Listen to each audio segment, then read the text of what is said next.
Hello, let me know where you're from in the world and what time it is after liking this video. Every night a different person walks down the street and screams for help. We aren't allowed to help them. Looking back, I feel dumb. Completely stupid, actually. I should have known that apartment was far too cheap to be right, even for a studio. I should have known there had to be a catch. The day I moved in was a complete blur. I insisted that no one help me, not wanting to prove any of my family members' suspicions about my character. By late afternoon, all my muscles ached terribly and my head throbbed. I fell back on my bare mattress, staring up at the ceiling fan with glazed-over eyes. I pulled the damp strands of hair from my sweaty forehead, wincing in disgust. Someone knocked on my door, causing me to jump. I cursed under my breath, pushing myself up on my elbows. Two girls were peeking around my doorframe. Foolishly, I had left it wide open, forgetting the old college rule.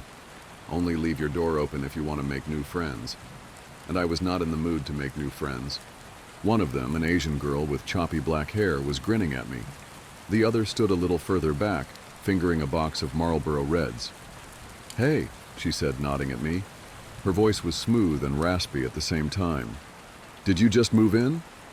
I laid back down, rubbing my face with both hands, choosing not to bother with manners. "Yeah, about 5 seconds ago." "Cool." The girls walked in, evidently ignoring my very clear body language. The girl with the black hair ran her fingers along the edge of my desk and then picked up a little ceramic duck from my unpacked box of trinkets. "Grandma," I explained, feeling strangely defensive. "Cute," she replied, holding it up to her face. "Has anyone told you yet?" the other girl asked abruptly, looking around my apartment. She had tucked the cigarettes into the back pocket of her jeans and was now tugging at her long red braids. "Jesus, Gianna, give her a second." "Well, she needs to know." "Yeah, but we haven't even asked her name." I blinked at the two strangers incredulously. I hadn't even had time to put toilet paper in my bathroom, and here they were, touching my things and talking about me like I wasn't there. I just wanted to take a nap, honestly. "My name's Arden," I said. The girl with the red braids, Gianna, sat down next to me on my bed. "Did they tell you?" "Tell me what?" "Oh, of course they didn't, the rules." I blinked again, my face blank. I didn't know about any rules besides the typical renting ones. I had signed the lease after, at best, skimming over it. The landlord was a skinny woman who smelled of ashes, and I was fairly certain she had never developed the facial muscles necessary for smiling. I wasn't about to ask her any follow-up questions, especially when the rent was so cheap. The other girl laughed nervously. "Where did you move here from?" I ignored her. "What rules?" Gianna got a strange, wicked sort of smile on her face, bouncing a little on my mattress. The other girl sighed loudly. "Something happens here every night," she began, pulling out my rickety office chair and sitting down. "Something weird?" "Like what?" I sat up, frowning at her. Finally, my interest was piqued. "Someone walks down the street," Gianna said, her voice reminding me of a camp counselor telling a scary story around the bonfire. "That one, right down there." She pointed at my window. "It's someone different each night. They scream for help for about an hour. But we aren't supposed to help them." I just stared at her. I felt a small chill run up my spine. I didn't know what to make of all this. "It happens at a different time every night," the other one said softly. "We never know when it's coming." "Why?" She shrugged almost sadly. "We don't know why." I scoffed, leaning my elbows against my knees. "I don't believe you." The girl shrugged. "You don't have to. You'll see for yourself." The look in her eyes made me want to believe her. She seemed sincere, but I couldn't even begin to fathom what they were saying being true. It was too strange, too outlandish. I knew this wouldn't be the nicest neighborhood, but it couldn't be that bad. It had to be a prank. They had to be hazing me or something. "We'll come back later," Gianna said matter-of-factly. "We'll show you." Before I could protest, she grabbed the other girl by the wrist, and they were gone. I followed them to the door, watching them march down the hall, talking to each other in hushed voices. I closed my door behind them. That night, as promised, they came back.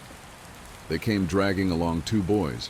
One was somewhat muscular, wearing a tight black t-shirt and baggy jeans, and my eyes were instantly drawn to a silver heart-shaped locket around his neck. He smiled at me and introduced himself as Will when he walked in. The other boy was smaller but chubbier and nervous-looking, with a buzz cut and ill-fitting cargo shorts. His name, I was told, was Mateo. The girl named Gianna came in carrying a bottle of wine and that same slightly crumpled box of cigarettes. The other one, the girl I still didn't know the name of, was the only one who looked even somewhat apologetic. They all sat down on my dusty floor, next to the window, and motioned for me to join them. I sat between Will and the nameless girl, unsure whether I should continue feeling violated or if I should just give in to my strange, pushy neighbors. "Do you all live in this building?" I asked, hesitantly accepting the wine when it was passed to me. "Yeah," Will answered with a grin. It seemed half-hearted. "This building is where all the young people live." "It's where they put us," Gianna cut in, lighting a cigarette. It didn't even occur to me to tell her not to smoke inside. "We've all been sorted out." "Forgive her. She's a bit of a conspiracy theorist." "It's not a theory," she snapped, glaring at him. "Look at the other ones. Next door, the middle-agers. People with kids, but no grandkids. Across the street, old people. Not a single 20-something in that entire building. May, tell him." So her name was May. I looked her over, admiring her smoky eye makeup and how she'd tied her hair up, long strands poking out like exploding fireworks. "Stop it," May muttered, reaching for the wine bottle. "You'll scare her." "I'm not scared." She just shrugged at me as if she didn't believe me. We passed the bottle around, and then around again. I listened to them bicker and laugh. It was clear they'd all been friends for a while, and I felt a little bit like I was intruding, even though they were in my apartment. Will asked me if I had gone to college, and I told him I did, but I dropped out. They all nodded sympathetically, which made me feel stupid. By midnight, I was a little bit buzzed, and my guard was beginning to fall. I had to admit, it felt good to have friends. I had already mentally resigned myself to a life of solitude, at least for a while, but it seemed that might not actually have to be my fate. I laughed at Mateo and Gianna's drunken argument, passing a cigarette back and forth with May, blowing the smoke out of my open window. I had almost completely forgotten why they were all over when it happened. All at once, a blaring alarm came from each of our phones, like an Amber Alert. I could hear the sound echo throughout the neighborhood, like an entire chorus of hundreds of phones going off, not just ours. I nearly leapt out of my skin. Not even Gianna laughed. All of them went quiet, and they looked at me as I took it out, frowning at the screen. "Do not interfere." "It's coming," Will whispered. He had changed, his eyes almost glassy and his voice soft and shaky. Mateo squeezed his shoulder. I looked at May. Her eyebrows were cinched together in concern, and she was stubbing out our cigarette against the windowsill, shrinking away. There it was again, that chill. It crept up my back, spreading along my scalp and making me shiver. Something felt deeply, deeply wrong. The others were quiet now, staring silently at the window I was sitting up against. The air felt somehow warmer, like it was buzzing with something, or maybe I was just sweating. We sat there unmoving for what felt like half an hour. Right as I was getting tempted to ask what was going on, I heard it. It was far away and faint, but I still heard it. A cry. It continued as it got gradually closer, louder, more desperate. "Help! Please, my God, someone help me!" Slowly, I leaned out the window. I had to see it with my eyes.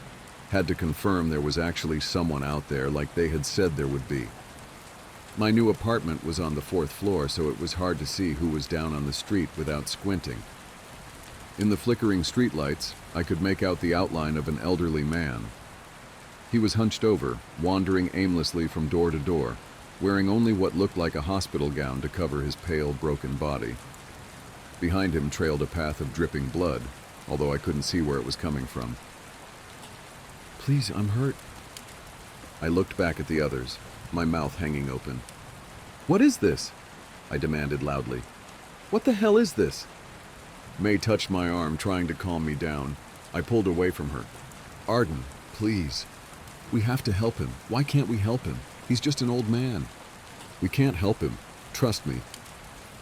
I ignored her, leaning further out the window, prepared to call out to him. Before I could open my mouth, I froze. The man down there was still now, facing our building. His head was tilted upwards, and I couldn't see his eyes, but I knew he was looking right at me. I immediately felt cold, like I was plummeting into ice water. Help me, he whimpered into the silent night air, his voice barely audible. Then he began to scream. That scream wasn't human, or at least not any human I had ever met. It was desperate, agonized. It made my stomach turn and my eyes prick with tears. I couldn't look away. The blood was coming from his arms, or I should say, his lack of arms. Where his arms should have been, there were only bloody, mangled stumps. They looked fresh. He didn't move other than a shaky sway, and his eyes didn't leave me. His shriek slowly molded into words that I could just barely understand. Please, please, please, please. May yanked me backwards, away from the window. I landed on my ass and yelped in pain and horror. What is that thing? I whispered. I didn't mean to whisper, but that was all that came out. We don't know, May replied, her eyes trained on Will, who was crying now. Mateo held on to him like he might topple over. We just know to follow the rules. What happens if you don't follow the rules? I asked, and immediately regretted it. Will sobbed softly. Outside, the old man wailed. Gianna reached over and pulled the window shut, but it somehow did nothing to muffle the blood-curdling sound. Do you want to tell her, or should I? Mateo asked Will. Will just shook his head. He was clutching his locket now, turning the little heart over between his fingers. Mateo sighed and turned towards me. A couple of months ago, one of them got to Will's girl. Shannon, Gianna butted in. Her name was Shannon. Sorry.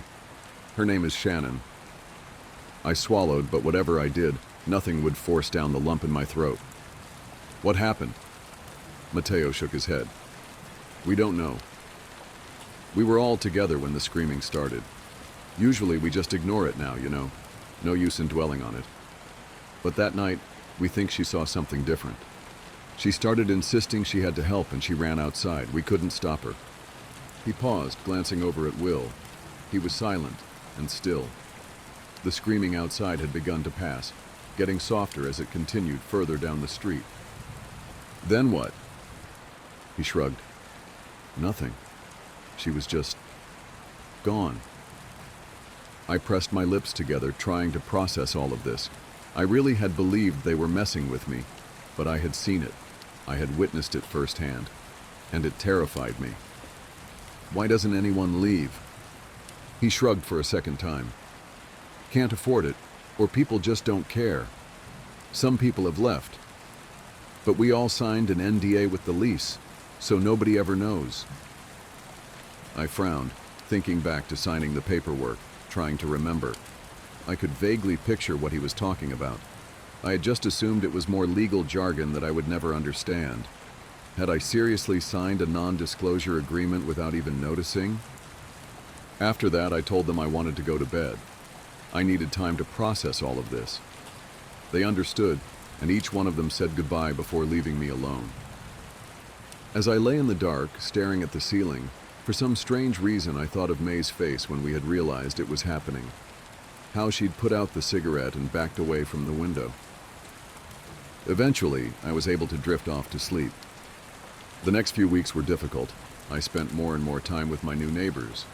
I came to find that they were right.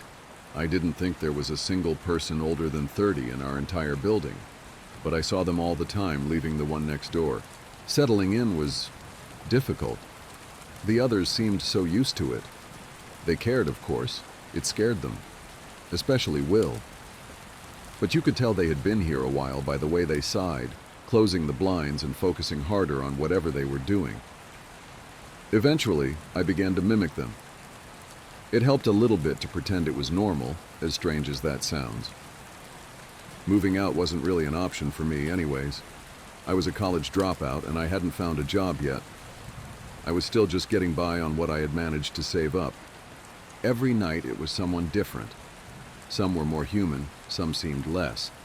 Some were drenched in blood, their clothes ripped and strange, but some looked fairly normal. The worst were the children. They would run like injured chickens, screeching and banging on doors, begging for help.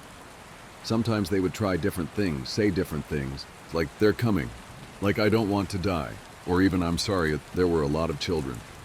One night while I was half awake, an alarm went off. It wasn't like the one on our phones, it was blaring, only somewhat muffled by my window. My apartment glowed a flashing red from outside. I didn't even look, I was too scared of what I might see. I just covered my head with my pillow and tried to fall back asleep. I came to learn all of the theories, especially from Gianna. She thought we had all been chosen and predetermined to live here, all for some sick little government game. She thought maybe there were people betting on the different buildings, putting down money on who would interfere the least. "See that?" she said to me one day in the hallway, returning from a coffee run. "Cameras everywhere." I didn't know if I believed her. I spent time with May mostly. We smoked on the front steps and people watched. It was strange to see what at night was such a sinister and gruesome neighborhood during the day, bright and lively. She didn't talk much about the rules. So I didn't either. We didn't talk all that much in general, I found, just enjoying each other's company. Right when I was beginning to feel comfortable was when it happened. It started with a birthday cake. "Happy birthday." As May walked through the door, Mateo blew into his plastic party horn. The paper inflated, smacking Will on the side of the head. May's hand flew to her heart. "Jesus Christ, you fuckers know I hate surprises." Gianna laughed and walked over to her. In her hands she held a chocolate cake, haphazardly adorned with sprinkles and bright pink icing that read, "Happy Birthday, May," in the center. 24. She set down the cake on the dresser and threw her arm around May's neck. "How does it feel?" "Fucking awful." "That's the spirit." "Enough of this," Mateo cut in, weaving between them. "Let's eat some cake, then let's go." Their tradition, I had learned, was to bar hop for birthdays. They told me there was no curfew here despite the rules, just a recommended time to be home, which was 10:30 p.m. Usually, they said, they got home before the alarm or spent the night somewhere else. We all took some cake. The boys took shots in the kitchen to pregame while I watched Gianna fuss over May's hair. I was never much of a partier. While at clubs or bars in college, I spent most of the time out back chatting with the smokers. But then again, I was never much of a friend group person either, so maybe the circumstances were changing. I watched them all troop outside to Mateo's car. I stuffed myself in the back, incredibly conscious of how close I was pressed into May, my other shoulder rammed into the car door. Mateo's music, cranked up to maximum volume, hurt my ears, and the tiny space was packed with the smell of tobacco and various perfumes as we sped down the freeway toward the city. But it was nice. It was really nice. I found myself laughing with them, and I hooked my arm around May's when she weaseled her hand beneath my elbow. It was actually nice. As predicted, the bars they chose weren't exactly my scene. But this time, as opposed to college, I could stand it. I took shots, I followed them out for smoke breaks, I even danced under the low purple lights, until my feet ached inside my chunky heels, surely riddled with blisters. By the time we got to our third bar, I couldn't even feel it anymore.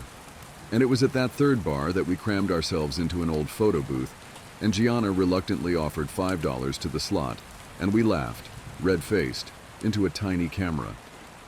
After the photos spit out into the compartment, the others slid through the red curtains, but before I could follow, May grabbed my wrist.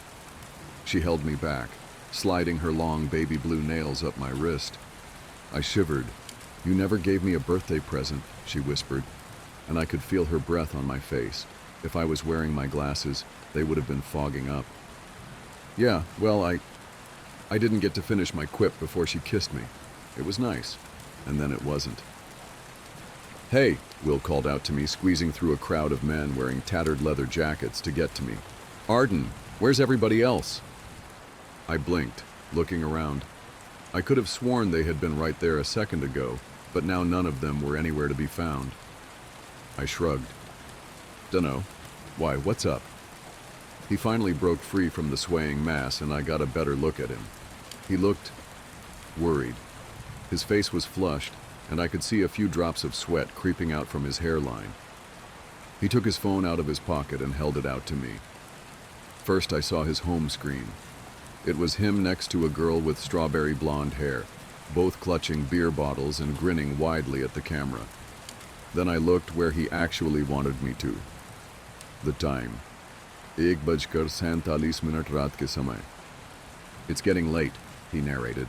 Can we find the others and get going? I understood then. He was worried. It was past 1 a.m. and no alarm yet. It was later than usual. The bars would start closing soon. He wanted to get back before it happened. Will and I weaved through the crowd. I was pretty buzzed, and I realized I was having a hard time moving my feet right, which made me feel embarrassed. I hadn't even had that much to drink. Was I that much of a lightweight? We found them outside, chain smoking. Will explained the situation while I swayed. The drive back was strangely tense. Mateo's music was turned down, and there wasn't any joking or boisterous gossiping like there had been on the way out. We all felt it. It didn't need to be said. Something was off. Will drove fast, almost reckless. In the dark, May took my hand. Just as he was careening around the last corner, and we could almost make out the shape of our apartment building down the street, it happened. All of our phones went off at once. Gianna let out a small shriek from the other side of the back seat. Do not interfere. Mateo turned back towards us, pressing his finger to his lips. Had this ever happened before? By their reactions, I didn't think so. It was different when it came when I was in my bedroom, when I could just shut the curtains and put my headphones on. I felt so small and helpless then, like I was gazing into the maw of something incomprehensibly beyond my understanding. I felt like we were all flies, and this neighborhood, right now, was the spider's web. Will drove slowly now, maybe 5 miles an hour. We were all still. We were all silent. Not even a stray breath cut through the quiet. Underneath the glowing streetlights, I could make out the side of Will's face. He was pale, and if I hadn't seen his knee shifting as he pressed down on the brakes, I could have mistaken him for a mannequin.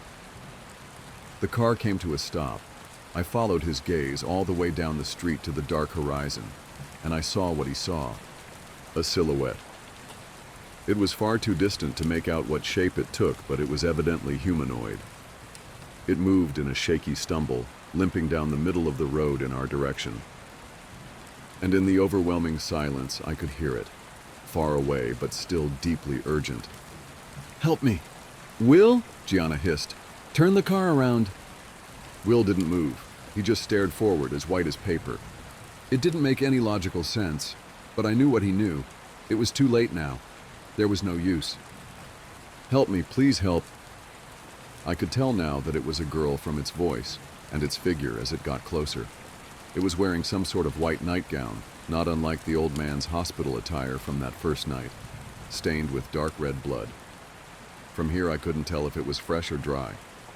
I didn't know why that mattered to me. Maybe, May whispered. Her arm shook against mine. Maybe if we're quiet and we duck down, it won't see us. Deep down it felt as hopeless as turning around had felt, but it seemed reasonable. I nodded and did as she suggested, crouching behind the passenger seat, my knees throbbing from the strange angle I'd bent myself into. We all did it, except for Will. He didn't move. He still just looked. When he finally spoke, I could barely hear him. It was so weak. Shannon. The word hung in the air, heavy with implication. Mateo was the one to break the silence. What? Shannon, he repeated, finally turning to look at his friend. That's Shannon. I peered over the seat in front of me, squinting my eyes. The human-like thing was getting closer, and now I could make out strawberry blonde hair, round face, short legs. The girl from Will's phone lock screen. The girl who had disappeared. Shannon. May gasped next to me. Dude, Mateo said slowly. his words crumbling as soon as they left his mouth. "I know what you're thinking, dude. Do not get out of this car." Will didn't even seem like he was with us anymore. He was in shock, I think, looking back.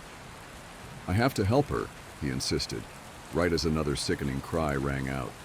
"Help me! Help me, please, someone, it hurts!" It was getting far too close to us for comfort, but it still didn't seem to notice the car. Its cries became more and more desperate as they got louder. "I have to help her," Will repeated, and a bit of life had returned to his face. Mateo shook his head and grabbed at his sleeve. "Will, that is not Shannon." Will glared at him, his eyes shining with tears. "I know Shannon. That's her." "I know you do, dude, and I know you miss her, but please, please don't do this." Their voices were getting louder and more distraught, and I felt May press into my side, trembling like a leaf. Gianna was whimpering, but I couldn't see her from my position. The thing was almost to our car when it stopped. She turned her head, left, then right, almost like she was sniffing the air. The boys stopped arguing. I felt like my heart would burst out of my chest. I could see Shannon's face now, and I realized why she hadn't seen us. The girl's face was streaked with gore, and it looked like her eyes had been scooped out with a melon spoon. She cried, drool pouring from her slackened mouth, but no tears could come. It happened too quickly. None of us could stop him. Will violently ripped his arm away from Mateo, fumbling for the handle to the car door. Gianna screamed. Mateo tried to slam down on the lock, but he missed, and Will managed to get the door open before he could try again. He stumbled onto the asphalt and hit the ground with a soft crunch. The thing turned her head and began to scream. But instead of charging at Will, she backed away. She held her arms out in front of her like something might attack her, whipping her head around wildly. An alarm went off, like the one I had heard that one night, but far more unbearable now that I was in it. The streetlights lining either side of the street switched to a flashing red, and Mateo threw himself into the driver's seat, the tires screeching as he peeled away. Gianna was screaming at him, pleading with him to go back. May was weeping into her hands. I didn't move, didn't make a sound. I didn't understand. As we sped away, I looked back. I couldn't help it. I saw the flash of some sort of van in the blinding red light, pulling around the corner. Then nothing. That was a week or two ago. I don't know. I've been having a hard time keeping track of time. None of us have spoken much since that night. We tried the police, of course, but as you could assume, nothing came of it. I think whatever this is far larger than we know. I don't know if it's some kind of experiment or just a sick game, but I'm going to move back into my parents' house next week, despite all their berating, and then figure out what to do from there. I don't know if that was really Shannon that we saw that night, or if it was something else, and I don't know which is worse. All I know is that last night, I heard Will's voice outside my window, crying, pleading for help. I didn't interfere. She sold happiness in glass jars. The poster read, "Happiness, sold in glass jars. Call today." And underneath the text was a phone number. I was walking home from a long, exhausting day of work when I caught a glimpse of the paper stapled on an old telephone pole. I took a picture of it, thinking it was amusing. I was going to show my wife once I got to our apartment, but I was caught up with chores and forgot about it. Dinner, dishes, laundry, packing a snack for our daughter, putting her to bed, then putting her toys away that she'd left out in the living room. Every night, it was the exact same routine. The next day, I awoke sleeping back to back with my wife. I always had to get up earlier than she did for my job, so I quietly got ready for the day and headed out the door. At work, I was updating the company's latest expense report. Most days were similar to this one. They were basically paying me to stare at a computer for 9 hours a day and input a couple numbers into a spreadsheet. I finished my work very quickly, so I decided to head out of the office early. It also helped that it was a Friday, and a lot of people leave early at the end of the week. On my walk back, I was thinking of what my life had become. I did this often. I always dreamed of traveling when I was younger. I wanted to drive across the country or solo backpack across Europe. Then I met Kelsey. Don't get me wrong, I loved Kelsey. I mean, I still do. We just don't have that spark anymore. When you meet someone and get in a relationship, whether it's meant to be or not, some of your personal life plans have to be put on hold. And then that relationship turns to marriage, and then you have a baby, then you have to enroll your daughter in a preschool, then you have to get a better paying job and work more hours and blah blah blah. I'm not trying to throw a pity party for myself. I'm just saying I wasn't exactly content with where I was in my life. I wouldn't have referred to myself as a happy person. As I took the same route home that I did every day to work and back, I walked by the same poster I had passed the day before. I don't know why, I really don't, but I decided to call the number. I figured it would be some joke. Maybe someone just picks up and says, "I love you," on the other end and hangs up. Or maybe it's a line to a sex worker. I had no idea what to expect. I called. It only rang once before someone picked up. "Hello?" a woman said. Hi, I'm calling about your poster, your ad?" "Oh, awesome," she said calmly. "When do you want to pick it up?" "Pick what up?" "The jar," she said, like it was the most obvious thing in the world. "Oh, of course, I realized then that I had left work early without telling Kelsey, so I could just go pick it up now and she'd be none the wiser." "What exactly is it that you're selling?" "I just told you. It's happiness. In a glass jar. Like the poster said. Happiness keeps best in glass jars. They're more durable than, say, a plastic bag." Okay. Should we meet somewhere?" "For sure. I don't want you to end up being a creep or something, so let's go to a public place." The public place we decided on was a Starbucks parking lot a little over a mile from me. Now, I didn't think I was really going to be buying a jar of happiness or whatever. I was 99% sure she was going to sell me drugs. Maybe heroin would be in the jar. I remember thinking, oh no, happiness is probably a nickname for some street drug, and I'm going to a drug deal. What if she's a cop? Am I going to be arrested? But something inside me told me to keep walking, and so I did. I stood outside and texted her. "Me, I'm here. Her, cool, be there in a second." "Me, what are you driving?" "Her, silver Camry." And as her final text came through, I saw her car pull in. She took a spot not too far from where I stood. I could see there was no one else in the car, which put my kidnapping fear to rest. She opened her door and stood on the pavement, looking around until her eyes met mine. I gave her a little nod of acknowledgement. She simply responded by waving her hand, gesturing for me to come over to her car, so I did. She was young, maybe mid-20s, with curly golden hair. Her skin was pale and contrasted with the all-black outfit she was wearing. I thought she looked like Glinda the Good Witch from The Wizard of Oz had put on the Wicked Witch's clothes. "Nice day out," she said as a greeting. "Oh, yeah, it is. Hadn't really paid attention to it." "You were the one that called about the jar, right?" "Yeah, that was me." "Cool, well, here you go." She handed me a very small glass mason jar. It couldn't have been more than 2 inches tall. Inside of it was a light. Not a light bulb, just light. It was like someone bottled up sunshine. It glowed even in the mid-afternoon daylight.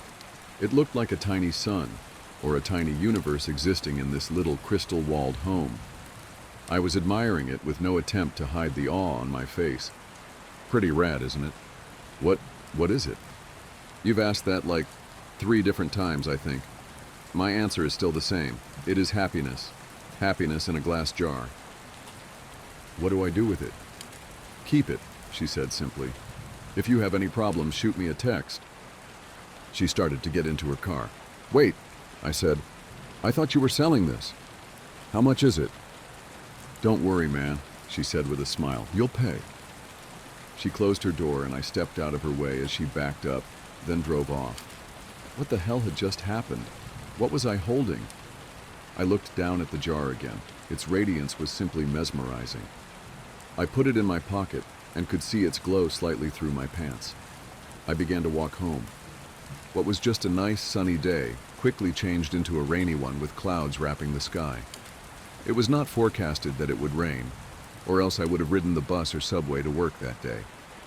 I jogged home trying not to get too drenched. I finally found shelter once I made it to my apartment building. I walked up to my door and found that my key wasn't on my key ring anymore. Shit, I can't believe I lost it again, I thought.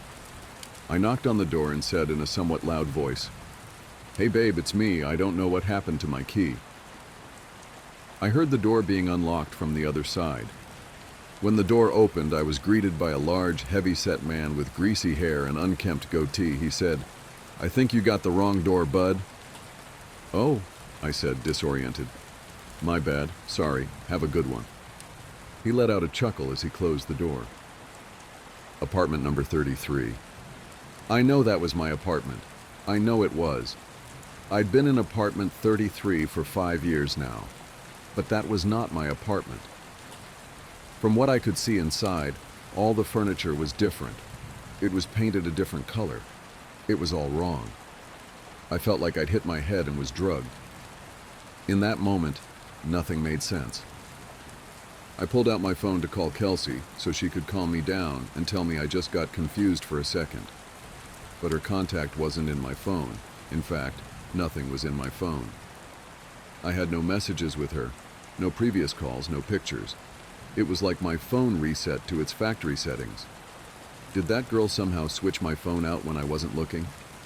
I would have just dialed Kelsey's number manually, but I couldn't quite remember it. I had known it by heart before, but not anymore. I needed to get back to the office. I had all my contacts backed up on my work computer. Since it was still raining, I hopped on the bus, which had a stop right in front of the apartment complex. I rode downtown toward my office, the whole time staring at my wet shoes, wondering what the hell was going on. We have a keycard access to our building, so only authorized personnel can get inside. I always keep my access card in my wallet, always. But, surprise, surprise, it wasn't there. I buzzed into the speaker we had for guests with appointments, or employees as a backup in case anyone lost or forgot their card. Buzz says, "Hey, this is Tim. I must have lost my card. My employee number is..." I stopped as I drew a blank. A voice came through the speaker. "Tim? You got cut out. What's your employee number?" I can't remember. That's fine. Just tell me your full name and department." Finance. I'm in finance. My full name is Tim Brooks." "1 second." About 30 seconds later, the man spoke to me again. "We don't have a Tim Brooks working in this building. Did you have an appointment with someone?" I backed up in surprise, almost tripping on my own feet. I had just been in that office an hour or two ago. What was happening to me? I felt like I was getting Alzheimer's, but going through every stage in one day. I stared at my hands, unsure if I was in the right body. I felt like the world around me was disintegrating. I wasn't in control. I was merely sitting inside somebody else's head, watching the world through their eyes. Just then, I got a text. I recognized the number immediately. It was that girl, the one who gave me the jar. I had forgotten all about it until I saw her text. Her. "Hey, how's it going?" I looked at my phone, dumbfounded. It made me angry she was so nonchalant about this. She knew what was going on. She had done this somehow. Me. "What the hell did you do to me?" Her. "The worst is yet to come." I was astronomically close to just chucking my phone as far as I could in frustration. I took the jar out of my pocket. It looked unchanged, still glowing just as bright. "What the fuck did you do?" I yelled at the jar, realizing I probably looked like a lunatic. As I stared at its glistening glass, I realized something. I didn't know what my wife's face looked like anymore. I knew her name. Well, I know it started with a K or maybe a C. I couldn't picture her in my mind. I knew I had a wife. I knew I did. Yes, because I had a daughter. I had a wife and a daughter. I just couldn't remember their faces then, or their names, or their birthdays, or any memories I had with them. I know they existed. They did exist. I had just seen them that morning, right? I couldn't remember how she looked, or what she smelled like. What was our first date? We had a wedding, right? What about our first kiss? Or my daughter, or was it my son? Maybe I didn't even have a kid. But my wife, or girlfriend, she was real. I knew she was. The thought was tearing me apart. I couldn't see her in my head. I couldn't recall a single fact about her. I was standing outside of the same building, but I was unsure why I was. Did I work there? I must work somewhere. The rain was accompanied by a chilly wind now. It was whipping at my face, making my nose and cheeks sting. I wanted to go home. I wanted to be with her. I wanted to be warm. I wanted to go into a shitty office job that kept a roof over my head. I wanted it all. I was soaking wet. I was miserable. I couldn't remember my parents or my childhood. Did I even have any friends? Why was I in the rain? I looked down at my hand. I was still clutching the jar. The only memory of my entire life I could concretely remember was that girl giving it to me, telling me it was happiness. It did not bring happiness. It brought pain. It brought suffering. I was more miserable in that moment than I'd ever been. My phone buzzed. "Break the jar, Tim." I looked at my other hand. With the setting sun and the rainy sky, I swear the jar glowed brighter than any streetlight near me. I didn't break it because I was following her instruction. I broke it because I was angry. I broke it because I was upset. I needed a release. I raised my arm above my head and brought it down with one swift motion, shattering the jar on the concrete beneath my feet. That dark, chilly air accompanying the rain spread away like it was the shockwave of a bomb going off, and I was at the epicenter. I saw the warm, yellow light from inside the jar spread rapidly across the ground and ascend into the sky. It was as if I was watching the beginnings of the universe being created, like God had just snapped his fingers and said, "Let there be light." I was engulfed in it. I could no longer see street or rain or anything dark. I felt like I was plummeting into a star going faster than the speed of light. It felt like sitting in front of a fire on a cold winter's night, but that warmth was covering every inch by body. And then I blinked. Immediately I could feel the sheets beneath me, and my back barely touching my wife's. I was staring out the window. The morning light drenched through the glass and gleamed on my face. I stood from bed and grabbed my phone. It was Friday morning. I had one text: "Let me know if you ever need another jar." I called in sick to work. I snuck into my daughter's room and greeted her with a kiss and told her she didn't have to go to preschool today. We were going to have a family day. She smiled and stretched out her arms with a yawn before curling up and falling back asleep. I got back in bed and squeezed my wife tightly.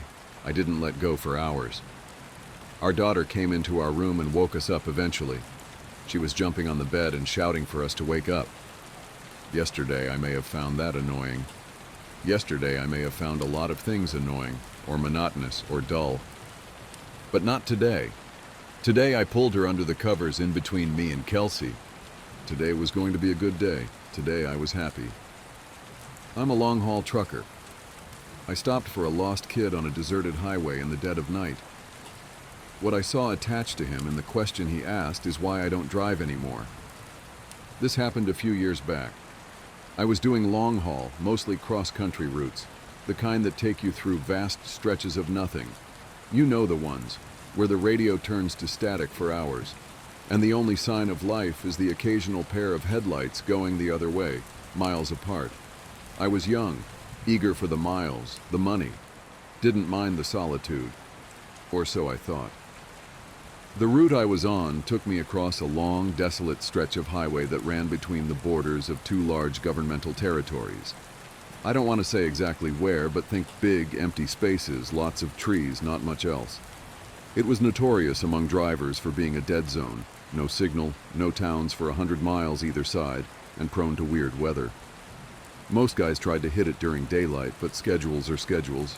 Mine had me crossing it deep in the night. I remember the feeling. Utter blackness outside the sweep of my headlights, the kind of dark that feels like it's pressing in on the cab. The only sounds were the drone of the diesel engine, the hiss of the air brakes now and then, and the rhythmic thrum of the tires on asphalt. Hypnotic. Too hypnotic. I'd been driving for about 10 hours, with a short break a few states back. Coffee was wearing off. The dashboard lights were a dull green glow, comforting in a way, but also making the darkness outside seem even more absolute. My eyelids felt like they had lead weights attached. You fight it, you know? Slap your face, roll down the window for a blast of cold air, Crank up whatever music you can find that hasn't dissolved into static. I was doing all of that. It must have been around 2 or 3 a.m. I was in that weird state where you're not quite asleep, but not fully awake either. Like your brain is running on low power mode. The white lines on the road were starting to blur together, stretching and warping. Standard fatigue stuff. I remember blinking hard, trying to refocus. That's when I saw it, or thought I saw it. Just a flicker at the edge of my headlights, on the right shoulder of the road. Small, low to the ground. For a split second, I registered a shape, vaguely human-like, and then it was gone, swallowed by the darkness as I passed. My first thought? Deer, or a coyote. Common enough. But it hadn't moved like an animal. It had been upright. My brain, sluggish as it was, tried to process it. Too small for an adult, too still for an animal startled by a rig. Then the logical part, the part that was still trying to keep me safe on the road, chimed in. You're tired. Seeing things happens. And I almost accepted that, I really did. Shook my head, took a swig of lukewarm water from the bottle beside me, kept my eyes glued to the road ahead. The image, though, it kind of stuck, a small, upright shape, like a child. No way, I told myself. Out here, middle of nowhere, middle of the night? Impossible. Kids don't just wander around on interterritorial highways at 3 a.m. It had to be a trick of the light, a bush, my eyes playing games. I've seen weirder things born of exhaustion. Shadows that dance, trees that look like figures. It's part of the job when you're pushing limits. I drove on for maybe another 30 seconds, the image fading, my rational mind starting to win. Just a figment. Then I glanced at my passenger side mirror. Habit, always checking. And my blood went cold. Not just cold, it felt like it turned to slush.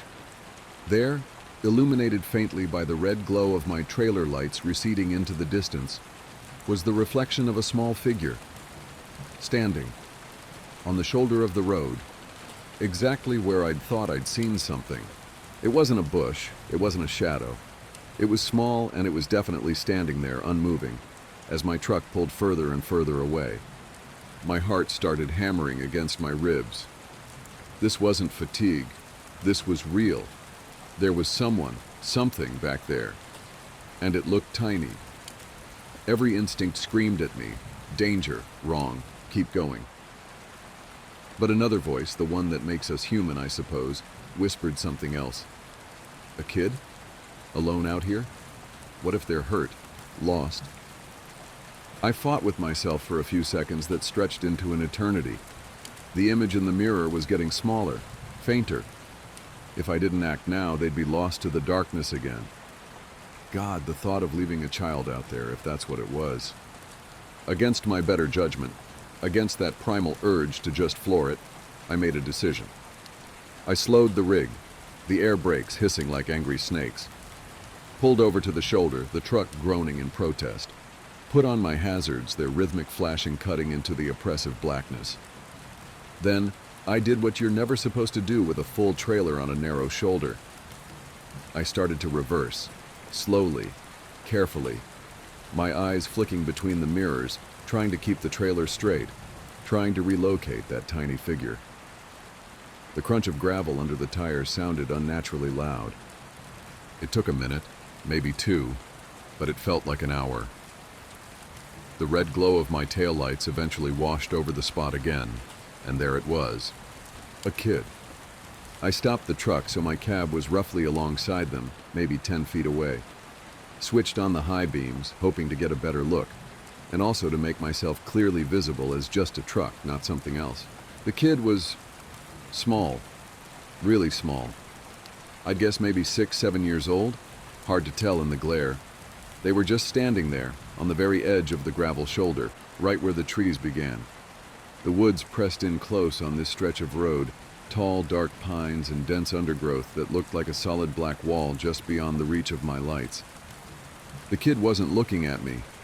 They were facing sort of parallel to the road, just walking, slowly, like they were on a stroll, completely oblivious to the massive 18-wheeler that had just pulled up beside them, engine rumbling, lights blazing.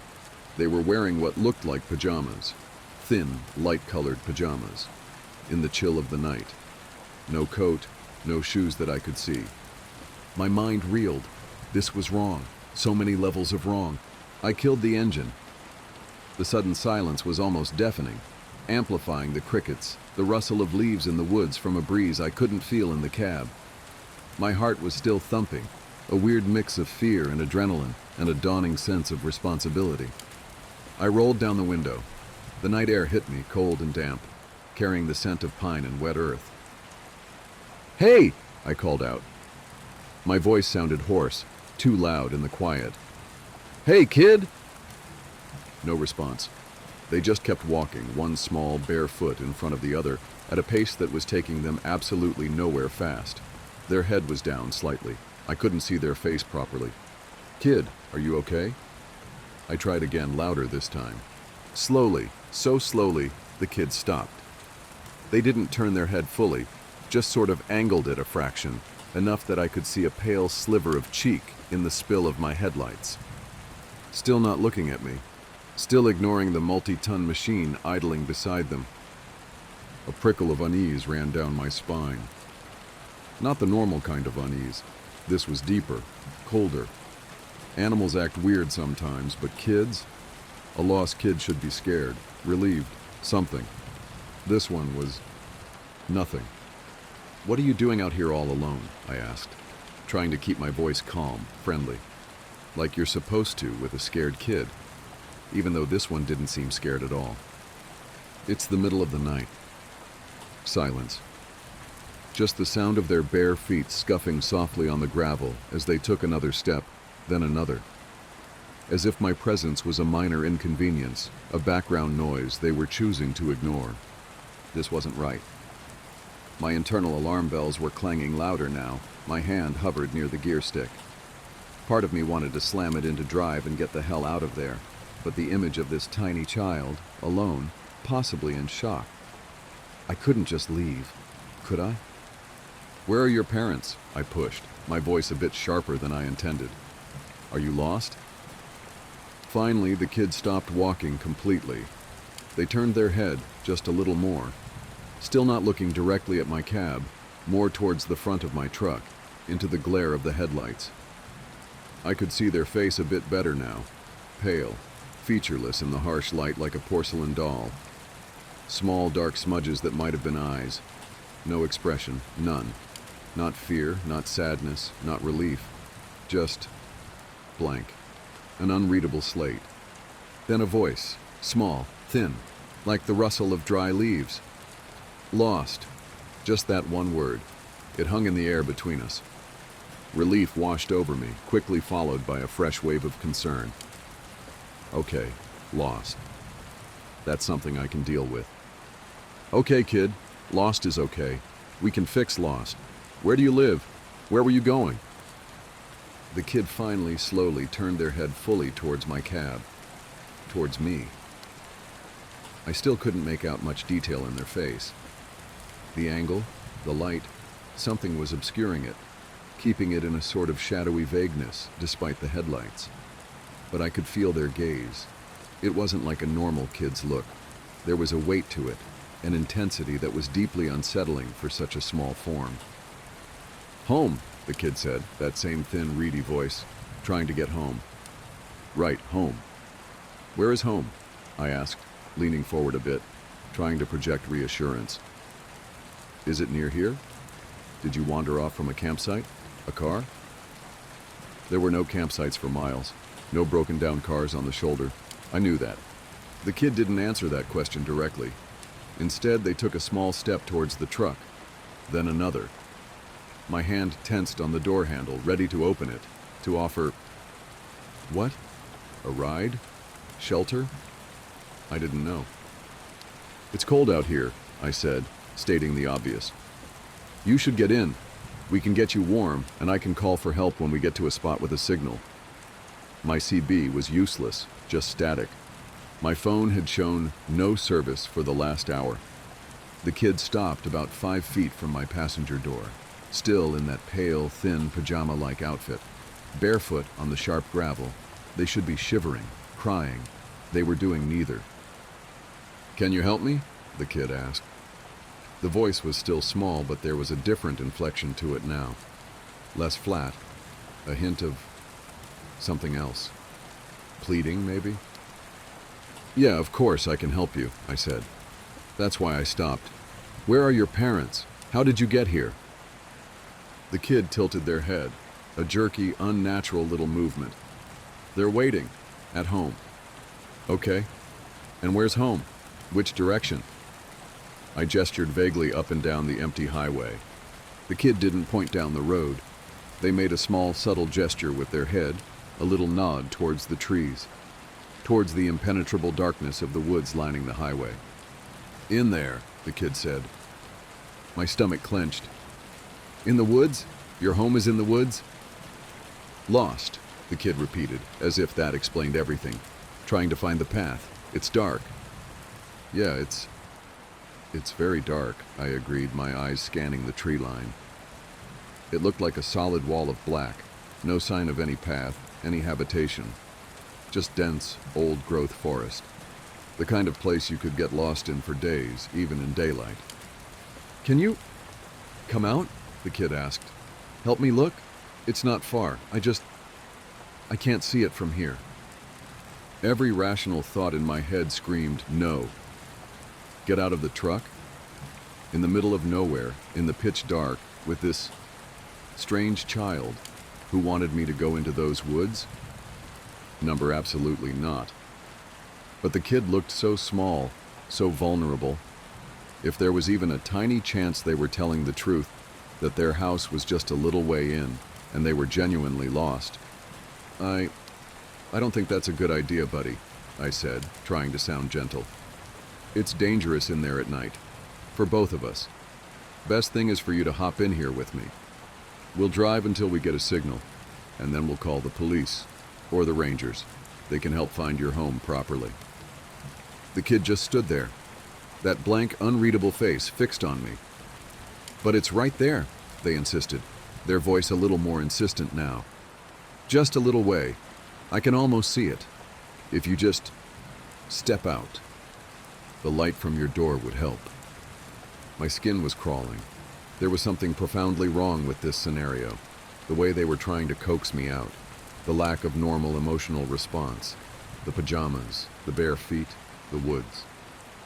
I looked closer at the kid, trying to pierce that strange vagueness around their features.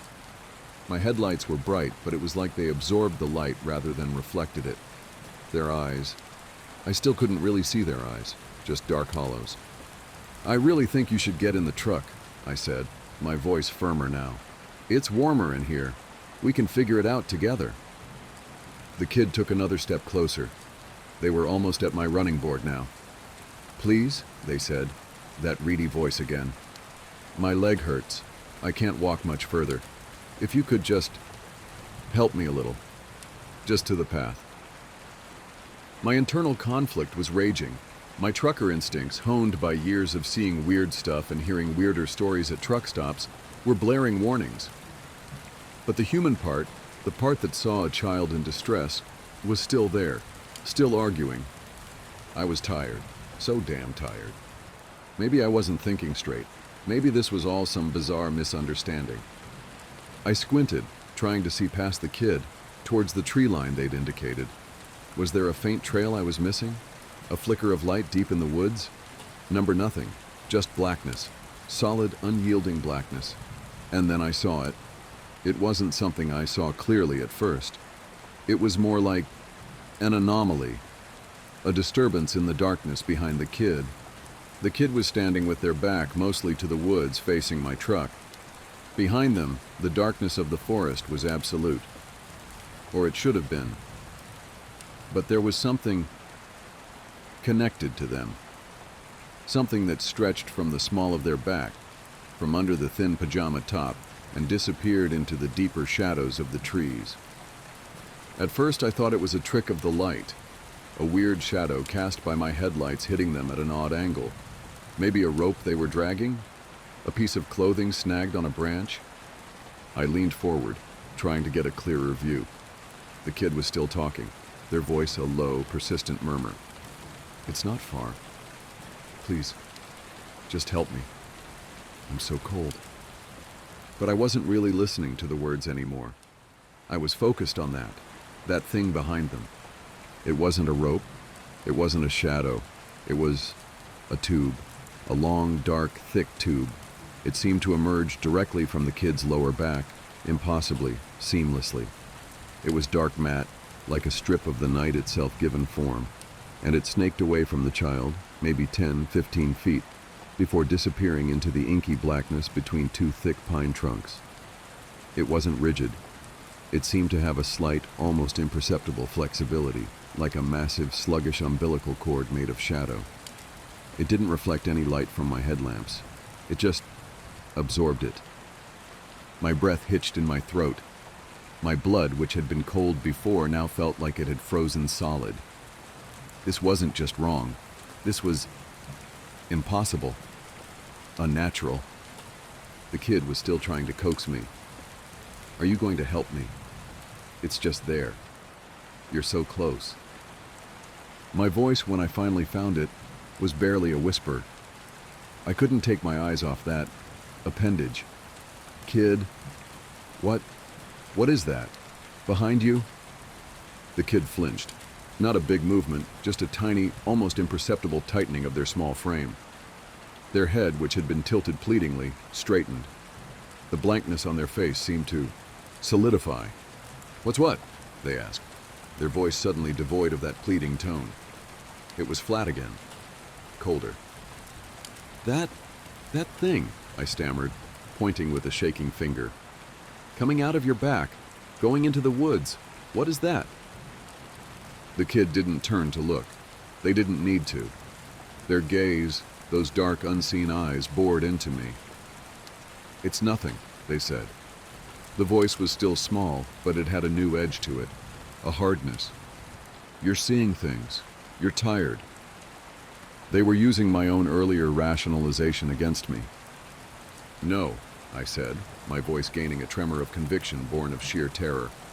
"No, I'm not. I see it. It's right there. It's connected to you." The kid was silent for a long moment. The only sound was the thumping of my own heart, so loud I was sure they could hear it. The crickets had stopped. The wind seemed to die down. An unnatural stillness fell over the scene. Then, the kid's face began to change. It wasn't a dramatic movie monster transformation. It was far more subtle and far more terrifying. The blankness didn't leave, but it sharpened. The pale skin seemed to tighten over the bones. The areas where the eyes were, those dark smudges, seemed to deepen, to become more shadowed, more intense. And a flicker of something ancient and utterly alien passed across their features. It wasn't human anger. It was something older, colder, and infinitely more patient, now strained to its limit. The air in my cab suddenly felt thick, heavy, hard to breathe. "Just come out of the truck," the kid said, and the voice, oh God, the voice. It wasn't the small, reedy voice of a child anymore. It was deeper, resonant, with a strange, grating undertone like stones grinding together. It was coming from that small frame, but it was impossibly large, impossibly old. It vibrated in my chest. "Come out, now." The command was absolute. My hand, which had been hovering near the gear stick, now gripped it like a lifeline. My other hand fumbled for the ignition key, which I'd stupidly left in. "What are you?" I choked out, staring at the monstrous thing playing dress-up in a child's form, at the dark, pulsating tube that was its anchor to the shadows. The kid's head tilted again, that jerky, unnatural movement. The expression on its face, if you could call it that, was one of pure, unadulterated annoyance, contempt, like I was a particularly stupid insect it had failed to swat. And then it spoke, in that same terrible, resonant, grinding voice. The words it said are burned into my memory, colder than any winter night. "Why?" it rasped, the sound seeming to scrape the inside of my skull. The fuck, are humans smarter now? That was it. That one sentence. The sheer cosmic frustration in it. The implication of past encounters, of easier prey. The utter alien nature of it. I didn't think. I didn't plan. I reacted. Primal fear, the kind that bypasses all higher brain function, took over. My hand twisted the key.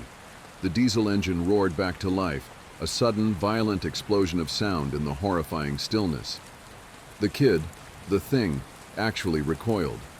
A small, jerky step back. The expression, that awful, tightened, ancient look, intensified. I slammed the gear stick into drive. My foot stomped on the accelerator. The truck lurched forward, tires spinning on the gravel for a terrifying second before they bit into the asphalt. I didn't look at it. I couldn't. I stared straight ahead, my knuckles white on the steering wheel, the whole cab vibrating around me. The truck surged forward, gaining speed with agonizing slowness. For a horrible moment, I imagined that tube thing whipping out, trying to snag the trailer to pull me back, to drag me into those woods. I imagined that small figure with its ancient, terrible voice, somehow keeping pace. I risked a glance in my driver's side mirror. It was standing there, on the shoulder, unmoving. The headlights of my departing truck cast its small silhouette into sharp relief, and behind it, the dark tube was still visible, a thick, obscene cord snaking back into the endless night of the forest. It didn't seem to be retracting or moving. It just was. The thing didn't pursue. It just stood and watched me go. And that somehow was almost worse. The sheer confidence, the patience, like it knew there would be others. Or maybe it was just annoyed that this particular attempt had failed. I drove. I don't know for how long. I just drove. My foot was welded to the floor. The engine screamed. I watched the speedometer needle climb, far past any legal or safe limit for a rig that size, on a road that dark. I didn't care. The image of that thing, that child shape with its dark umbilical to the woods, and that voice, that awful grinding voice asking its horrifying question, was burned onto the inside of my eyelids. I must have driven for an hour, maybe more, at speeds that should have gotten me killed or arrested, before the adrenaline started to fade, replaced by a bone-deep shaking exhaustion that was more profound than any fatigue I'd ever known. My hands were trembling so violently I could barely keep the wheel straight. Tears were streaming down my face, not from sadness, but from sheer, unadulterated terror and relief. When the first hint of dawn started to gray the eastern sky, and my phone finally beeped, indicating a single bar of service, I pulled over at the first wide spot I could find. I practically fell out of the cab, vomiting onto the gravel until there was nothing left but dry heaves. I sat there on the cold ground, shaking for a long time, watching the sun come up, trying to convince myself that it had been a dream, a hallucination brought on by exhaustion. But I knew it wasn't. The detail of that tube, the voice, the question. You don't hallucinate something that specific, that coherent, that utterly alien. I never reported it. Who would I report it to? What would I say? Officer, I saw a little kid who was actually an ancient cosmic horror tethered to the woods by a nightmare umbilical cord, and it got mad because I didn't want to be its dinner. They'd have locked me up, breathalyzed me, drug tested me, sent me for a psych eval. I finished that run on autopilot, dropped the load, drove my rig back to the yard, and I quit. I told them I was burned out, needed a break. They tried to convince me to stay, offered me different routes, more pay. I just couldn't. Every time I closed my eyes, I saw that kid, that tube, those woods. Every dark road felt like a trap. I found a local job, something that keeps me home at night. I don't drive in remote areas anymore if I can help it, especially not at night. I still have nightmares. Sometimes, when I'm very tired, driving home late from somewhere, I'll see a flicker at the edge of my vision, on the side of the road, and my heart will try to beat its way out of my chest. I don't know what that thing was. An alien? A demon? Something else? Something that doesn't fit into our neat little categories? All I know is that it's out there, and it's patient. And it seems to have learned that its old tricks aren't as effective as they used to be. Why the fuck are humans smarter now? That question haunts me. It implies they weren't always. It implies that once upon a time, we were easier. That maybe, just maybe, people like me, tired and alone on dark roads, used to just step out of the cab when asked, and were never seen again.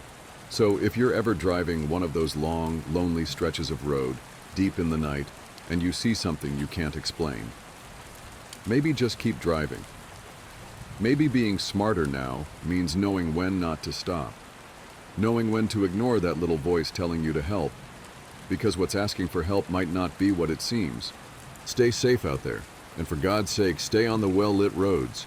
Maria on the moon.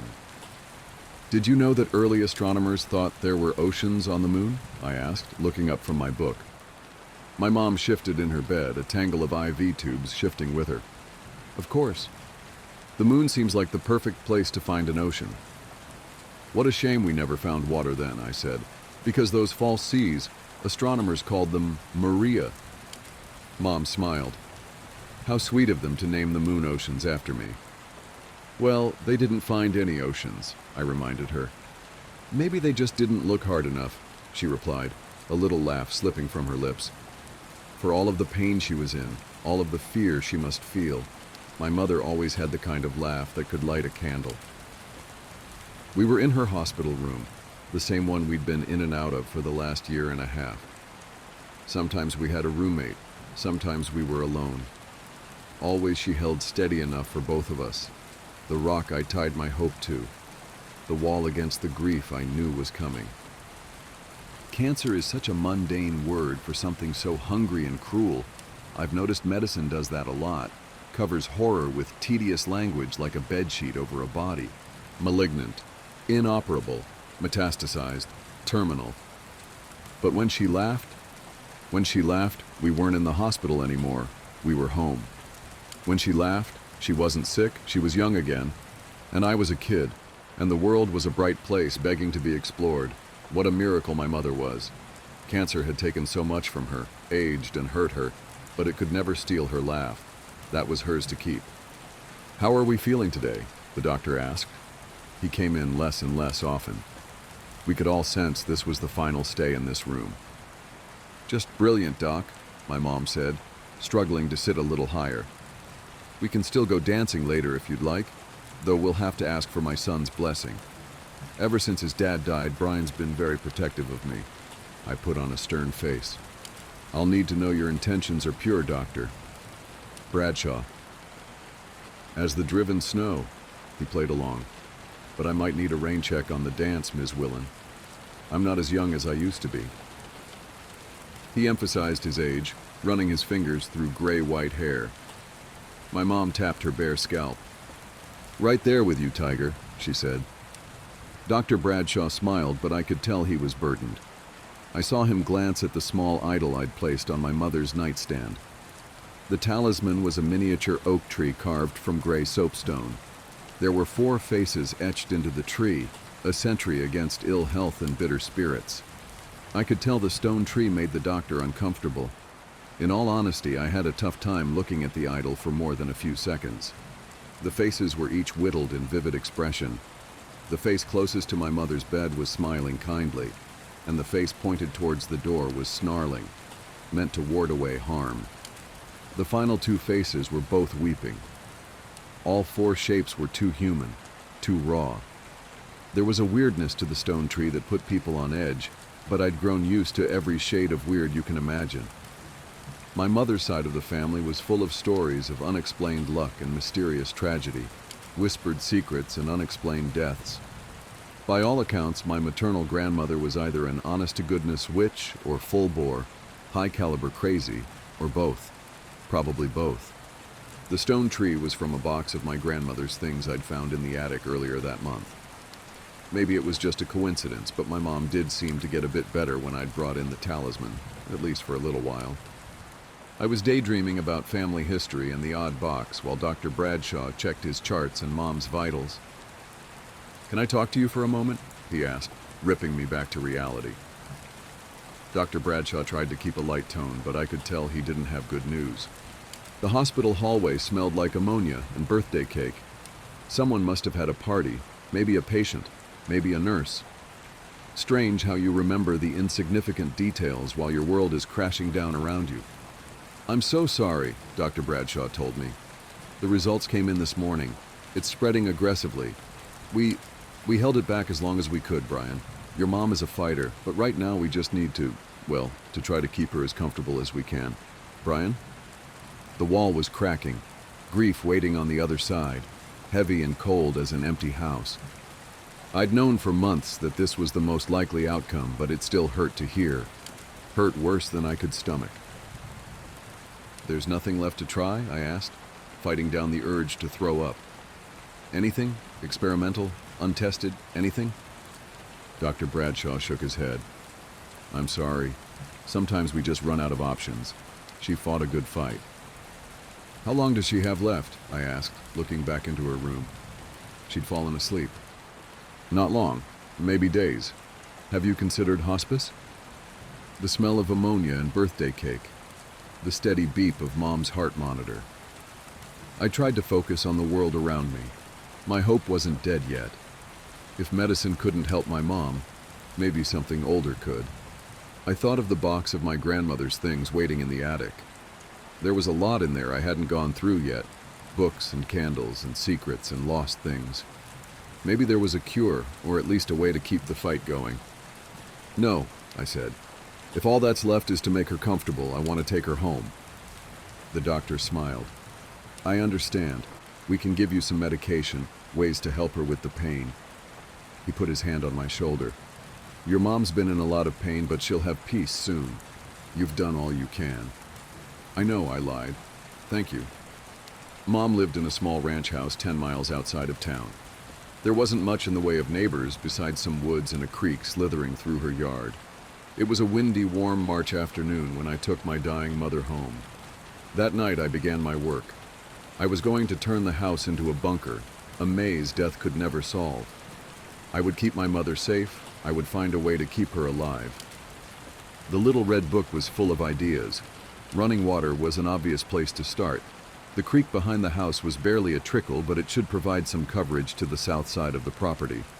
Salt was next, lining the doorways and window frames, then in an unbroken circle around the entire house.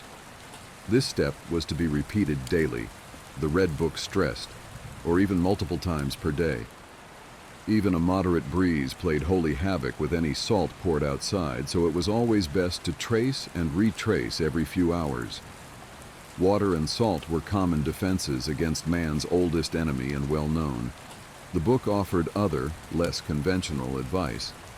It took me nearly a week to finish carving the symbols and signs into the walls, the floors, even the trees on the property. Sometime around noon on the third day, on my back in the crawl space etching strange marks onto the underside of the floor, it struck me how ridiculous I was acting.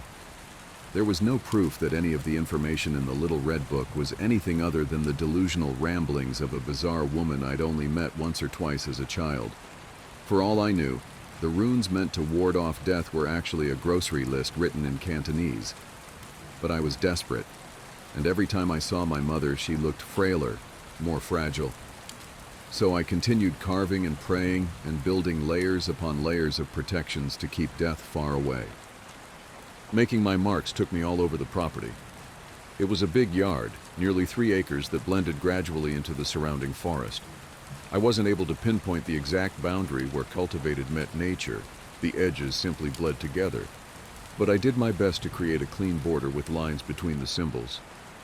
I'd always loved the wildness here, the way you could wander a few hundred yards away from home and feel like you'd traveled hundreds of years into the past to somewhere primal.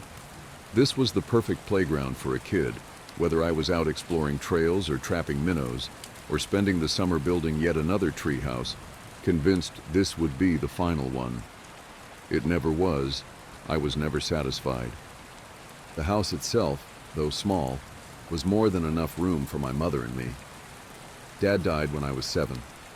I don't remember much about him, just how big he seemed, with a bonfire grin and arms that I thought could hold the whole world. My mom often said I took after my father. I could see it in the old pictures of him. We had the same eyes, green as moss in the summer, and the same fiery shock of red hair, enemy to every comb on the planet. The sicker Mom got, the more often she called me by my father's name. I worried when she drifted away like that, but a part of me was proud she'd mistake me for him. After all of the symbols were carved, there were a few steps left in the book to deter death from visiting. There were dozens of charms and talismans in the bottom of the old box in the attic. I sat up there, combing through everything my grandmother left behind, referencing the red book, pushing the tiny charms into tidy piles. None of the idols were larger than my thumb. Some were iron and others were wood. Some were heavy, others light. All of them were uncomfortable to look at or touch. The attic was drafty, but not nearly enough to explain the cold that burrowed into me as I sorted the charms. I'm not particularly tall, but the attic felt like it was designed for dolls. Beams so low I couldn't even walk bent over. I moved around on my knees, rough floorboards threatening splinters even through my jeans. I could have taken the box downstairs where I'd have more room, but the idea filled me with a deep unease. It seemed better to leave the box up in the attic, only taking down objects as I needed them.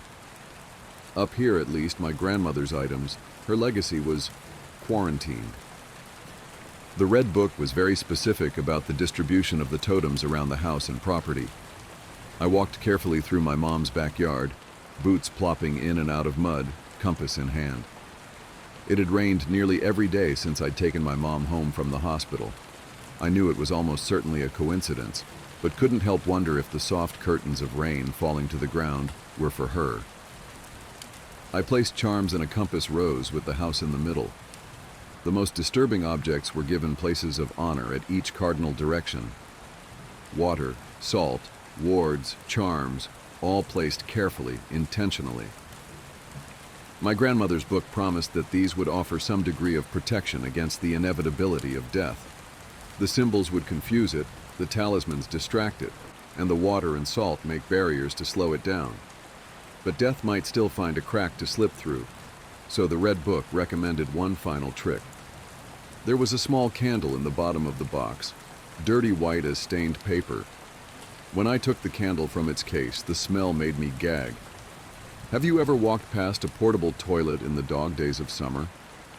When it's so hot the blue plastic has started to warp and bubble? Imagine that smell distilled into a finger's worth of wax. I brought the candle downstairs, placed it on the dining room table, and set it alight. The wick caught immediately, the flame burning an unusual red-brown. No heat came off of the candle, and it actually seemed cooler the closer I moved my hand to the fire. Once the wax began to melt, the smell was 10 times worse than it was back in the attic. I choked down a greasy sickness crawling up my throat and quickly left the room, shutting the French doors as I went. That helped trap the odor, but I couldn't shake the sense of nausea. I went to check on my mother. "Do you remember the day you ran away?" my mom asked, sitting in her bed, lunch untouched on the nightstand beside her. I didn't think she had any weight left to lose before she was nothing but bone and memory. Her skin was rice paper over a frame that seemed smaller every day. Her eyes, though, no matter how fragile the rest of her became, remained 2 little lanterns against the dark, blue and bright and alive. "I didn't make it very far," I answered, "and I wasn't really running away, only stretching my legs." Mom smiled. "You told me you were leaving for the circus. You wanted to be either a lion tamer or a strong man or maybe a fire eater." I think I wanted to be all of that combined. Young me was big on multitasking. My mother turned, so she was looking out the window into the yard. "I was so scared when I found your note, the one saying you were leaving. My hands were shaking like you wouldn't believe when I called the sheriff and then Mr. Jonas down the way. It felt like we were searching for you for half the night, even though it couldn't have been more than an hour before we found you there, lost in the woods, wandering around and shivering. You hadn't even brought a jacket." I sat next to my mom on the bed. "Yeah, I didn't exactly plan ahead for my circus escape. I remember getting over the idea real quick, but I couldn't find my way back. I'm glad you found me." "I'm glad too," my mother said, and I noticed her wipe away a tear. "I'm so glad. That hour you were gone, Brian, that was the most afraid I've ever been. Afraid we wouldn't find you. afraid you might be hurt or worse. I couldn't hardly breathe through the fear. Then suddenly, you were there and the relief nearly knocked me over. I think we stayed up together the rest of the night watching the stars.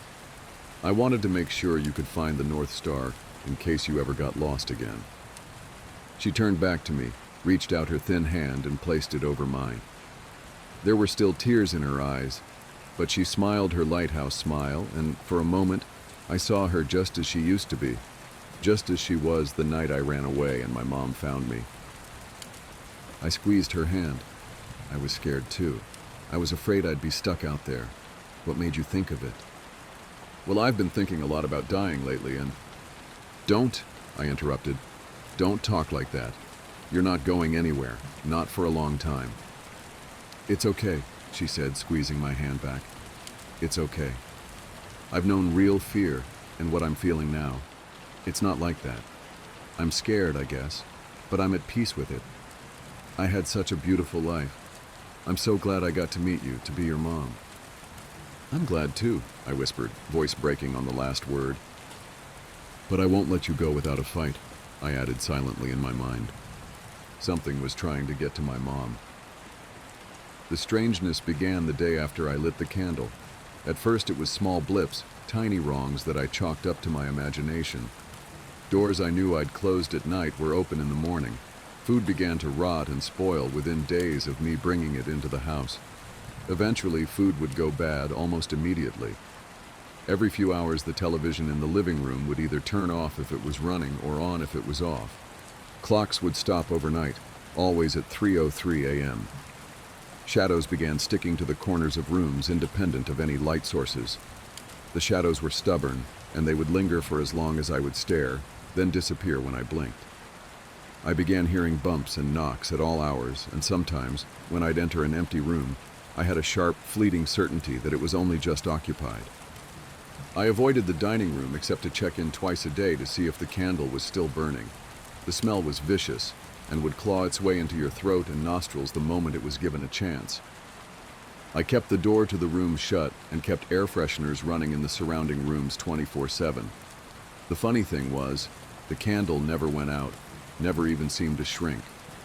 I could see the wax melting, but day in and day out the candle refused to change. Days marched into weeks, and the wrongness only grew deeper. My mom and I both lost sleep to vivid nightmares that we couldn't remember when we woke up. Only the echoes remained, but those were enough to leave my pulse sprinting until morning. I started sleeping in a chair in my mother's room. I did this to comfort her if she woke up confused during the night, but also because, if I'm being honest, I was too scared to sleep alone. I felt like a child running into his parents' room, convinced there was a monster under the bed. Thing is, maybe there was. By the third week, I couldn't keep doors closed. They would slam open the moment I left the room. A terrible scratching began inside of the walls. I told my mom it might be squirrels or mice, but the sound was so insistent, not like rodents milling about, more like a dog wanting in. I stopped leaving the house for supplies. Instead, I had what little food we ate delivered. I kept the curtains drawn. There was tapping on the glass every night. About a month after leaving the hospital, we were living like zombies. The dining room couldn't contain the smell of the candle anymore. The entire house was clogged with the scent. Tiny noises had graduated into full-on laughs and screams and whispers in the rooms around us.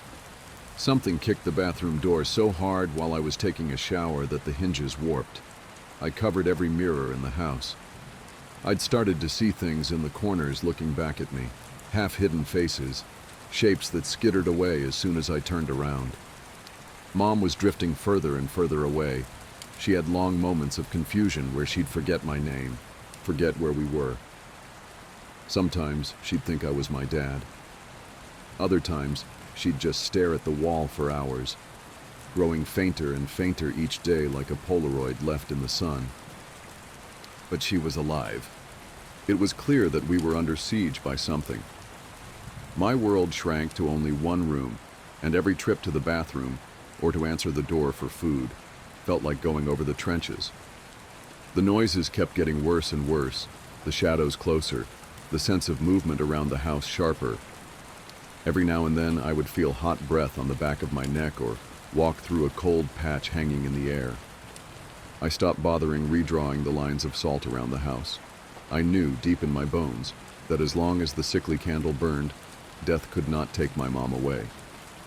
On the 33rd day after leaving the hospital, I woke with a start from a nightmare, only to find my mom's bed empty. She hadn't been able to walk the past week at all, so my first feeling was hope that she might be improving, at least a little. Then I noticed the odor we'd been living with for weeks was gone. "Mom!" I shouted, running in bare feet out of the room. I found her in the dining room, the door wide open. She was standing at the table, frail as a neglected scarecrow, bobbing back and forth. Her hands were hovering over the candle. The flame was out. "Why did you do that?" I whispered. "Mom? Mom? Are you okay?" I padded into the room, the wooden floor freezing cold. My mother didn't react to my presence. She just continued rocking side to side. I realized she was still asleep. "Mom?" I gently shook her shoulder. "Wake up." Her head snapped back and she nearly fell. I caught her on the way down. It felt like she weighed nothing at all. "What's going on?" she asked, looking around the dark room. "Where?" "You're okay," I told her. "You were sleepwalking." "I was having the most unusual dream," Mom mumbled. "There were so many stars and—" She began to shiver uncontrollably. The cold hit me a moment later. I let out a gasp. The house was chilly before, but the dining room was near Arctic. My breath bloomed into a thin cloud in front of my face. I became acutely aware of the complete silence filling the house. Then I heard scratching. It was coming all throughout the house, deep tearing sounds at the walls around the dining room. Footsteps came immediately after, heavy and fast. Somewhere in the house, a window shattered. "Brian," my mother said, holding on to me. "Don't worry," I said. "Everything will be—" My voice deserted me as a massive shadow unfolded in the corner of the room. It was shaped like a man, but tall. So very tall. And it was fast. Before I could yell, the shadow was on us, pouring over my mother. In the space of a heartbeat, she was simply gone. "No," I whispered, clawing at the dissolving shadow where my mom used to be. "No, no, no, no, no." The shadow was disappearing like a puddle, sinking into the floor. There was a texture to it, oily and too slick to hold. I thought of my mother the night she found me lost in the woods, the night I'd run away. Her face filled my memory, her lighthouse smile. I remembered the relief I felt when she found me, the overwhelming love. I held on to that feeling, clutching it close. "You can't have her," I whispered. I closed my fist around the last threads of the shadow. There was a terrible sensation of pulling. It was like I'd caught a horse by the tail and it was trying to shake me. But I held on. A sense of ripping and being dragged. It was a riptide with a mind of its own. But I held on. It could not shake me. The temperature was dropping every second and I felt my vision growing dark. The last thought that ran through my head before I blacked out was a promise to myself that even if I died, my grip would hold. I wouldn't let my mother's life slip away. All sounds and light faded, narrowing to a pinprick and then going black. I woke up under a field of stars. I was lying in soft grass, still wearing my pajama bottoms and an old t-shirt. It was cool, wherever I was, but comfortably so. I stood up. There were trees all around me, tall and close, stitched together with shadows.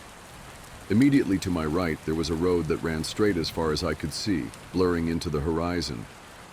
But the stars, they were like nothing I'd ever seen before. Bright ribbons of northern lights rippled above me in green and blue and purple. Stars lit the sky like millions of lanterns floating on a still ocean. The moon shone sharpest of all, a spotlight hanging above the tree line, so close I thought I could stretch up and brush its face. "You are persistent," said a voice from the forest behind me. I whipped around but couldn't see anyone. Then a dark spot began to clarify against the gloom. The silhouette separated itself and moved towards me. I recognized it instantly as the shadow from the dining room. As it moved closer, the thing grew and grew until it touched the sky and filled my vision. A deep dread sank into me, but I stood my ground. "Give me back my mom," I shouted. The silhouette pulled away from the sky, and then it was standing in front of me, the shape and size of a tall man. But instead of a shadow, the thing had wrapped itself in stars. Miniature constellations drifted across its body, floating slowly like a time-lapse of a clear night sky. Burning brightest was the North Star, blue and warm. The space between the stars was absolute black, not a shadow but a complete absence of light. It was the most beautiful, terrifying thing I'd ever seen. "What are you?" I whispered. "You know," it replied. "Give her back," I begged. "Please, give her back." "I can't. It's her time. Past her time. You delayed me. Delayed her." I clenched my fists. "She didn't get enough time. I didn't get enough time. It's not right. It's not fair." "Of course it's not fair," the starry thing said. "But it is right. You each have your time, and at the end of it, there's me, and there is a road, and we walk it together." "Where to?" I asked. "Where are you taking her?" "I don't know. It's not for me to know, only to know how to get there." "Then I won't let you take her." I planted myself in the road. The world was still and solemn around us. The constellations drifted like clouds, and a soft breeze stirred the branches. The starry thing didn't respond for a moment. "Your mother was kind and caring. Wherever she goes, she'll have peace," it promised. "But," the creature raised its hand, "did you ever stop to think that death isn't an enemy? Death simply is. It is the natural partner to life. It knows no prejudice or malice, has no designs or ambitions. Your mother spent so long suffering, felt so much pain. Instead of letting her rest, you took it upon yourself to draw her life beyond its given course. You kept her alive, but at the cost of stretching her thin, prolonging her sickness, diluting her. Did you keep her alive for her benefit or for yours?" I couldn't answer. "Stretching a life is unnatural, dangerous," it told me. "In the weeks you kept me away, you drew the attention of old things, hungry things, forces that would like nothing better than to swallow even the memory of your mother, to tear and bite until there was nothing left but pain and fear and a perfect emptiness." I shuddered, remembering the clawing sounds, the shattered window, and the laughter from empty rooms. "I'm sorry," I whispered. Can they hurt her here? Is she safe?" The stars in the shadow burned brighter for a moment. "Your mother won't walk her road alone. None of you do. I walk with you, always to the end." "Can I see her?" I asked. "Please, let me say goodbye." It considered for several seconds. "You are persistent." And then the starry thing was gone. I was standing alone on an empty road. "Brian." I turned to find my mother behind me on the road. She looked younger, healthier than I'd seen her in years. The frailty was gone, and my mother seemed exactly as I remembered her when she found me in the woods all those years ago. "Isn't this the most beautiful dream?" she asked, staring up at the night sky. "Yeah," I said, trying to keep my voice steady. "A beautiful dream. I love you, Mom. I love you so much, so very much." She smiled and touched my cheek. "I love you too. Don't cry, it's okay. I'll wake up any time now. I'll see you then." I nodded, wiping at tears. "Sure, yeah, I'll see you then." "What do you think is at the end of the road?" she asked. "Do you think I'll have time to find out before I wake up?" I looked out at the road, scanning the trees for any hungry shadows. "I don't know. I don't know where it goes, but promise me you'll be careful." My mom smiled wider. "Of course I'll be careful." "And she won't walk alone," said a familiar voice behind us both. I turned, expecting the starry thing. But the man standing on the road was entirely normal. The light from the moon was enough that I could see he had moss-green eyes and a bright shock of red hair. "Such a beautiful dream," my mother said. The man came towards us and took my mother's hand. He and I looked so alike, I could see why my mother confused us when she was sick. "Take care of her," I told the man. Just please take care of her. Make sure she gets where she's going. There are things out there that want her, to hurt her. It's my fault. I'm sorry. I'm so sorry." The man squeezed my shoulder. She'll be safe, watched over. If the devil himself is waiting on the road ahead, he'll move, or he'll be moved. I believed him. Thoughts raced through my head. There were so many things I wanted to say, questions, a million ways to say goodbye. I wanted to stretch out the moment for as long as I could, but I realized I'd already delayed my mother enough. I love you, I told them both. Goodbye. I woke up back in my dining room sitting at the table, the unlit candle in front of me. The house was quiet and still. There was no more scratching, no sound or sense of life at all.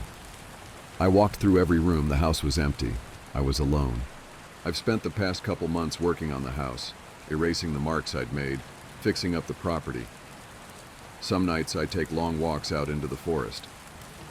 I'm far enough out in the country that on clear nights it's like looking up at a sea of stars. I think about my parents the most during those walks. I grieve and remember in my own way. And I wonder where their road went, if they're still traveling or if they reached their destination. I hope that their road takes them strange and beautiful places. When I walk at night, I look up for the North Star to keep from getting lost. Maybe they do the same. When it's full, I also look up towards the moon. I wonder if my parents had a chance to visit, to search for hidden oceans. I like to think they did, that the moon has at least one Maria, the one I love most. My students submitted the most disturbing living history project I've ever seen. One of my least favorite parts about being a middle school history teacher is the bullshit living history assignments we give at the end of every school year. Kids are supposed to sit with their grandparents and videotape, voice record, or transcribe their oldest memories for posterity, and for an easy way to bring up their GPA. I have been doing this for 17 years, and when I collected the projects this time around, I assumed they would be as dull, if not duller, than usual. This had not been a particularly bright class. So I went home, poured myself a glass of wine, and prepared for a long night of I only owned 2 pairs of pants when I was your age, and my brother got beat with a newspaper for hitting a baseball into a neighbor's yard. And of course, these projects were peppered with innocent old person comments that were so horribly sexist and racist you just had to laugh. Now, I had a girl in my class whom I will call Olivia. She was pudgy, quiet, and proved herself a consistent B student.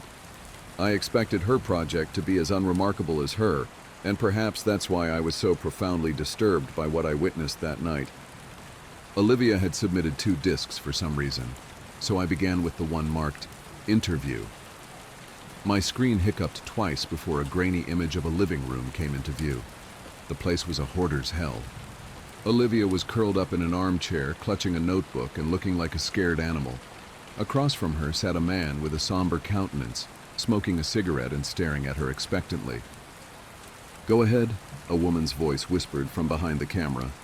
Olivia's owlish eyes flashed towards the screen, then back to the man. "I am here with my great-uncle Stephen," she began almost inaudibly. "He's going to tell us about his oldest memories from being in the army." Great-uncle Stephen looked like he'd rather be in a goddamn trench at the moment, but he waited patiently for the questions to begin. Not surprisingly, Olivia read verbatim from the suggested question sheet I had handed out to the students. He answered her curtly. Once or twice I heard her mother whisper, "Speak up, Olivia," from behind the camera. Typical boring shit. So I was intrigued when Olivia set down the notebook and asked, "Did you like being in the army?" That was totally off script. Great-uncle Stephen emitted a chain-smoker's wheeze. "Nope. Glad to get out of my town, though." "Where did you go?" "Balkans." "Uh-huh," she said. I doubted she knew what the Balkans were, and my suspicion was confirmed when she asked, "Was Balkis very different from here?" "Yes." Mom cleared her throat from behind the camera, perhaps encouraging Great-uncle Stephen to be a little more forthcoming. But Olivia seemed genuinely interested. "Uncle Stephen," she asked, "what is your very worst memory from the army?" The old man crushed his cigarette in the ashtray and then slowly lifted himself out of his chair. "I'll be back," he mumbled. The camera cut off. When the screen flashed back on, Everything was the same except Great Uncle Stephen had several pieces of paper in plastic sleeves laid atop all the crap sitting on his coffee table. One he held in his hand. "I was a kid when I enlisted," he said, looking at Olivia. "Your brother's age," he told her. Olivia nodded. "I never saw combat. Both of my deployments were to cities in Eastern Europe that had been destroyed by civil wars. Everything was a mess. I felt like a janitor, for fuck's sake." "Ahem," Mom coughed. Great Uncle Stephen sighed and looked at his paper. "My unit was assigned to a school that had been obliterated by all the violence. Broken windows, caved-in rooms. And for some reason, the part that got to me the most was that the school had been like this for years before we got there. No one had lifted a finger to fix it. I saw kids walk by it on their way to go beg for money or whatever shit they did." The camera dipped towards the floor as I heard Mom whisper harshly at Great Uncle Stephen. I couldn't make out what she was saying, but it wasn't hard to imagine. "Do you want to hear this goddamn story or not?" I heard him bark in response. "Then you better let me tell it how I want." "Mom," Olivia chimed, "please stop interrupting." "Are you presenting this in front of the class?" "No, Mom, we're just handing it in to the teacher." "I'm sure he's heard the word shit before," Great Uncle Stephen contributed helpfully. I wasn't a he, as a matter of fact, but other than that, the statement was accurate. The camera was lifted, and after a couple of blurry focus adjustments, the shot was the same as before. I'm talking too much anyway," he grumbled. He lifted the piece of paper in his hand close to his face. "In the basement, I found this letter. I didn't know what it said, but I had a buddy of mine translate it, so I'm going to read it now, and then I'll tell you what I saw in that basement." A chill ran down my spine. Mom zoomed in to Great Uncle Stephen and his letter. His palsied hands trembled as he held up the paper. This is what he read. "Dear Sir, I never loved my country. So many of these skirmishes are born from patriotism, a power struggle for the shards of a once great empire. But I do not care what name my home has on a map. This fighting is senseless, and I stay as far away from it as I can. It was not these attacks and disorganized violence that took the lives of my wife and child. It was illness. Mercifully, it happened quickly for the baby. Nadja suffered for longer.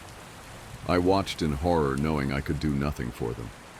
My only solace is that I was there for them every step of the way. I stopped going to work one day, and no one came after me. I doubt they noticed I was gone. Since the school was simply across a field visible from my window, it would have been easy to go for a few hours each day and come home quickly to care for them. But what was the point? All I did was clean floors. I was as useless to the world as I was to my family. I tried to take Nadja to the hospital, but the journey was too long and taxing. I brought her home and she died that night, after Nadja and the baby were gone. Well, I don't remember much. I didn't leave my hovel, barely ate and slept. Thought many times of taking my own life. Tempting though it was, I felt paralyzed by my own helplessness. The one thing that kept me sane was my radio. I never turned it off once, even though I didn't listen to the words being said. In fact, the channel I got the clearest was in English, I think, which I don't speak a lick of. But the voices, the music, and the true knowledge that life existed beyond this violent city sustained me. I have no idea how long passed before I saw the light of day again. I was dizzy from hunger, so finding food was my priority. My radio came with me, of course. Since I first holed myself up, it has gone everywhere with me. It talks to me as I sleep and as I wake. I don't know what it's saying, but I know I would die without it. Once I had some water and food, it occurred to me that the only thing left to do was go back to work. So I did. The following morning, I simply returned to the school where I was a janitor and got back to work. Nobody made a big deal out of it. Like I said, Nadja had been sick for a long time, and those who worked at the school knew it. I appreciate that no one had pestered me to come back to work during the hardest days of my life. The teachers never said much to me, but we smiled at each other in the halls, and that mutual respect was perhaps the reason I decided to come back at all. The place had gone to the dogs without me, so I simply grabbed my broom and rags from my closet and set to cleaning. Everyone is grateful to have me back, I know. And the best part is that nobody minds my radio. I bring it with me everywhere and keep the volume low enough not to disrupt the students. No one has ever complained. In fact, I suspect they like it. The schoolhouse is not very big, but does require a lot of maintenance. The floors are always sticky and stained, so I spend most of my time mopping. Kids make messes. I guess that's why I'm still in business. Sometimes I have to move things around to make sure I get every spot on the floor beautiful and clean, but I take pride in that. And the repairs. The school always needs tune-ups here and there, and I am happy to help. Some days I'm reconstructing a desk that broke as I whistle along with the radio. Other times I handle more serious, structural issues. Days when I have work like this, I feel truly instrumental, like a cog in a larger machine. How could this school survive without me? It took me a long time, but I once again feel that I have purpose. There is a larder behind the school that is full of preserved food.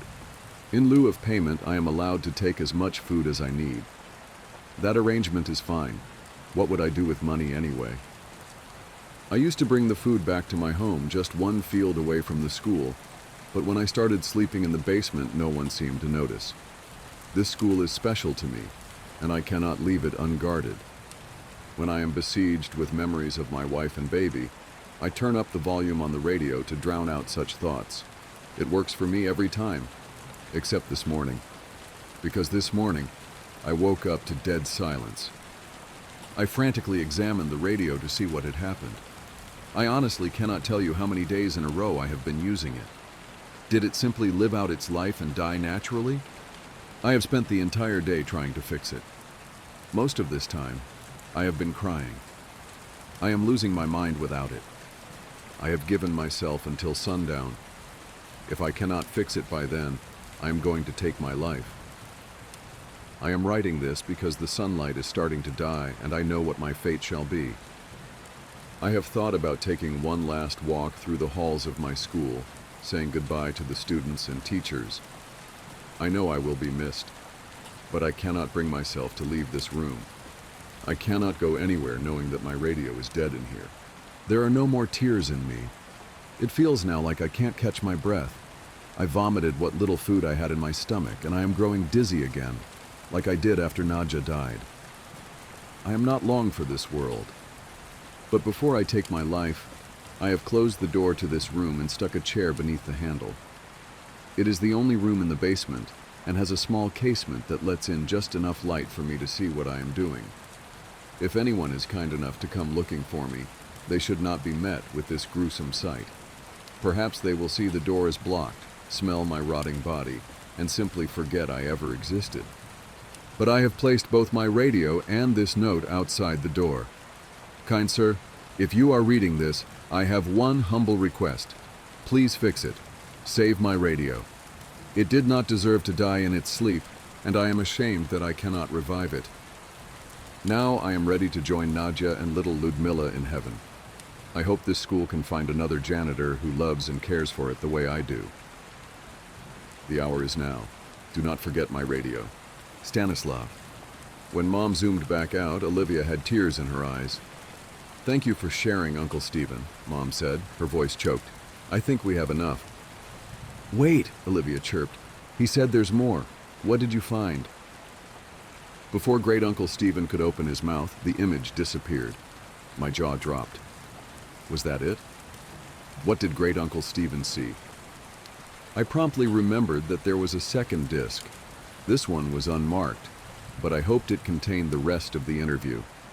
There was no video, only audio. The voice that started up was Olivia's. Hi, Miss Garrity, I'm sorry about my mom, but she refused to record the rest of what my uncle was saying. But I asked him to continue and secretly recorded the story as a voice memo on my phone. I remember you said earlier this year that history is written by the people who win wars. She sucked in a breath and commenced crying. But everyone's history is important, even if they are sad, pathetic people, and even if they never won a single thing in their life. I haven't slept through the night since I finished this project, but you have to hear what my uncle has to say. There were tears in my eyes, too. The sincerity of her words was beautiful. I was also flattered that she had remembered some trite phrase I threw around because it was what my history teacher said to me. Before I got too sappy over it, the audio began again. "Fine," came Mom's frustrated voice. "If you want to hear the rest of the story, fine, but this is not appropriate for a school project." "Let me finish," Great Uncle Stephen snapped. "If it's too much for you, help yourself to a snack in the kitchen. But Olivia wants to know what happened." I heard her mother mumble something and walk away. Olivia and her uncle were alone. I imagined her looking at him expectantly. "So, did you find the radio? Or did it get ruined when the school got blown up?" He rasped, and I heard the distinct click of a lighter. "That letter," he began slowly, "had a date on it." "What date?" she inquired hungrily. "It was dated 2 weeks before we started rebuilding the school." "Didn't you say the school had been destroyed like 2 years ago?" "Yes," replied Great Uncle Stephen. "It had been." There was silence as I felt goosebumps on my arms. The images that came to my mind were almost too overwhelming to express, but Great Uncle Stephen put them into words effortlessly. Clearly, he had spent his whole life thinking about it. "This man, this Stanislav, went to a vandalized, falling apart schoolhouse and cleaned up blood and rubble like it was spilled drinks and dust. He smiled at dead bodies in the hallway and believed they were smiling back at him because they liked his radio. He moved around corpses so he could sweep the ground under them. The roof was half collapsed, so when it rained he must have gotten soaking wet, but was so oblivious that he didn't even feel a thing." I could hear Olivia crying steadily. "I found the larder he was talking about. It was all pickled, preserved food that probably tasted like shit. Most of the stuff was moldy." Did you see the dead body?" "Yes, hanging from the ceiling, but still amazingly lifelike. He wasn't rotting away. This hadn't happened years ago." "Did he look peaceful?" she asked, a chord of desperation in her voice. "Couldn't tell you. The smell was rank, and his face was blue and his eyes were bulging. Like this." I imagined him demonstrating. "And the radio?" Olivia wept. I heard Great Uncle Stephen take a long drag of his cigarette. It was there, all right, and it was still on. "There's a gig app that pays disturbingly well. Stay away from it at all costs. You won't find the app in any of the app stores, and even a Google search doesn't turn up results. To download it, you need to scan the QR referral code of someone who's already using the app. That feature makes it feel like you're joining an exclusive club. If a friend offers to let you scan their code, under no circumstances should you take them up on it.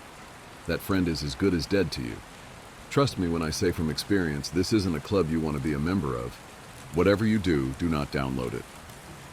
I was at the bar with my buddy Matt when he convinced me to download the app.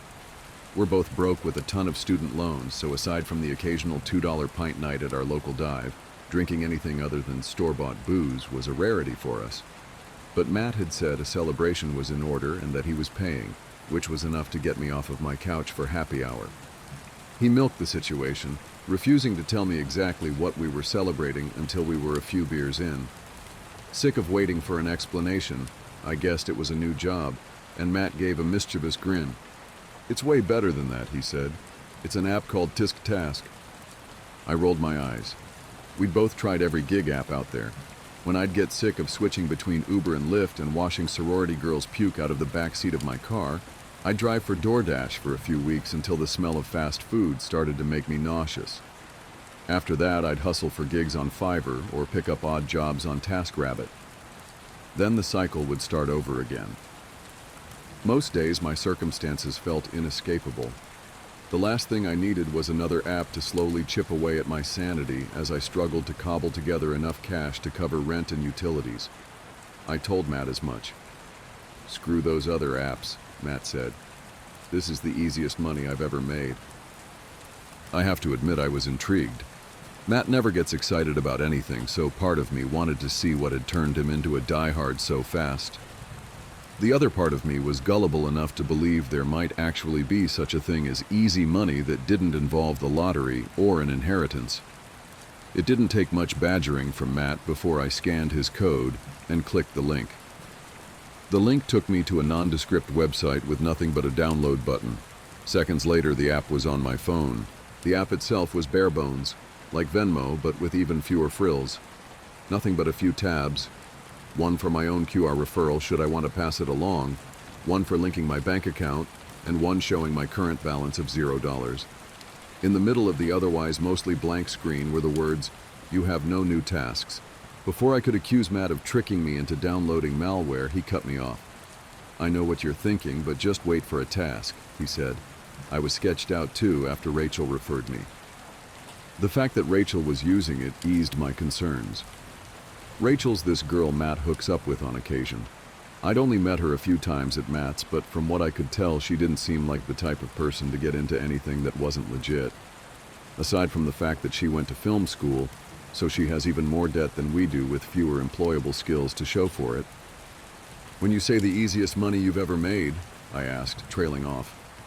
"I've already made $800 since downloading it yesterday, and that's not counting the referral fee you just got me." "I hope they paid you well to rope me into your weird pyramid scheme," I joked. "Yeah, they did." Matt held up his own app to show me $1,000 had just been deposited into his account. "Jesus, is that for real?" "The money transfers, if that's what you're asking."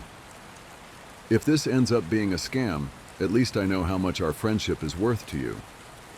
"Oh, they way overpaid then," he said. He laughed and flagged down the bartender for another round. We moved on to chatting about movie trailers and how there was barely anything coming out that we wanted to see. I'd almost forgotten about the app altogether when my phone buzzed 20 minutes later with my first task. I read it and reread it, mystified, and more than a little creeped out by the words on the screen. "Piss on the bathroom floor. You have 5 minutes to complete the task." "Dude, you made it seem like I'd be less sketched out when I got my first task," I said. "Is this a joke? What kind of sick person created this?" Matt read my task and snorted. "Yeah, that's a weird one, but $100 is $100. I looked at my phone again. Sure enough, the app was offering me $100 for the task. Below that, a timer was counting down, already at 4:27. "There's no way I'm doing that for $100. "So wait for one that makes you feel all warm and fuzzy inside," Matt said. Or what? Piss on the floor that someone's going to have to clean?" "You know how many guys are going to end up doing that tonight anyway? At least you'd get paid for it." "It's a dick move. People are dicks all the time." "Have you gotten one like this?" "The first one I got was knocking over a display stand at Publix." "And you did it?" "For $50? Hell yeah, I did. It was no big deal. I apologized and went on with my day."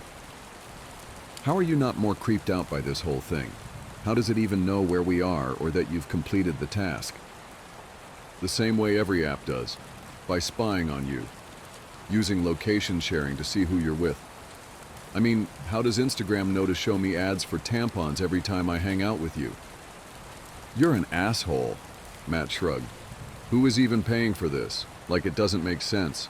All the other gig apps are connecting workers with clients and taking a cut. There's no upside to this for anyone but the people who do the tasks. My money's on Zuck, or some other billionaire. Think about it. They're bored of all the luck stuff. They've got more money than anyone could spend in a lifetime. What else are they going to use it for but to laugh at all the dumb shit people will do if you pay them?" "Yeah, I'm not really interested in being part of someone's messed up social experiment."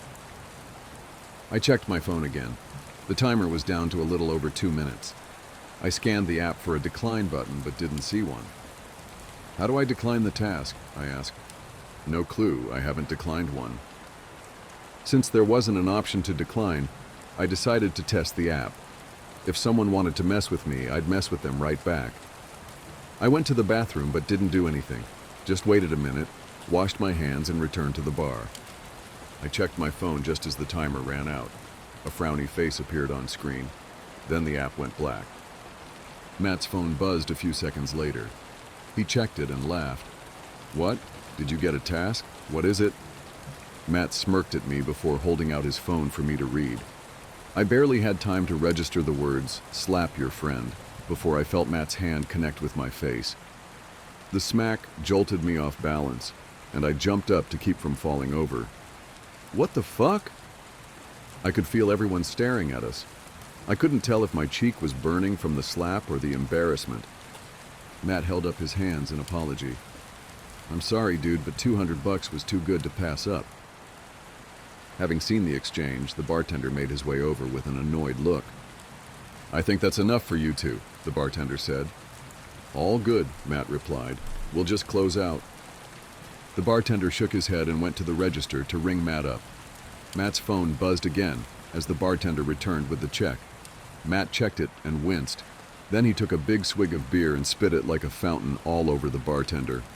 The bartender turned red as security stormed over and grabbed Matt by the back of his shirt, dragging him towards the door.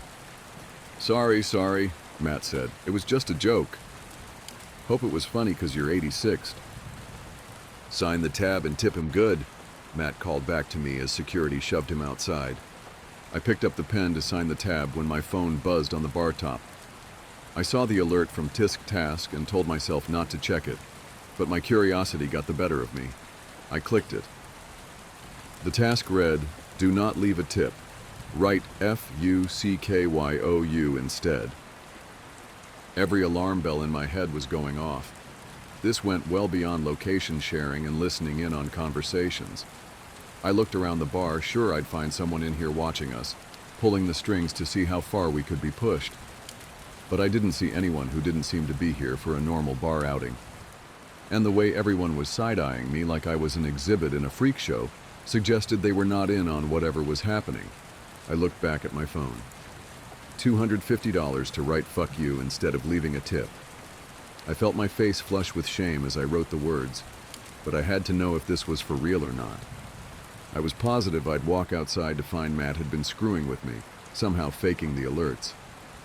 I turned the receipt face down and scurried out before anyone could read what I'd written. By the time I stepped outside, the app was alerting me that I was now $250 richer. In the midst of so many emotions and my desire to get away, at the time it didn't cross my mind that out of all the sketchy aspects of the app, I just encountered the biggest red flag of all. That slap from Matt wasn't a random task, it was a warning. Not following orders had consequences. Matt wanted to go somewhere else and keep celebrating our good luck, as he called it. But once the adrenaline faded, I felt hungover and on edge, so I went home. The whole thing felt wrong on multiple levels, so I decided not to go on the app for a while. Still, I needed some proof that the whole thing wasn't a hoax, so I transferred the money to my bank, and sure enough, it showed up. As easy as the money had been, I had a knot in my stomach about it, though I struggled to articulate why. Part of it was being watched, all the unanswered questions about who was behind the app and why anyone would create it.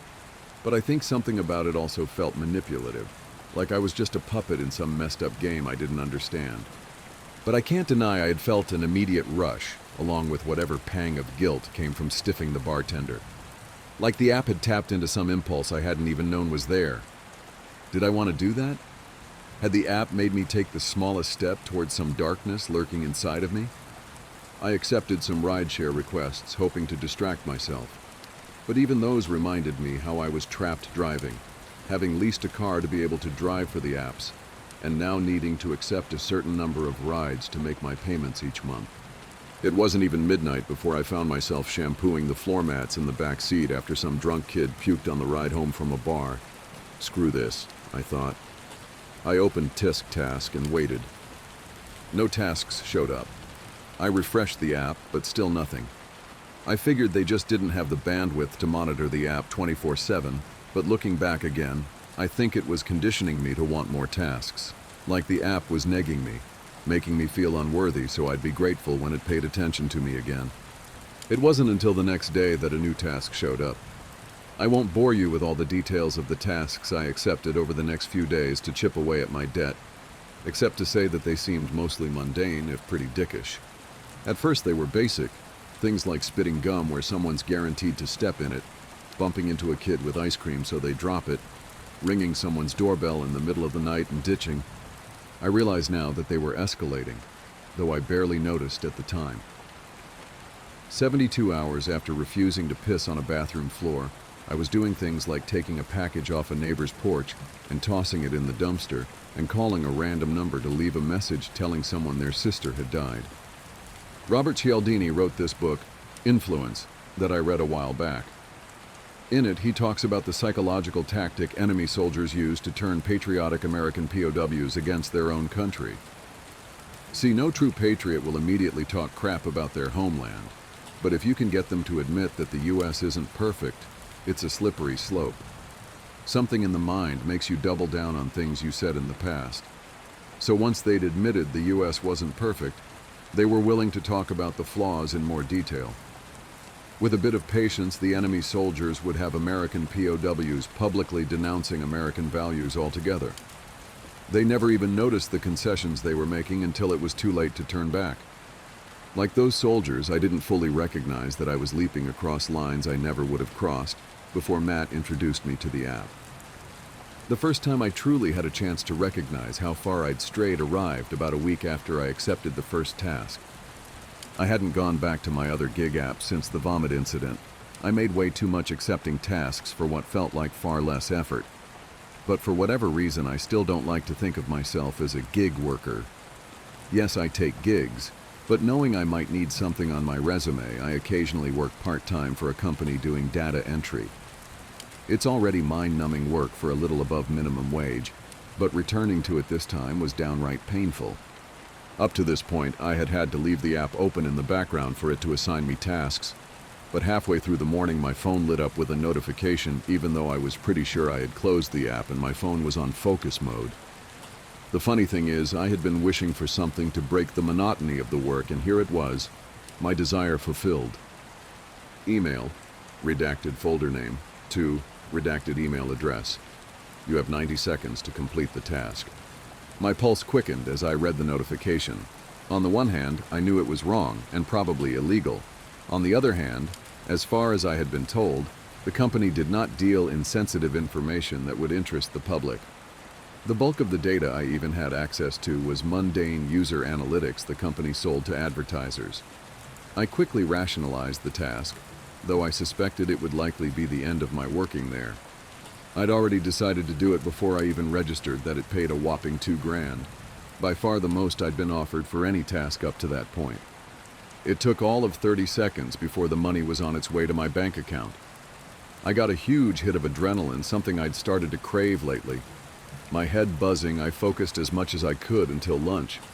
Upon my return, I wasn't remotely fazed to learn my supervisor wanted to see me in her office. She was shockingly nice about the entire thing. She did not immediately fire me, though she was well within her right to. Instead, she gave me a chance to explain myself. A look of confusion came over her when I declined, and she politely let me go. Like I said, I had been told, by her specifically, that we did not deal in particularly sensitive information, so the way she handled the whole thing tracked. But when I looked back one final time, I saw something on her face that made me think otherwise. Dread. She looked terrified. The next day I understood why when I saw on the news that the company was shuttering its doors after a data breach.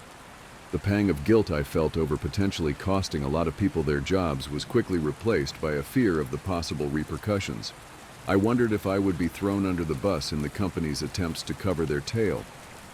As if it could read my mind, my phone lit up with a notification informing me I'd received a $5,000 employee loyalty bonus.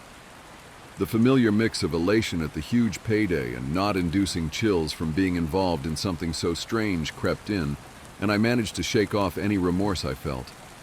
I fell into the now routine act of rationalizing away what I had done. Whereas before I'd told myself no one was really getting hurt by my actions, this time I focused on the fact that clearly the company had been doing something shady, or else a seemingly innocuous folder wouldn't have been enough to bring them down. Fuck them for doing something that put me in this position in the first place, I thought. It wasn't the first time I had gotten angry that week.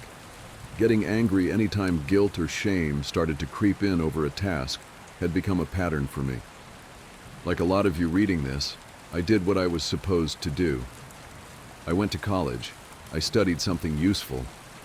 But the jobs in what I studied were mostly in bigger cities, far away from family circumstances that required me to be close to home.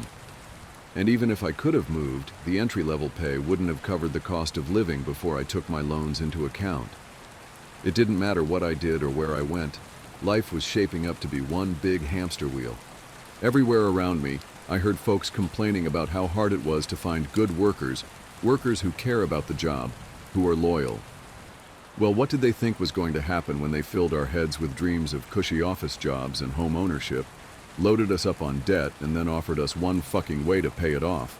By staring at a register or a screen doing absolute bullshit for $15 an hour, if we're lucky, for 10 to 12 hours a day. We were sold a bill of goods. The American dream is dead and gone, but the older generations are still doling out advice based on their experience of a steady paycheck and a reasonable mortgage. And on the flip side, every time we open a fucking app, some rich influencer is saying that if we follow our passion, we'll find more freedom and success than we ever thought possible. But both sides are speaking from a place of having already found success. And every single one of them is positive the only thing that factors into that success is good old hard work. So of course most of us end up juggling multiple gigs, trapped in the hustle economy. At least that way we have some semblance of control over our lives. Sure, we have crippling student loans that our best hope of paying off is the government stepping in to forgive. And yeah, buying even an outhouse is a pipe dream. But at least we get to clock in and clock out as we want, quit when we get bored, give rides or deliver food, YOLO what little we have into crypto, or curate our own social feeds on the off chance fortune might rain down on us and lift us out of the endless grind. I'm not proud of how little I hesitated accepting these tasks. It legitimately felt like, for the first time, I had a way out of the rat race, so what if I had to be a dick to do it? Jeff Bezos wouldn't even let his employees take a proper bathroom break, and look where he ended up. Not long after I thought I had perfected the art of justifying my actions, I got the task that finally changed my mind. The day before I downloaded the app, I had made plans for the following weekend with a woman I'd matched with on Hinge. I'd been anxious about the date when I committed to it, worried we'd be limited to the cheapest margaritas I could afford along with complimentary chips and salsa. Telling my dates I'd had a late lunch and wasn't hungry enough for dinner had become my go-to move on the dating scene.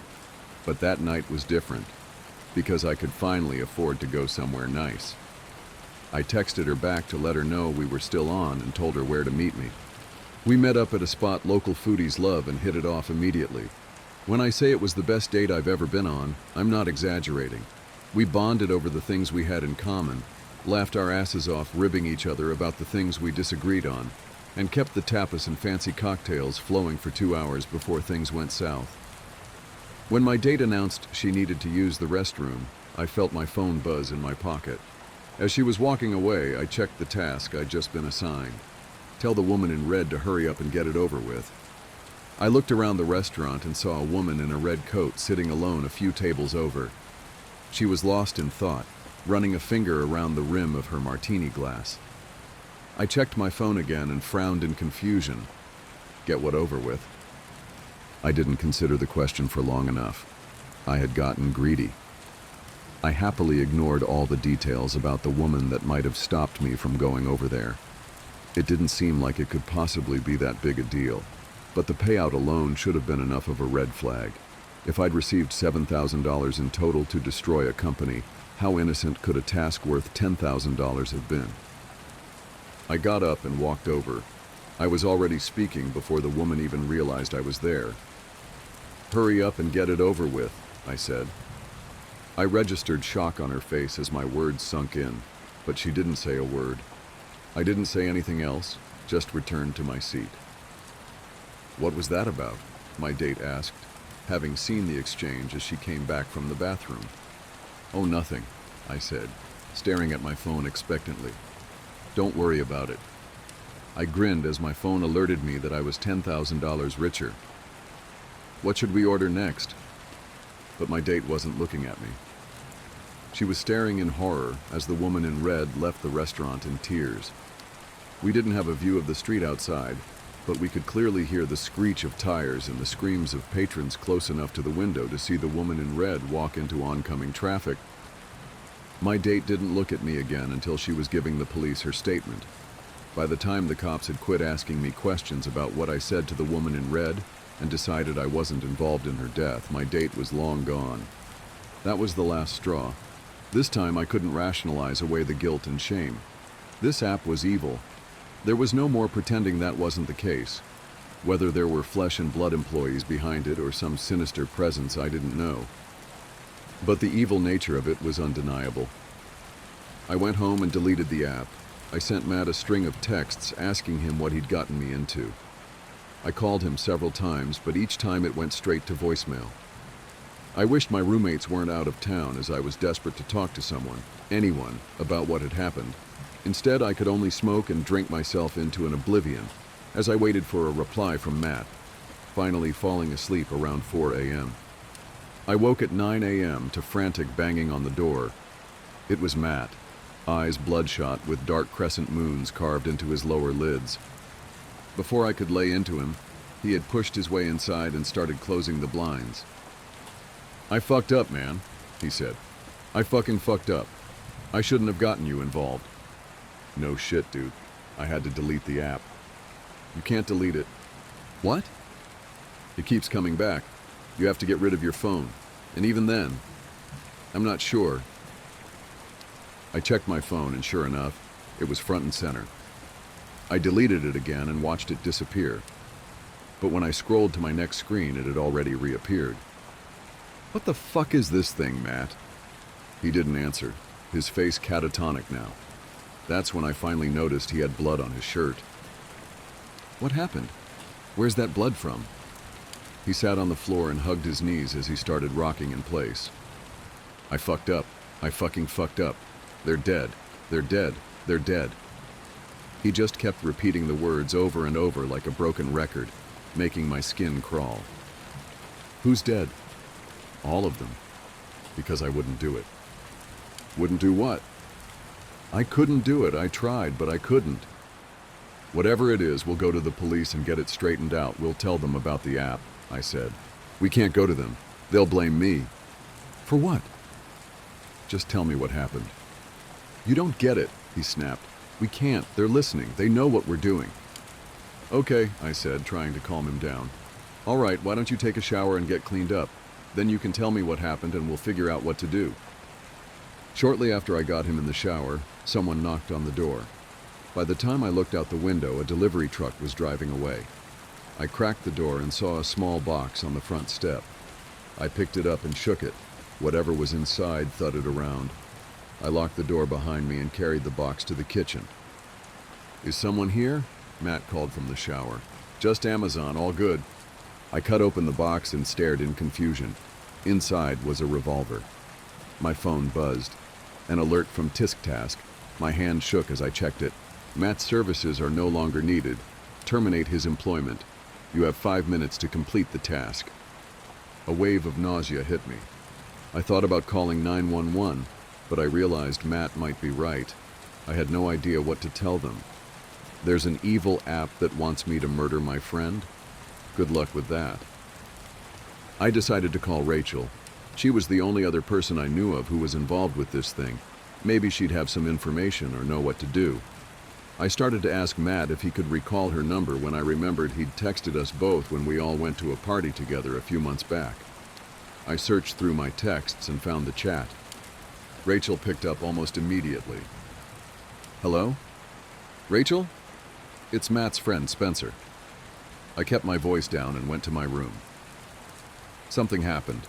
I don't even know where to start." "Where's Matt?" "He's here, in the shower. I think they want me to." "Not over the phone. I'm close by. I'll be right over." I hung up and noticed the shower had stopped.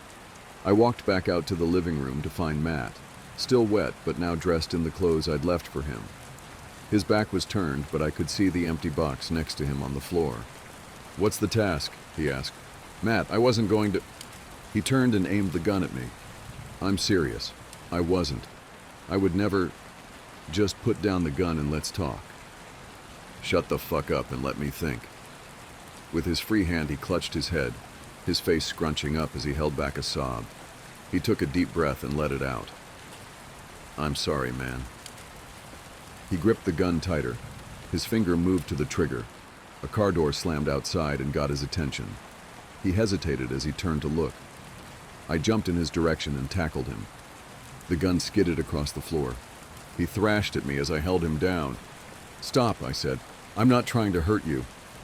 The fight went out of him and he quit struggling. I'm going to stand up now, I told him. Are you going to be calm? He nodded. I stood and moved to the window, peering through the blinds to see Rachel walking up the front steps. It's just Rachel, I told him. The three of us are going to figure this out together, okay? Matt didn't say anything, but he sat up.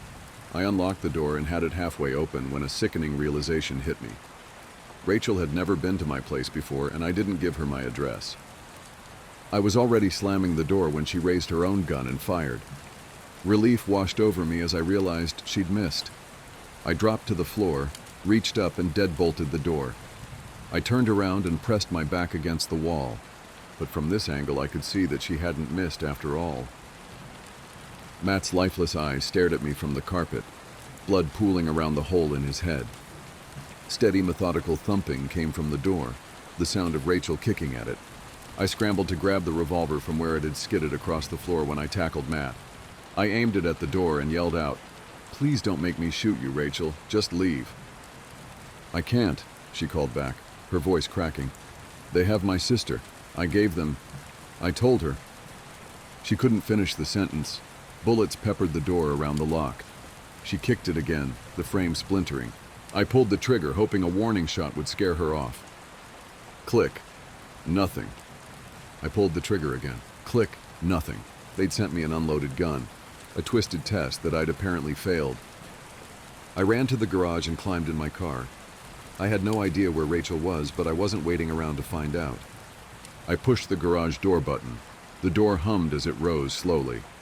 Rachel's boots appeared just outside. I didn't hesitate. I turned the ignition and shifted into drive.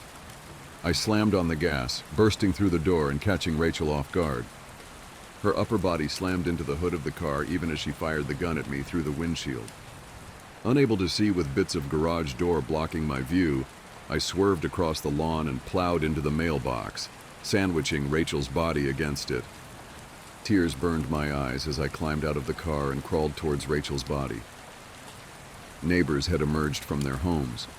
If they'd been disturbed by the gunshots, they'd hidden behind closed doors. Now that the threat seemed neutralized, they exited to witness the gruesome aftermath. I leaned over Rachel's dying body. "I'm sorry," I cried. "I didn't want to." Her mouth flapped uselessly as she tried to speak. I moved closer to hear what she was saying. "My sister. They said they'd let her quit if I... Please help her." "Who are they?" I asked. But Rachel was gone. I noticed blood dripping onto the lawn near Rachel's arm. I looked down to see I'd caught a bullet in the shoulder. I heard sirens as I passed out next to her body. I awoke in the hospital to find an officer sitting with me. I tried to sit up. "Stay down," she said. "You were hurt pretty bad, but you're going to be okay. Your parents have been notified and they're on the way." It wasn't... I had no idea where to begin. "You don't have to say anything. You're not in any trouble. The neighbors' reports made it pretty clear it was self-defense. The two deceased turned out to be some pretty big drug dealers and you got caught in the crossfire. But you're lucky. Things could have been a lot worse for you." "That's not what happened," I said. She looked at me for a while, taking me in. Then she said, "You're not thinking straight. Get some rest and we can chat later if you still want to." The cop stood up and walked out of the room. I noticed a phone on the table between my bed and the chair she'd been sitting in. "Hey, you left your phone," I called out. She turned back and shook her head as she held up a cell. "Mine's right here. I'm pretty sure that's yours." The phone buzzed on the table, giving me instant chills. A single notification lit up the screen. "You have a new task." My Uncle Matt never existed. My family and I have been going through a very strange experience over the last couple of months. It's hard to even put into words or explain what is going on. I guess I can just start off from where it all started to feel off. A few months back, my family had a big get-together. My parents both have 2 siblings. They all got married and had some kids. Well, all of them except Uncle Matt. He never got married or had kids. That means I have 10 cousins. My aunts and uncles all live within 2 hours of us, so we've all grown up together. That being said, we don't normally have all my aunts and uncles in a house at once. This was a rare occasion to have a family meal when they were all free. I will not be naming every single family member in this post because that seems like a lot of information. And honestly, you've already gotten more information about my family than you ever wanted. But I promise this context is important. Okay, enough with my babbling. Let's talk about what happened that weird night. My parents and I went over to my Aunt Margot and Uncle Ken's house for a BBQ in the backyard. The backyard felt loud and chaotic. I tried to stay out of the way and get the night over with. I was honestly just there for the free food. We were all sitting down at a big table outside. I was so focused on making sure none of the napkins went flying in the wind, I wasn't listening to the conversation. My Aunt Margot came over to the table with a plate of really burnt hot dogs. My mom immediately started to laugh at the sight of them. Is burning food genetic or something? How on earth do you guys always do that to food? The Jensens need to leave the cooking to the Millers, my mom said with a sarcastic giggle. Uncle Ken looked at her confused. What are you on about, Liz? Uncle Ken snapped back. I mean, Margot burnt the hot dogs and Matt always burns food when he cooks. Remember, we had to ban him for months from cooking because we had to order takeout like 3 times in a row. Everyone at the table laughed, recalling their memories. Sighs of recollection bounced back and forth from person to person when my dad spoke up in Aunt Margot's defense. Honey, what are you talking about? Matt is your brother. I really shouldn't have to remind you of that. My mom rolled her eyes in response to my dad. I spoke up because I was suddenly confused about which side of the family Uncle Matt was actually on. You would think I would naturally just know that, but all my aunts and uncles act like siblings and call each other their siblings. My grandparents often refer to their son-daughter-in-laws as just their kids, so it isn't something I always think about. Wait, I'm confused. Whose side is Uncle Matt on? What is the joke? I don't get it, I asked, but was only met with a laugh from all the parents at the table. I finally got an answer from my mom following the silence of the joke that somehow went over my head. Don't be silly, baby. Matt is your dad's brother. As the words left her mouth, half the table looked confused. Liz, what are you talking about? He is on your side. He is a Miller, my Aunt Margot said as she scraped off the burnt edges of her hot dog. Okay, now I'm with Amanda. I don't get the joke, my mom said while looking at me with narrow, inquisitive eyes, and then at the rest of the group. Wait, everyone slow down, Aunt June said, speaking up for probably the first time in the night. This is dumb. Matt is not Liz and I's brother. He has to be on the Jensen side of the family. I sat at the table watching my family in silence. Their eyes darted back and forth. They stopped laughing and were all just scratching their heads. After a few minutes, my mom got out her phone. She found an old family photo from when she was a kid. In the photo were her, my grandparents, my Uncle Paul, and my Aunt June. Nothing out of the ordinary. After looking at the picture, Aunt Margot got out her phone and looked for an old childhood photo. Aha, found one, she stated as she showed off the photo on her phone. Yet again, the photo was normal. It had my grandparents, my dad, Aunt Margot, and Aunt Susan. The next hour consisted of both sides of the family going back and forth showing photos. None of them with Uncle Matt in them. I had a few of my cousins there, but they all lost interest once they ate. I, on the other hand, couldn't be pulled away. I was engrossed in learning where the heck Uncle Matt came from. They kept talking back and forth. They figured maybe he wasn't anyone's sibling. Maybe he was related by marriage or a second cousin twice removed that I just called Uncle Matt, because that was the easiest thing to call him. We all have a relative like that, right? I know an easy solution you might be thinking of is to just call him up. That's also what I said, but he was working and they didn't want to interrupt him. But guess what? I needed answers, so I decided to call him. However, when I looked at my phone, I couldn't find him in my contacts.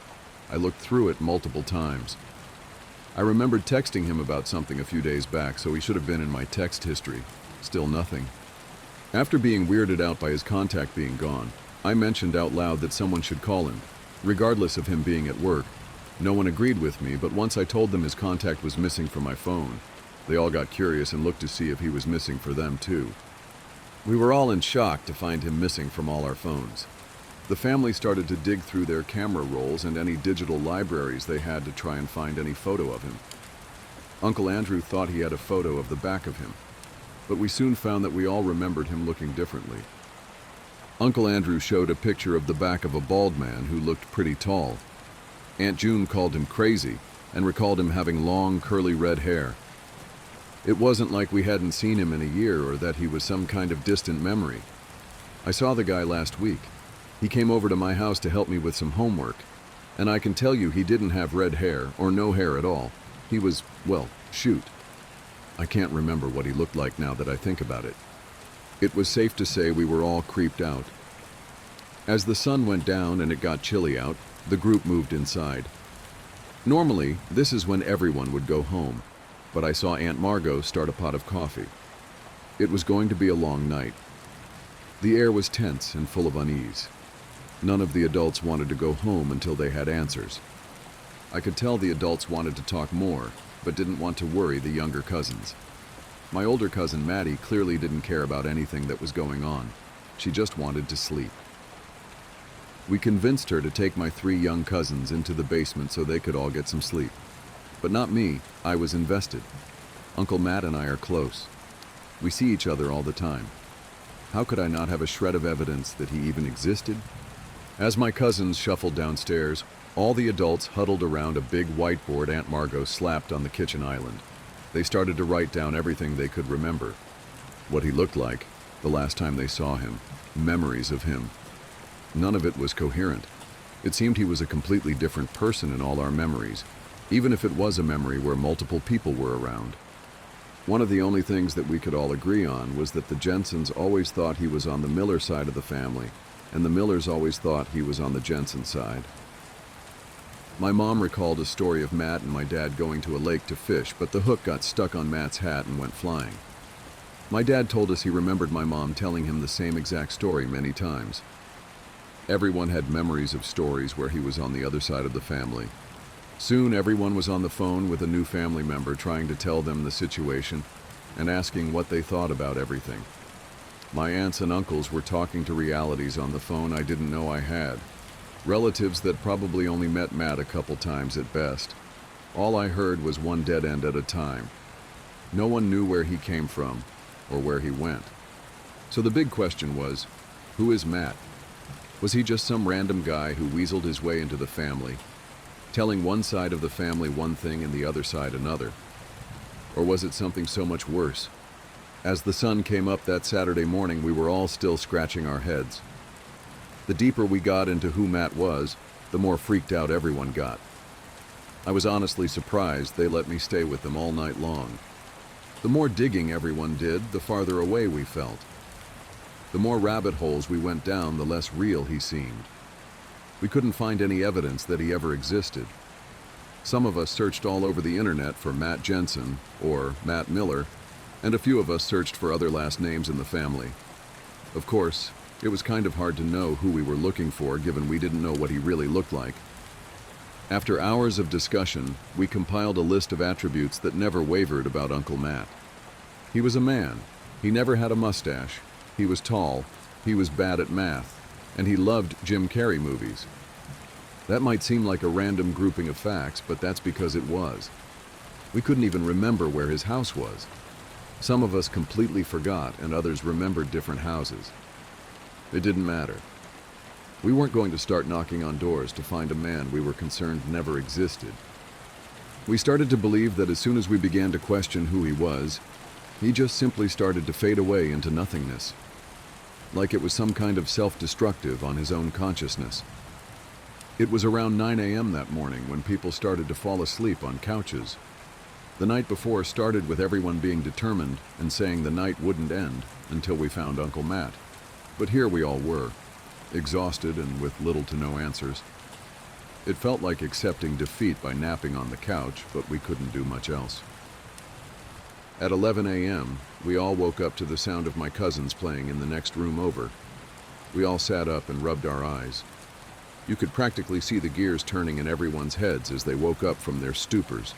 I could tell when they realized their memories actually happened and it wasn't just a weird fever dream. My Aunt Margot stumbled to the kitchen while yawning and started to dig in the pantry for something substantial the kids could all eat. It was clear they had already raided the cookie stash. As the adults had a quiet conversation, we heard something come from my cousin Cass that made us freeze. "Yeah, remember last night when Uncle Matt gave us all those cookies? It was so much fun," my small cousin said with a hop and a skip. "Wait, Cass, get over here and say that again," my Uncle Andrew yelled in an attempt to sound intimidating, but came out with a voice crack. Cass walked over to us looking like a confused puppy who just got yelled at. "What did I do wrong, Uncle Andrew? I thought if Uncle Matt offered us cookies, I could have them." "Cass, you are not in trouble. This is very important. Are you telling me Uncle Matt was with you guys last night?" Uncle Andrew tried to say in a gentle tone to not scare Cass. "I mean, not the whole night, but he brought us all cookies and put a movie on for us. Then he said he wanted to go hang out with you guys upstairs," Cass told us with a quiet voice. Everyone started to frantically look around the room, looking for any evidence of him being there last night. We quickly asked the rest of the cousins if they saw Matt, and some kids did, and some didn't. I noticed something when I started to count the objects in the room. There were 10 adults and me upstairs last night, so there should have been 11 people in total, but I saw 12 plates out with the leftover crumbs from our late-night pizza, 12 spots laid out for sleeping in the living room, and 12 mugs or cups of coffee. He was here last night. As I mentioned what I found, my dad said he remembered seeing him last night. He said Matt brought him some water. Uncle Paul said he saw him go to the bathroom but couldn't remember him coming out. They mentioned how it felt like it never actually happened, but he managed to place the memory in them after the fact. How else would they see Uncle Matt right in front of them and not realize what was happening? I had a strange feeling that started to bubble up. I felt uneasy and restless. "Wait, something is off here," I said loudly to the room. "Everyone line up on the wall. I want to try something." For a second, they all looked at me confused. They normally wouldn't let me boss them around like that, but they were desperate and tired. All the adults lined up against the wall. As I walked by then, I counted out loud. Something strange happened. I counted 12 people, including me. None of the kids were lined up. I wasn't counting myself twice. There was an extra person. Uncle Matt wasn't just here last night. He was with us in the room at that moment. Other members of the family even tried to count. We did it over and over again, even adding one of the kids to the mix, but every single time there was one extra person, but we still couldn't see him. How was he hiding in plain sight?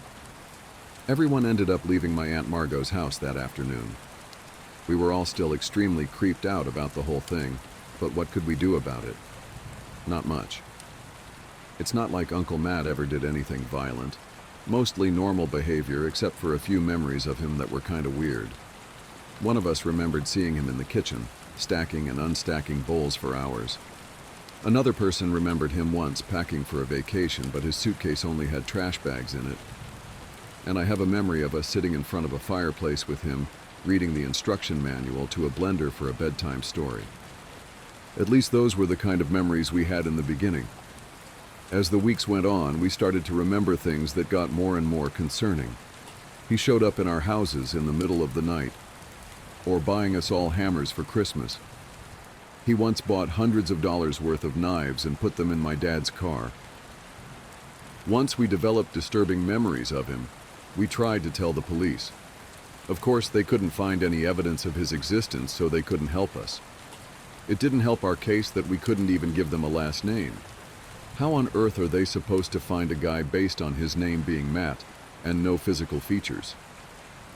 So, who is Uncle Matt? I can say with 100% certainty I have no clue. Is he a man? Is he an entity? Is he a figment of our imaginations? Or is he nothing at all? I don't know. And that's the worst part of all. He seems to always be around at family dinners. Most of the time I count the number of people I end up with an extra person. He feels like a virus, always implanting a memory of himself being around, but in the moment I never see him. It seems to be a family joke at this point, always leaving out an extra plate for him or something. In my opinion, no one is taking this situation seriously. I know he hasn't hurt anyone, but why should we wait for something to happen? I swear I can feel it when he shows up. The hairs on the back of my neck stand up. My family has given up on trying to figure out who or what Uncle Matt is, but I haven't. It feels like they have all just forgotten the disturbing memories of him. I swear the deeper I dig to find him, the worse the memories get. Like he is rotting and festering in my memories, right before my eyes. I'm starting to think it's his attempt to stop me from looking for him. The fact that he is punishing me for looking for him makes my concern grow more and more.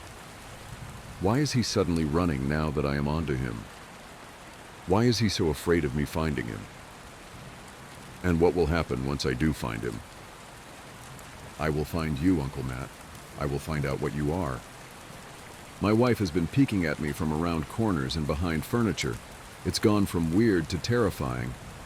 My wife, Lynn, and I have been together for 6 years and married for 11 months. Our entire history together has been very normal, and never once have I noticed any weird behaviors or red flags.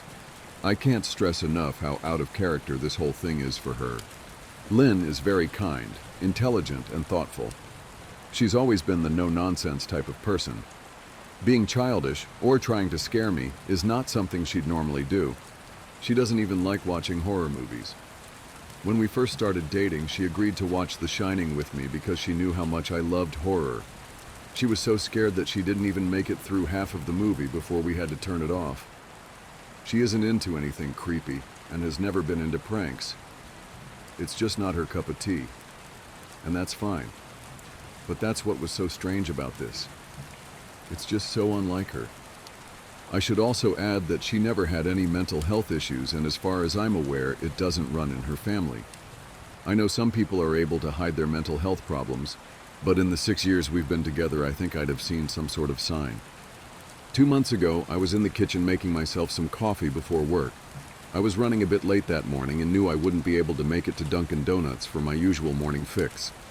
I took a sip of my coffee as I hurried down the hall towards the front door, when I happened to notice Lynn peeking at me from around the corner ahead of me. I could only see her eyes, and a strand of her long dark hair hanging against the wall. The rest of her body was concealed behind the corner. I nearly spilled my coffee when I saw her. I did burn the shit out of my lips. "Geez, Lynn," I said, wiping a few drops of coffee from my pants. "You scared the shit out of me." She immediately popped out of view like a little kid that had been caught. I heard her scurry off towards the living room, and by the time I got to the front door, she was out of sight. It was really weird, and just totally out of character for her, like I said, but I also found it kind of funny that she was being more playful and a little less serious. I shouted that I loved her and called her a weirdo. As I shut the door behind me, I heard her laughing. Her behavior was a bit odd, but it certainly wasn't something to call a priest over. I forgot about it by lunch, and by the time I got home, she was her normal self.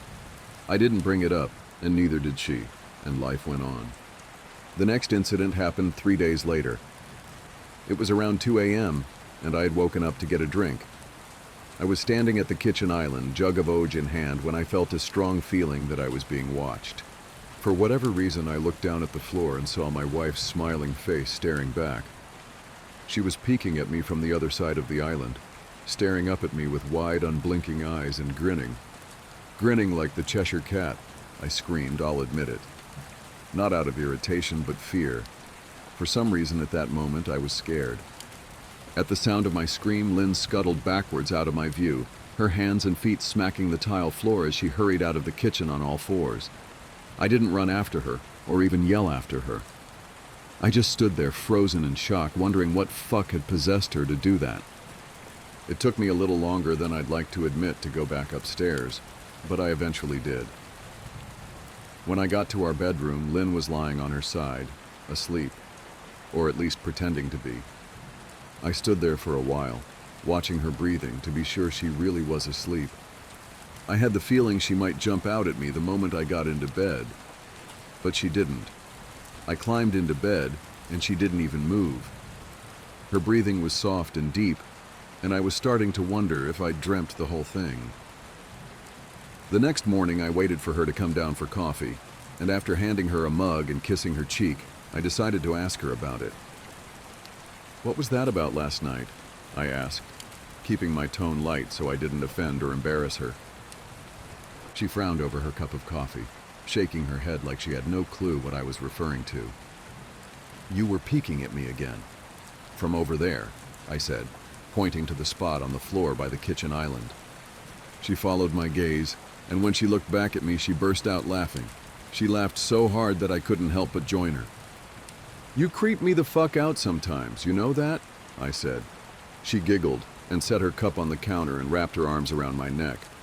"You creep me out all the time, so I guess we're even," she teased. We said our goodbyes and left for work. As I drove, I kept thinking about how creepy it had been seeing her grinning at me from behind the island like that. The sounds her hands made on the floor as she crawled away. I told myself she was just trying to be silly, just trying to join me in my love of all things horror. It's not like I was afraid of her, but it still didn't sit right with me. I started seeing her peeking at me more and more. Sometimes she'd be peeking out from behind the couch or living room curtains. Once she even managed to get inside her grandmother's old trunk that sits at the foot of our bed. I might not have even known she was there at all had the trunk's old hinges not given her away. She'd had the lid propped up just enough so that only half of her face peeked through. She'd been grinning like an excited toddler. It was unnerving. I didn't even know what to say to her. All I could do was stare. When I finally found my voice, I asked her why on earth was she doing this. She didn't answer, but she had slowly closed the lid, shutting herself inside the trunk. I just walked away, feeling disturbed. I didn't understand why she was doing it, but it clearly made her happy. I just hoped she would tire of the game quickly. Lynn didn't peek at me for the next 2 weeks. I started to think she was done with her weird prank, and I was relieved. We were watching a show on Netflix one night, and I jokingly said that I hadn't seen her peeking at me lately, and that she must have given up on her spy game. She looked up at me with a small smile and said, "Maybe I've just gotten better at it." I didn't say anything, but I wondered whether or not she was joking. For the next few days, I couldn't stop thinking about what she'd said. Was she still peeking at me when I wasn't looking and I just hadn't noticed? And if so, what the hell was she getting out of this? I started to feel paranoid, constantly checking whether she was watching from around the corner or behind a door. I was jumpy whenever I was home and she wasn't in full view of me. I felt stupid and a little crazy. But after a few weeks without another incident, I began to relax. I stopped checking behind furniture and walls and told myself it was just a bad memory. Then a few days ago, things got so much worse. Lynn left to go to a friend's, and I lounged on the couch and played a couple games on my laptop. Around 9 p.m., I hopped in the shower, and as I was washing the soap from my hair, I felt that awful feeling that I was being watched. I slowly opened my eyes and almost had a fucking heart attack. Lynn was peeking from behind the shower curtain, her entire head stretched into the shower, leaving just her body outside. Her long dark hair hung against the curtain, the ends dripping with water. Her mouth hung open in a terrible grin, eyes wide and red, as if she hadn't blinked in a while. I screamed and jumped back against the wall. She didn't move, nor did her smile waver. Her makeup ran down her cheeks in 2 black streaks. She looked giddy and completely deranged. I was fucking terrified. We stood like that for a few moments, neither of us saying a word. Finally, after what felt like forever, she slowly pulled her head back out of the shower, and I watched her blurry figure through the curtain as she moved backwards towards the bathroom door. A second later, the bathroom door slammed shut, hard enough to rattle the mirror. I screamed again and jumped out of the shower to lock the door. I stayed inside the bathroom for over an hour. Maybe I overreacted to some of you, but joke or not, I wasn't going to put up with the crazy shit anymore. That's what I kept telling myself as I paced in my bathroom, stopping to listen at the door every few minutes. Suddenly I heard a muffled sound, and I pressed my ear against the bathroom door, straining to listen. I couldn't hear anything, but I envisioned Lynn standing on the other side of the door, giggling at her joke. I felt a surge of anger. I was beyond pissed at being made to feel scared in my own house, and made to hide in the bathroom for an hour. All for what? Some joke? If it was a joke, it was an awful one. "What the fuck, Lynn?" I snapped. "This shit is getting really fucking annoying." I waited for her to apologize or to call me a jerk, but instead I heard a faint moan, so quiet I wondered if I heard it at all, and then complete silence. "Lynn?" I called out, not able to even hide the shakiness in my voice. I got no response, just my own heavy breathing. "I swear to God, just fucking stop it," I yelled, pounding my fist on the door.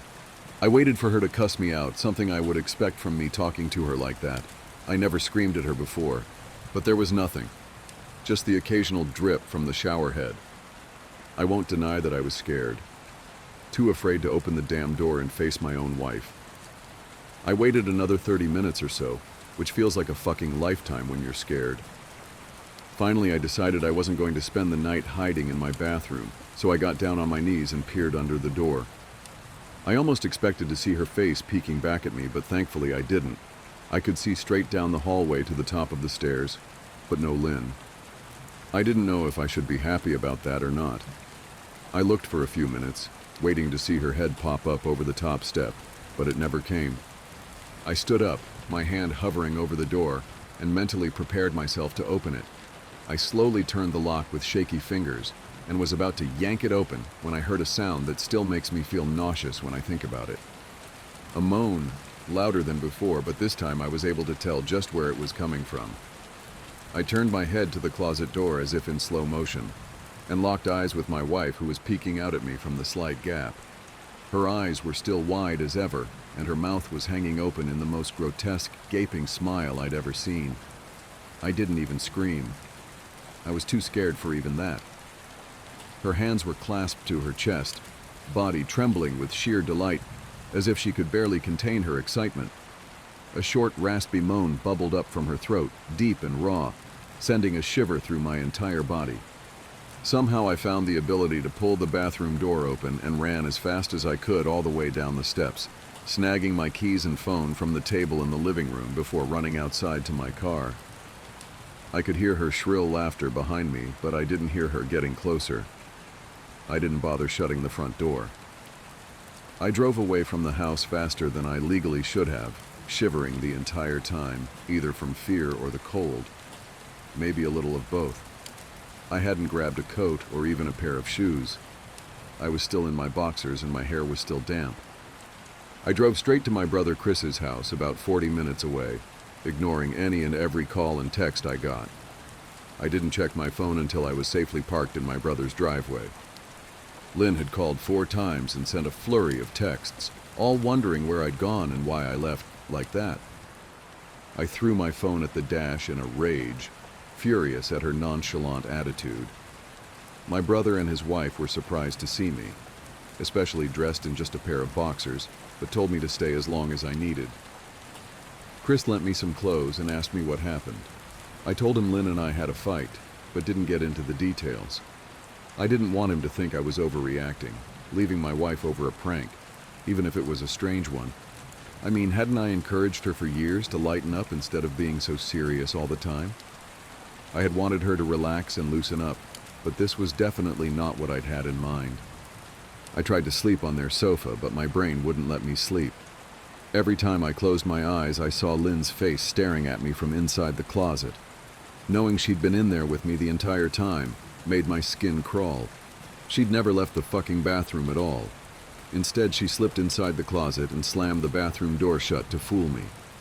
The mere thought of going back home gave me anxiety. I tossed and turned, unable to sleep. Chris ended up giving me a sleeping pill, so I was able to get a little rest. My sleep was filled with terrible dreams, all of Lynn's smiling face. I woke up just as the sun started to rise. My sore body ached from the sofa, and I felt drained. I knew I'd have to call Lynn at some point, but I didn't know what to say to her. I wouldn't be going home unless she gave me her word she'd never do any more creepy shit. I just wanted my wife back. Her normal, serious self never looked so good to me. I was contemplating calling her and telling her that, when that familiar feeling came over me. I was being watched. I was staring at the ceiling, my heart in my throat. I didn't want to look away, but the longer I ignored the feeling, the worse it got. My eyes drifted away from the ceiling almost on their own. Her face was pressed up against the window beside the couch, staring down at me with that same gaping smile. Drool dribbled down her lips, leaving 2 long streaks down the glass. I didn't know how long she'd been there, but something told me she'd been there quite a while, possibly all night. I didn't bother screaming, though I was afraid anger trumped any fear I felt at that moment. I jumped up from the couch and pounded my palm against the glass. "Lynn, are you crazy? What the hell is wrong with you? Just go home," I shouted. "Now!" She didn't move, and her ghastly expression never changed. If anything, her smile only grew, as if she had never been more elated. I could hear Chris and his wife moving around upstairs, as if Lynn could hear them from her place outside. Her head twitched slightly in their direction, and she began to close her mouth slowly. Chris called my name from upstairs, obviously concerned. I turned to see him and his wife Rebecca hurrying down the steps. When I turned back to the window, Lynn was gone. The only sign she'd been there at all was the 2 streaks of drool still dripping down the glass. I tried explaining to Chris and Rebecca about waking up to see Lynn watching me through their window. They were skeptical. Who wouldn't be? Chris and I went outside to the spot in front of the window, but there were no footprints in the dirt, just a slight indent. Animal, probably, Chris guessed, and I didn't argue. He and Rebecca assumed I dreamt the entire episode, but they didn't understand, and I was too tired to explain it to them. I called out of work that day and turned my cell off. I didn't want to face Lynn. Just talking to her was too much for me at that point. I really started to believe something was irreversibly wrong with her, that no matter what promises she made, we'd never be the same again. The thought saddened me to my core. I cried most of the morning. By noon, I figured I was ready to confront her, give her one last chance to explain herself. I could at least give her that after 6 years, I told myself. I turned my phone on and saw the dozens of texts she'd sent, all from a seemingly concerned wife. "Can we talk? I love you. Please call me. I'm really worried. Can you answer? Just come home." And more of the same. All texts telling me she loved me and she wanted me home. How worried she was. Not a damn one addressing the crazy shit she pulled, like she hadn't been acting like a character from a Stephen King book. Even her texts were different. She normally texted novels just to tell me to pick up a loaf of bread. You'd think she'd have more to say to me after her bizarre shenanigans. I know it probably seems childish to some of you who are miles away from this situation, but if you saw the way Lynn had looked at me, how she scampered away on all fours like some wild animal, grinning at me from inside the closet like a lunatic, then I think you'd find my reaction was warranted. I ended up staying with Chris and Rebecca for another night. I didn't wake up yesterday until afternoon, and thankfully I didn't see Lynn's face watching me through the window. I don't want to pry because it's not my place, but is this fight something that can be mended? Rebecca asked. She'd made us both a sandwich for lunch, and I knew she wanted to breach the subject without seeming to be nosy. "I don't know, she's like a different person," I said, choosing my words carefully. I still wasn't ready for her or Chris to know the full extent of the batshit craziness I had been dealing with. "People change, Ben, but she's still the same woman you married. Maybe you both just need to talk through your issues. Whatever's going on, I'm sure it can be fixed," she said, ever the peacemaker. "I think it's beyond that now. I don't think talking would help. I just don't trust her," I said. The words stung in my heart. I missed and loved my wife. But how could I live with someone like that? Living in constant fear didn't sound too appealing. "Lynn loves you. She has to be absolutely crushed," she said. "I don't know about that," I said. "Well, she certainly seemed like it to me. I've never seen her so upset. Very much unlike the Lynn I know," Rebecca said, shaking her head sadly. It took a full minute for her words to really sink in, and when they did, I felt dread worming its way through my skin. "Wait, what do you mean? You saw her? You saw Lynn?" I asked, my mouth suddenly dry. Rebecca nodded casually, as if that fact wasn't nightmare fuel. Maybe for her it wasn't. "She stopped by this morning just after Chris left for work," she said, cleaning the plates from the table. "I didn't see her car, though. Maybe she took an Uber or something." "Beck, what did she say?" Did, did she come inside? I asked, sweat starting to break out on my forehead. I began looking around, examining corners as though a predator lurked behind them. Number, she just asked if you were awake yet, and I said that you weren't. I asked if she wanted me to wake you, but she said no. Just said to let you sleep, she said as she washed the dishes. That's all? She didn't say anything else? I asked. Number, she looked awful though, like she hadn't slept in days. I think you should call her. I got up from the table and thanked Rebecca for lunch.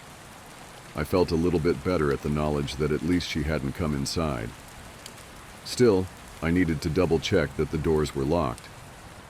I sat for a while trying to figure out what to do next.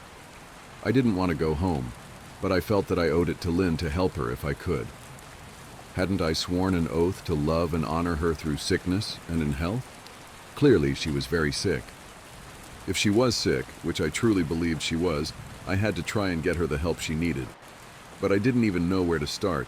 I didn't want to call the police, and besides, what the hell was I going to tell them? That my wife was peeking at me? That she was being creepy? As bizarre as she'd been, she still hadn't committed any crime. Not yet, anyway. The police would have probably said that I was overreacting. But this wasn't some prank. It felt wrong, dangerous even, like something sinister lurked beneath her smile. I knew as her husband I was well within my rights to have her committed, but what if she simply acted normal in their presence? She'd obviously been able to fool Rebecca into thinking she was just a concerned wife.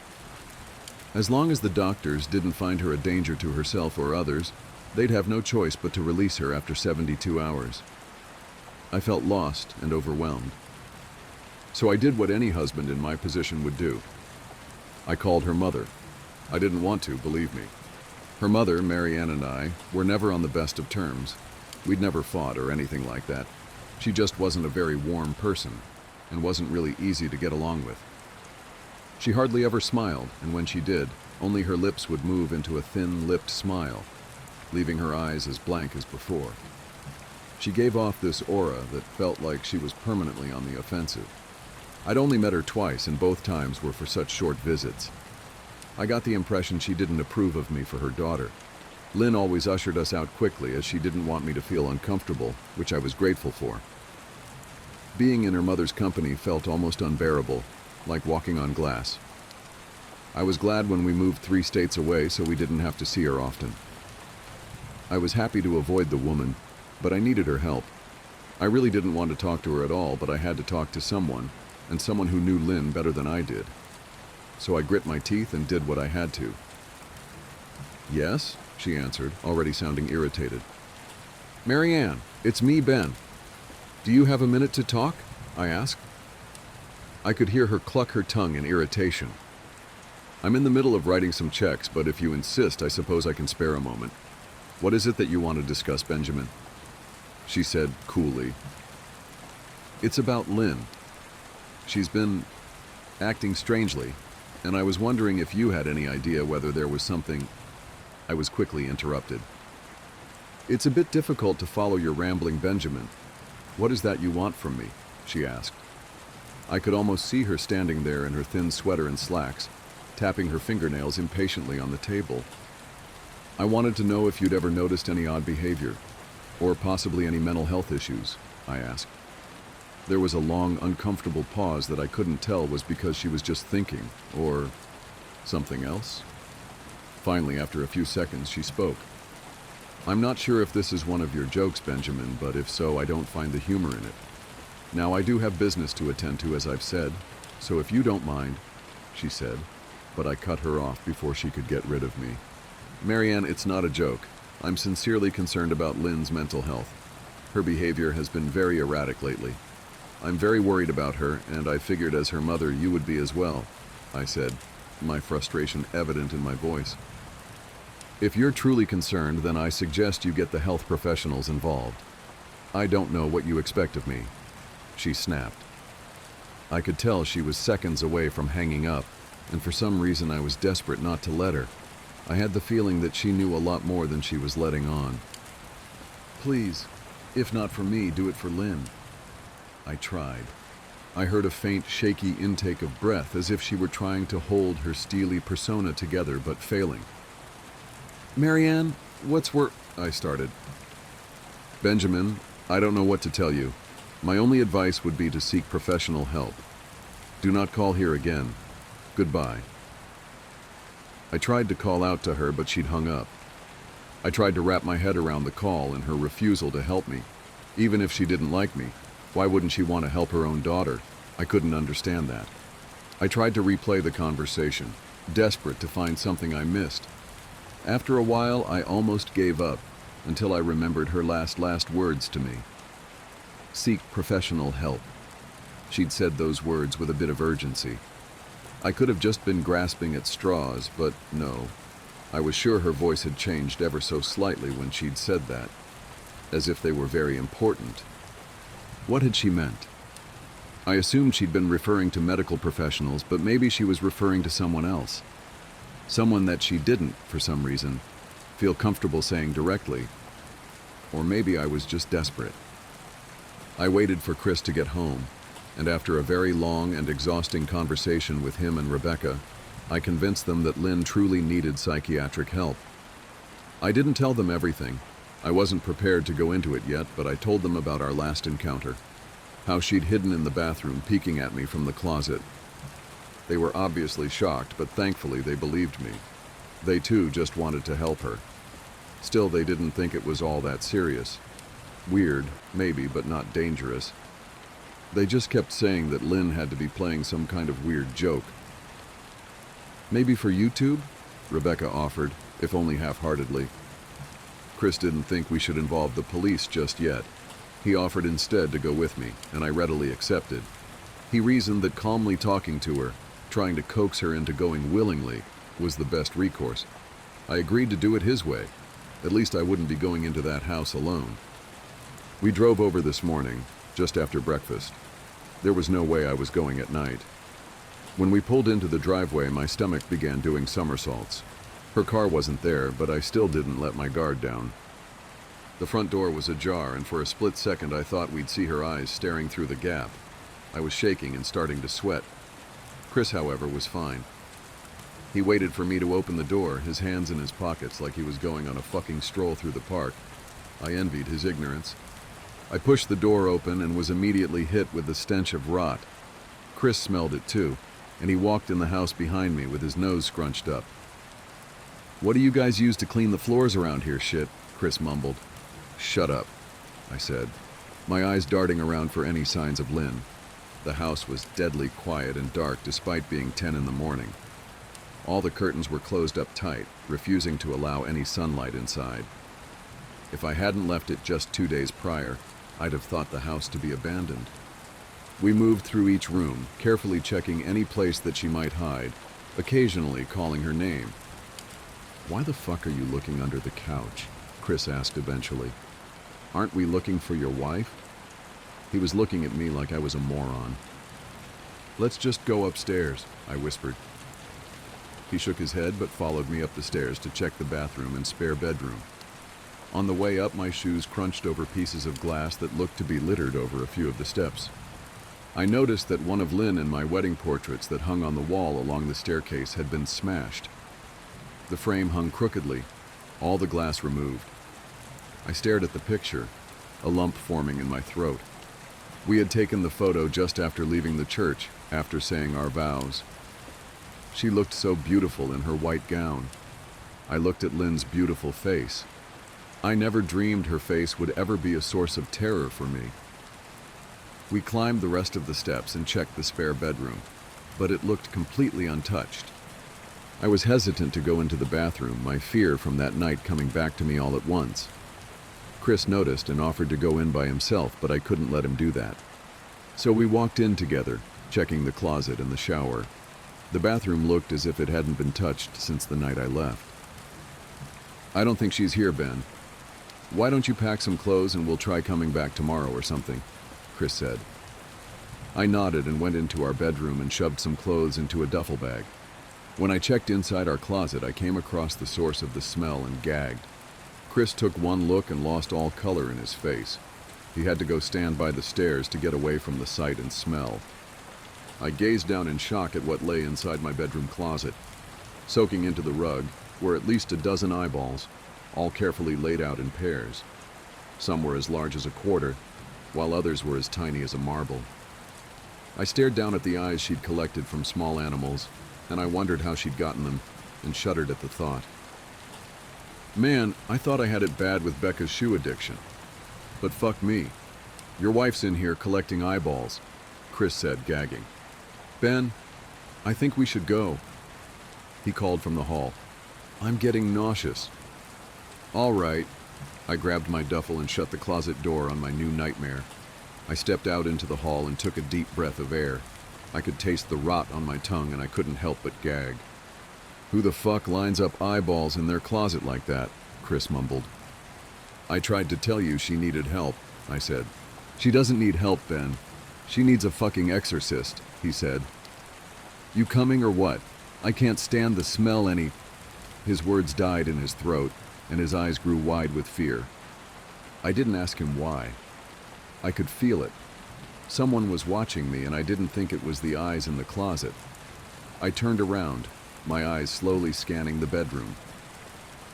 Christ, I whispered, as I finally saw what we'd missed. Under the bed, curled on her side, watching us with the excitement of a kid on Christmas morning, was my wife. She held her hands together just under her chin, and they were shaking eagerly. Now that she knew she'd been found, I could hear the quiet noises she was making, a sort of hiccuping sound in her throat, as if the excitement was just too much for her. It was unnerving, to say the least. Wide eyes, and that same huge smile. Everything in me told me to run, but I forced it away. This was my wife. No matter how twisted, she was still the woman I married. I had to help her. Lynn, I said softly. She didn't respond, but her head bobbed back and forth in two quick little movements as if she were nodding. Baby, I just want to help, okay? Can you let me do that? I asked. I had taken a single step forward, approaching her like some kind of dangerous animal. I love you, Lynn, I said softly, taking another step closer. She let a tiny moan escape her wide-open mouth, and I had to resist the urge to run. Her shoulders were starting to quiver, and her eyes grew as large as saucers. I crouched down so I could see her better, and immediately saw the blood. Her hands were covered in it. They trembled more the closer I got, as if she was barely able to contain herself. Lynn, are you hurt? You're bleeding, I said. She bobbed her head again, her bloody fingers moving up and down as if playing an invisible piano. They occasionally grazed her chin, leaving smears of blood on her skin. I wanted to recoil in disgust. The smell that was coming off of her was revolting. I could feel the vomit trying to climb up my throat. Her lips were dry and stretched thin, blood seeping between the cracks. I knew she wouldn't come out on her own, but I didn't want to leave her in the state she was in. I scooted closer and reached out to her. The excited hiccuping sounds got louder and her hands shook, fingers flexing. It was then that I could see the blood oozing from in between her fingers. Oh my God, Lynn, you're bleeding, I said. Instinctively, I reached out to take her hand, but before I could even touch her, her hand sprang out towards me. A sharp pain shot through my arm, and I fell back on my ass. My arm burned, and I could see the blood dripping down onto the carpet. I looked back at her in shock and saw her grinning madly, her fingers clutching a large shard of glass. You all right in there? Chris asked from behind me. I turned my head slightly and nodded to him, cradling my arm to my chest. When I turned back to face Lynn, I saw that her focus had shifted. She wasn't looking at me anymore, and she wasn't smiling anymore either. She was staring past me, her eyes glaring at Chris the way a hungry lion might stare at an antelope. Her mouth was still hanging open, but it was twisted into a snarl. I got to my feet and began walking backwards down the hall, afraid to take my eyes off her. Are you bleeding? Chris asked. The moment the words left his mouth, Lynn started fast, scooting out from under the bed, the glass shard still in her fist. Chris, run! Go! I yelled. He must have been too afraid to move, because a second later I felt my back bump into him. He was still standing at the top of the stairs, staring at the horror that was my wife. Lynn had crawled completely out from under the bed and stood in the bedroom doorway, her face twisted in rage. Her whole body was visibly tense. Blood ran down her fingers and onto the floor. "Jesus, Lynn," Chris said. You, playing hide and seek?" I reached back and pushed him towards the steps. "Move your ass, Chris," I said as quietly but firmly as I could. Lynn bobbed her head in fast, sharp motions and began to grin, stretching her mouth open wider and wider so that her chin seemed to touch her chest. I heard Chris mutter a prayer, and then he was running down the stairs. I stood at the top of the steps, stuck between the love for a woman who clearly needed serious help and self-preservation. "I only want to help," I said, choking back tears. Her eyes focused on me once again as she slowly lifted the glass, holding it out in front of her. And then she started sprinting towards me, grinning with utter excitement. Thankfully, my body took over, and I flew down the stairs, skipping 2 or 3 at a time. I made it to the front door before I felt her leap onto my back, wrapping her arms around my neck, her open mouth next to my ear so that I could hear those terrible hiccuping sounds up close. I shook her off me, knocking her to the floor. I felt a searing pain in my back as she went, but I tore open the front door and bolted to my car. Chris was standing in the front yard talking on the phone with the police. I didn't say a word, I just ran to my car and jumped in. Chris took the hint and followed me, still on the line with 911. I watched the rearview mirror, sure I'd see her there, running after us. But I never did. I went straight to the ER and got 11 stitches in my arm and 3 on my back. The police asked a lot of questions and went back to the house to do a search, but of course Lynn wasn't there. They advised me to stay with a friend or relative for a while and to file a restraining order as soon as I could, but none of those things would matter. Somehow I just knew. I dropped Chris off at home and went to a motel an hour away. I wanted to put as much distance between me and Lynn as I could. This is where I've been for the last 4 hours. I thought maybe the police would find her. Maybe they'd get her the help she desperately needs.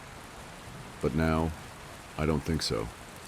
Because 40 minutes ago I got a text from an unknown number. Just 3 words, "I found you," and a picture attached. The picture was dark and grainy, but I instantly knew what it was. There was no mistaking my wife's eye. I started typing this out immediately after.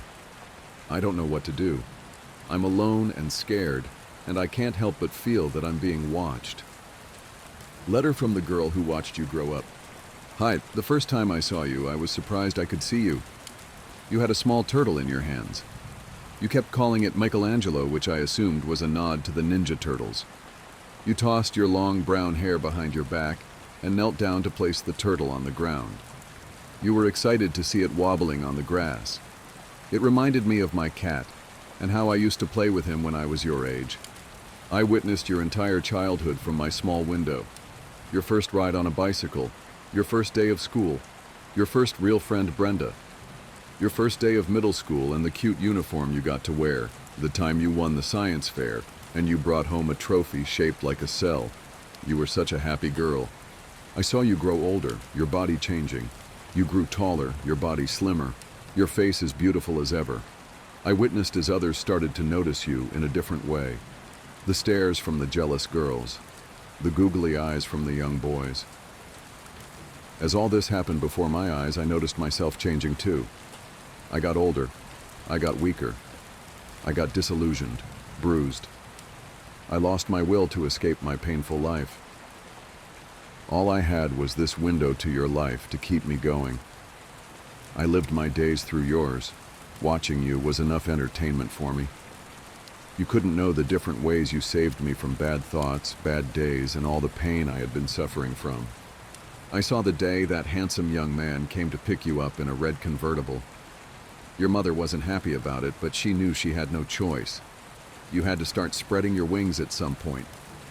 You left in a gorgeous floral dress that matched the summer's flowers. You came back late that night. You had a stuffed bear and some leftover cotton candy. I imagined you had gone to the fair. I imagined all the rides you must have gone on, all the fun that must have been for you. I was so happy that you had enjoyed your first date. and then came the magical kiss. He leaned in, blushing, and kissed you. Your cheeks were so red that I instantly knew I had witnessed your first kiss. I closed my eyes, imagining what that must have felt like. For 1 second, I imagined it had been me wearing that dress, smiling so big, with butterflies in my belly and a kiss on my lips. But I was happy for you. I wanted to thank you for allowing me to live again, for allowing me to dream again. I wanted to thank you, but just couldn't bring myself to you. I couldn't go talk to you.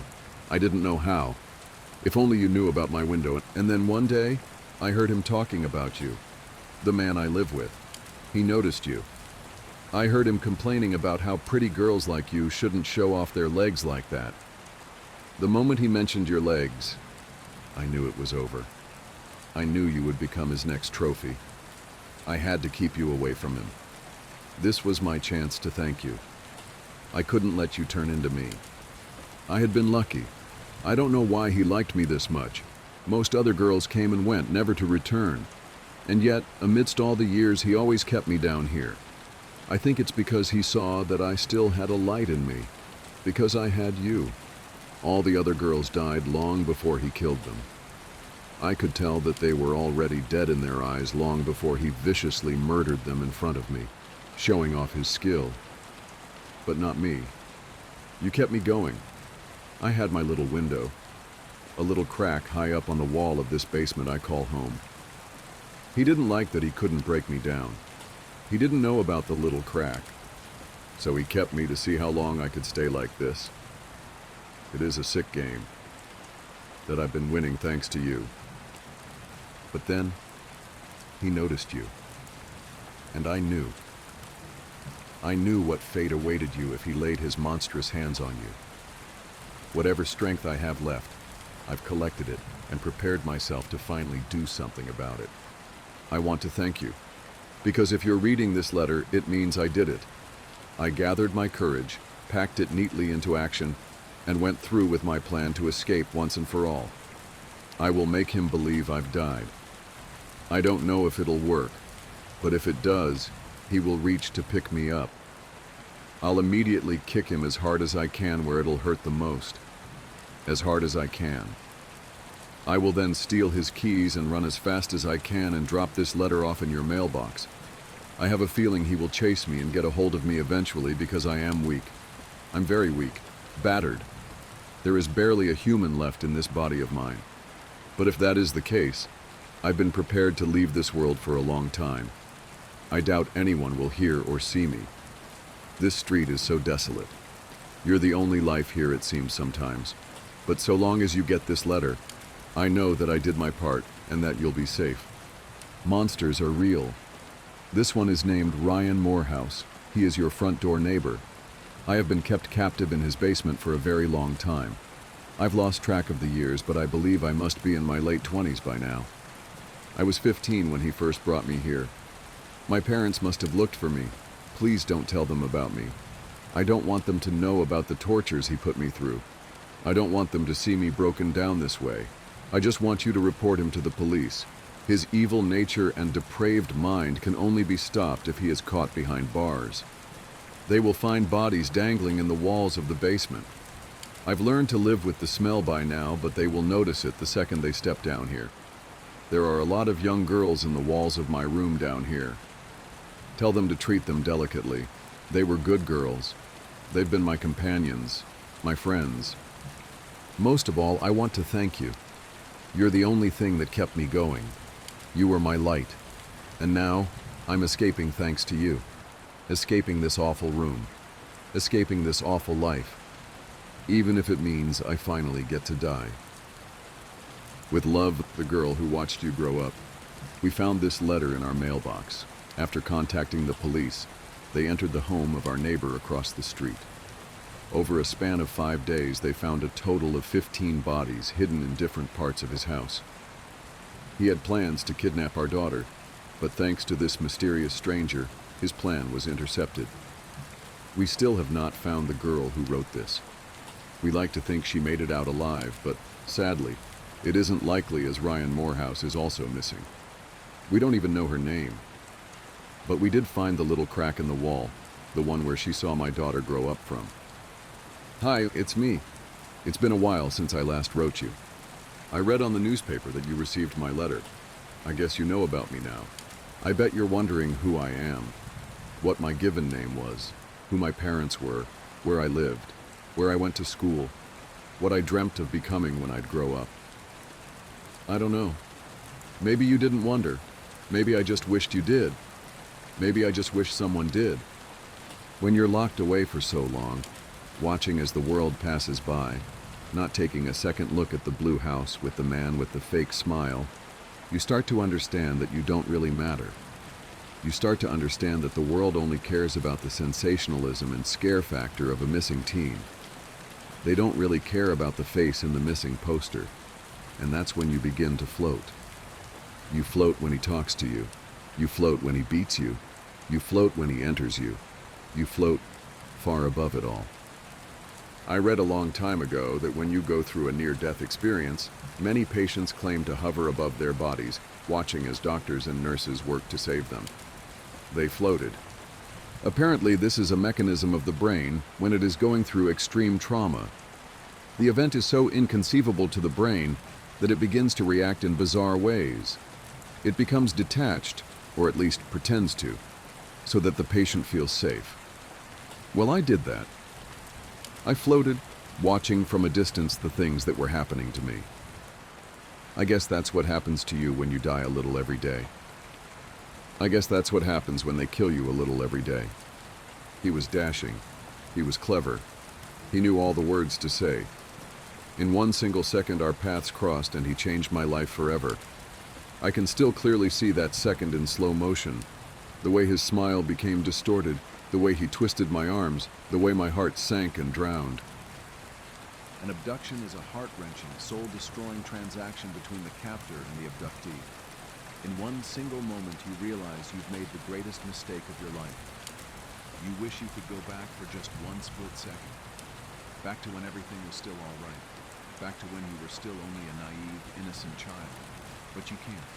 It's over before you even had a chance to process it. And although you always thought you would fight like a beast in a situation like this, and you always thought you would defend your body and mind with every single cell in your body, you don't. Something inside you breaks and you easily become his prisoner. You quickly believe you deserved this for being such a fool. You quickly descend into a madness I wish upon you. By now you know that I lived in a labyrinth of horrors. My pain seemed eternal. It seemed like purgatory. Sometimes, even now, I wonder if I'm not still there. If all this is just some neurons in my brain creating nicer pathways and showing me the life I wished I had. But there is one thing I always remind myself of when I begin to have these intrusive and deluded thoughts. Children grow up. Maybe I was a young, naive, and easily conquered child once, but even that could not last forever. In the end, children always grow up. But monsters, they always stay monsters. Ryan Morehouse. It's strange to say his name out loud and to no longer be afraid of it. But the strangeness of this new feeling inside me is slowly fading as I realize it was all real. The pain was real. The girls I met were real. He was real. My escape was real. I laid motionless, not breathing, eyes opened, mouth dangling. As he approached me, my body became tense, knowing the things he was capable of. But before he could do anything to me, I floated. The funny, beautiful irony of my story is that he taught me through pain and suffering the one trick that would bring it all to an end. I floated. I flew. As he kicked me that afternoon, I watched from above. But this time, even my physical body didn't react to the pain he inflicted on it. I can't explain to you what happened. Sometimes I think it was some sort of miracle. It was all too perfect. He really thought I had died. I could tell by the shock in his face. I was baffled by all the mistakes he made. I suppose he got used to my powerlessness. But on that day, I had a mission to save you. I couldn't bear to imagine you in his mind, in his hands, in his chambers of torture. As he dropped down to check my pulse, I knew it was over for him. He looked into my dead eyes. He stared intently into them, looking for any sign of life.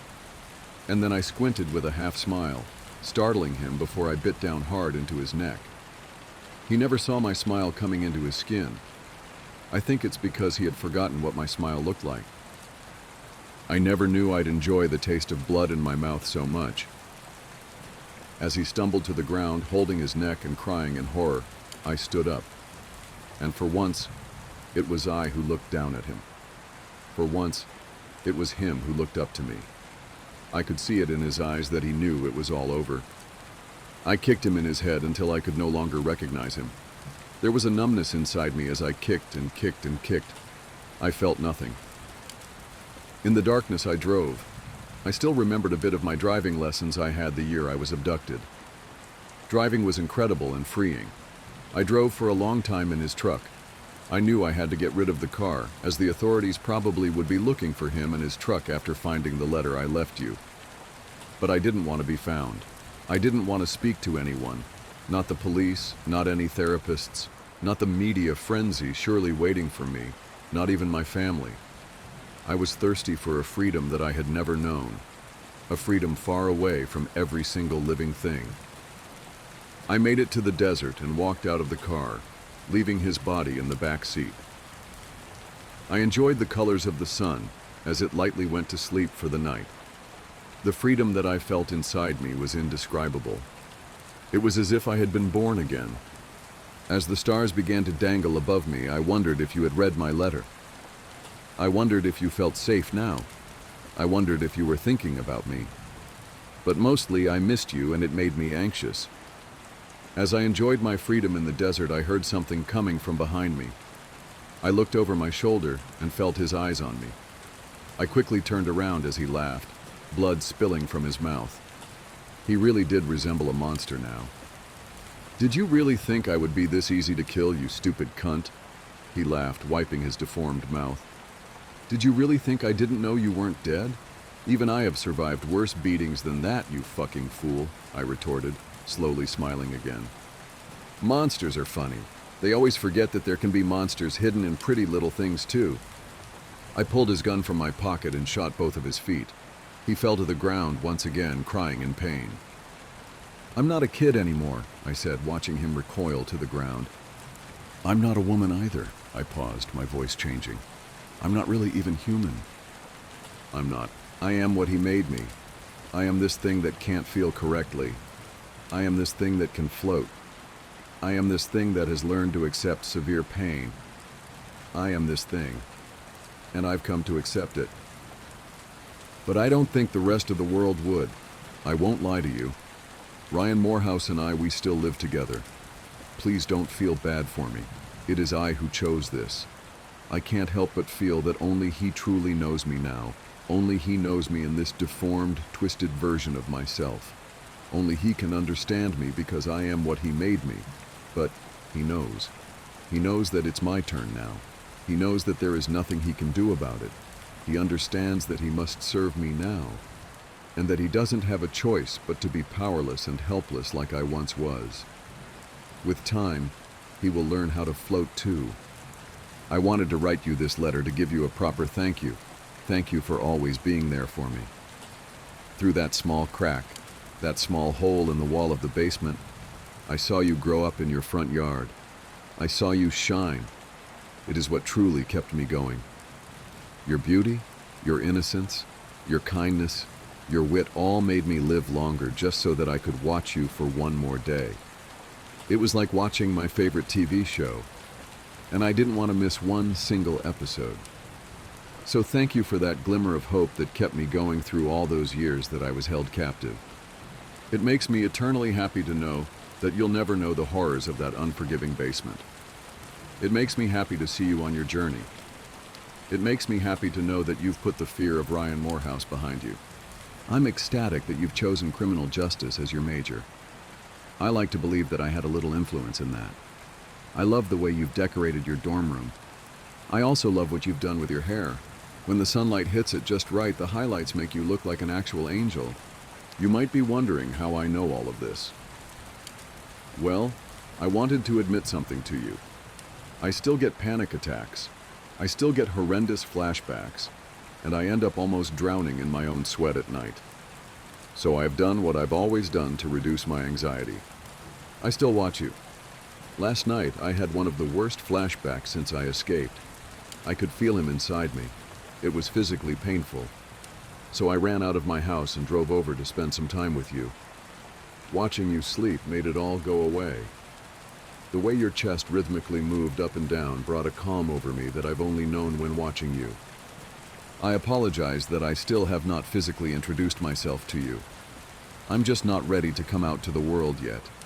I still have some things to do with Ryan Morehouse before I can reveal myself.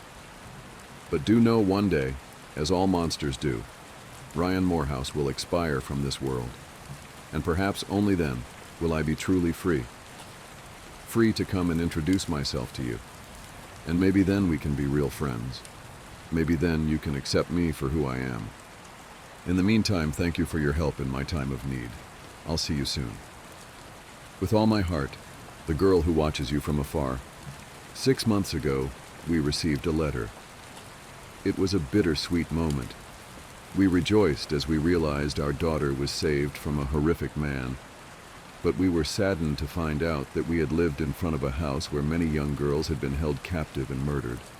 Most of all, we prayed that we could find the anonymous girl who left us the letter. Although we received many messages asking us for an update, we were asked by the detectives and agents not to share information as the investigation was active and ongoing. Normally, I would respect the wishes of law enforcement. However, I find myself in a difficult position. I truly believe the public should know about the dangers that hide behind pretty little houses in pretty little neighborhoods. It is nauseating and petrifying. This is why I've chosen to share it all. The first time we received a letter from the victim, we were thankful for the writer, for the girl. But this second letter has left us shocked and frightened. Once again, we are left with unknowns. The unknown of whether our daughter is now being followed by a stranger. The unknown of the mental state of this stranger. And the unknown identity of the girl who watched our daughter grow up.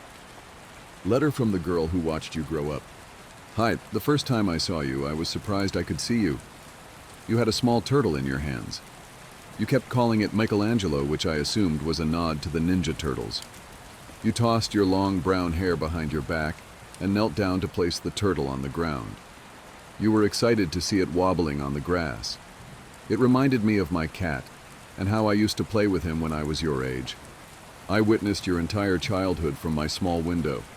Your first ride on a bicycle, your first day of school, your first real friend Brenda, your first day of middle school and the cute uniform you got to wear, the time you won the science fair and you brought home a trophy shaped like a cell. You were such a happy girl. I saw you grow older, your body changing. You grew taller, your body slimmer, your face as beautiful as ever. I witnessed as others started to notice you in a different way. The stares from the jealous girls, the googly eyes from the young boys. As all this happened before my eyes, I noticed myself changing too. I got older. I got weaker. I got disillusioned, bruised.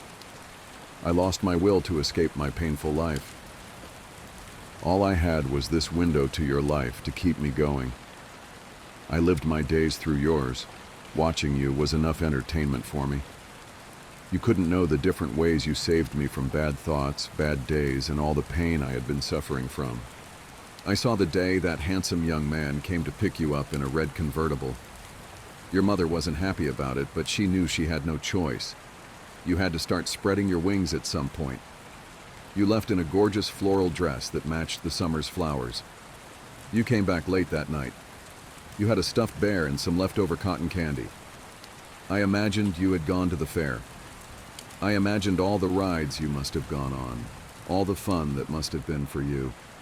I was so happy that you had enjoyed your first date. And then came the magical kiss. He leaned in, blushing, and kissed you. Your cheeks were so red that I instantly knew I had witnessed your first kiss. I closed my eyes, imagining what that must have felt like.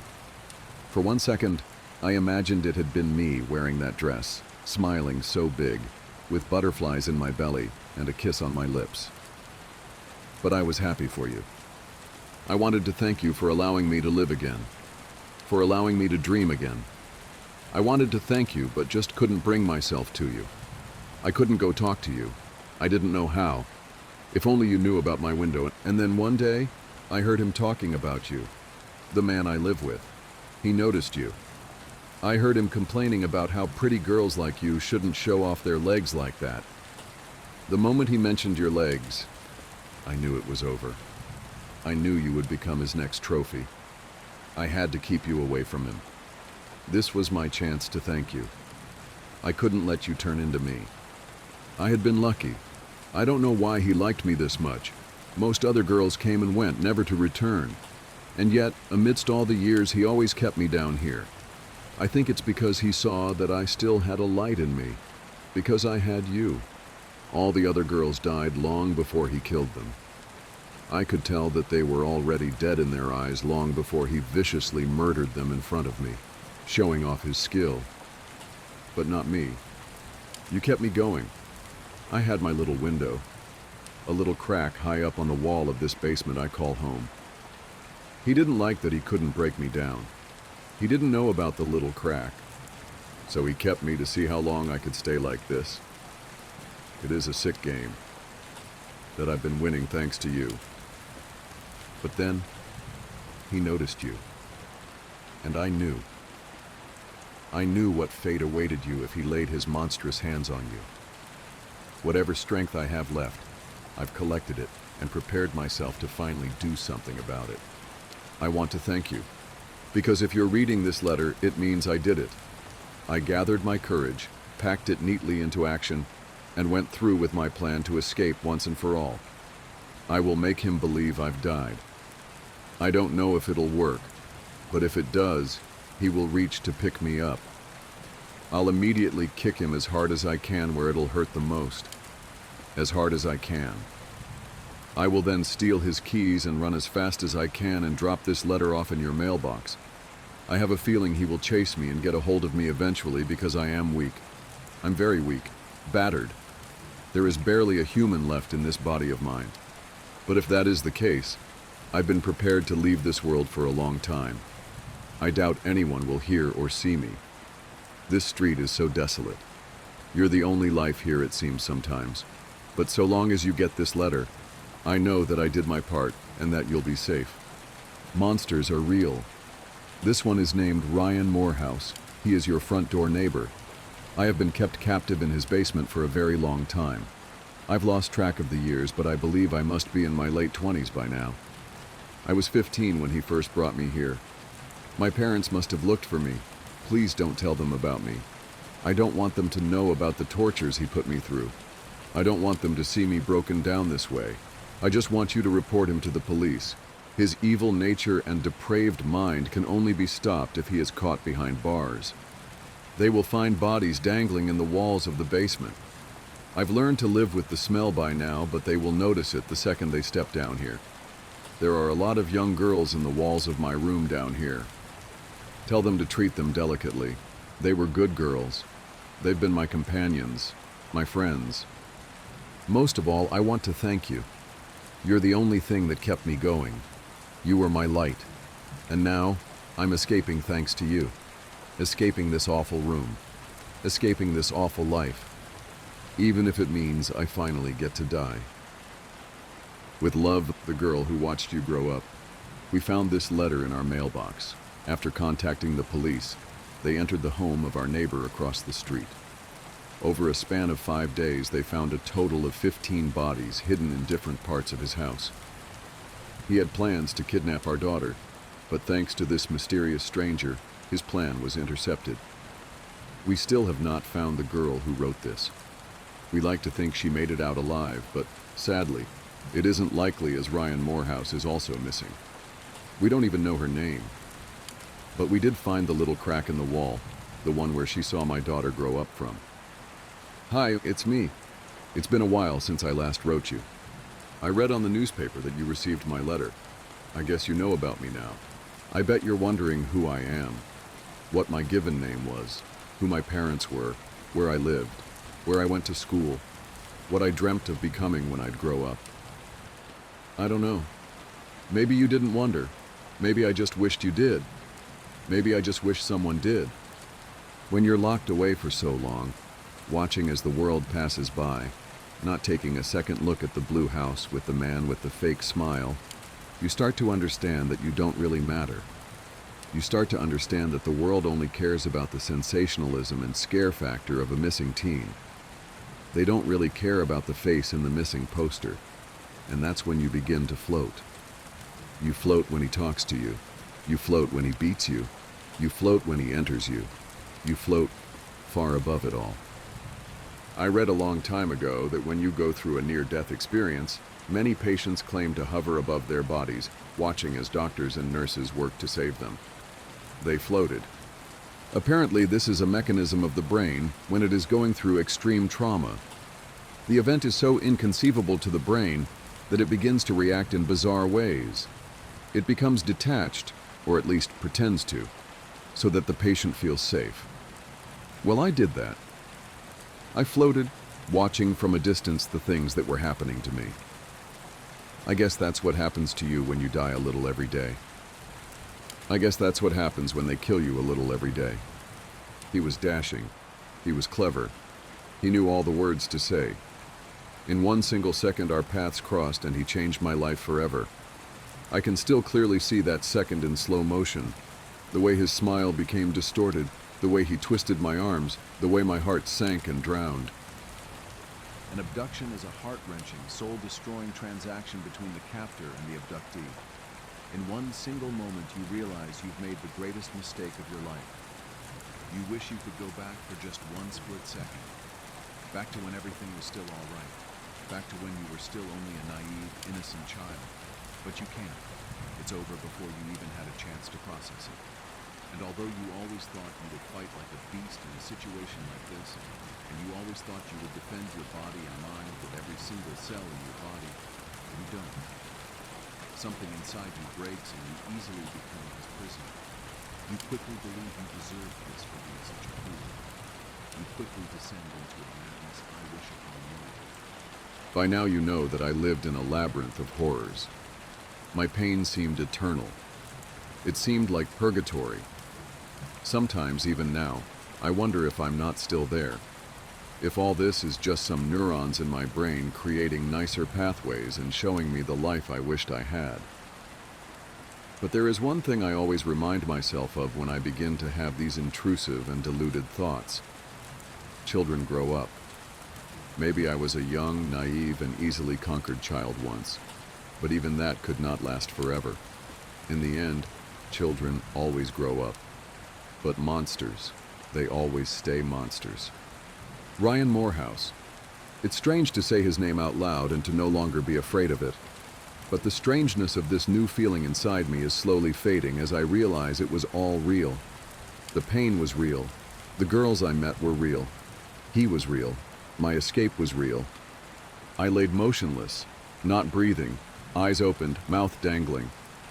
As he approached me, my body became tense, knowing the things he was capable of. But before he could do anything to me, I floated.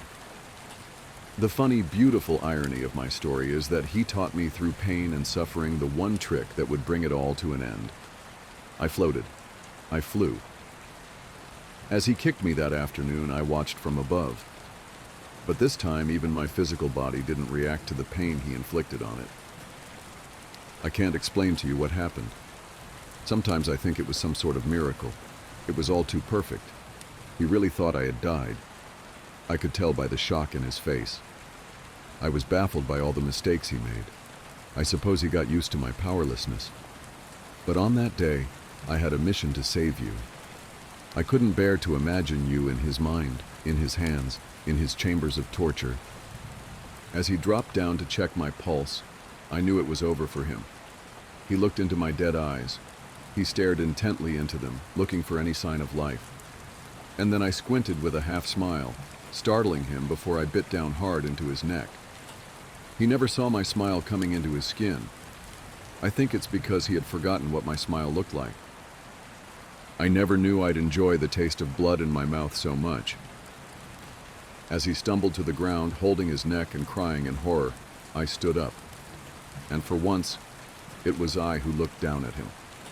For once, it was him who looked up to me. I could see it in his eyes that he knew it was all over. I kicked him in his head until I could no longer recognize him. There was a numbness inside me as I kicked and kicked and kicked. I felt nothing. In the darkness, I drove. I still remembered a bit of my driving lessons I had the year I was abducted. Driving was incredible and freeing. I drove for a long time in his truck. I knew I had to get rid of the car, as the authorities probably would be looking for him and his truck after finding the letter I left you. But I didn't want to be found. I didn't want to speak to anyone. Not the police, not any therapists, not the media frenzy surely waiting for me, not even my family.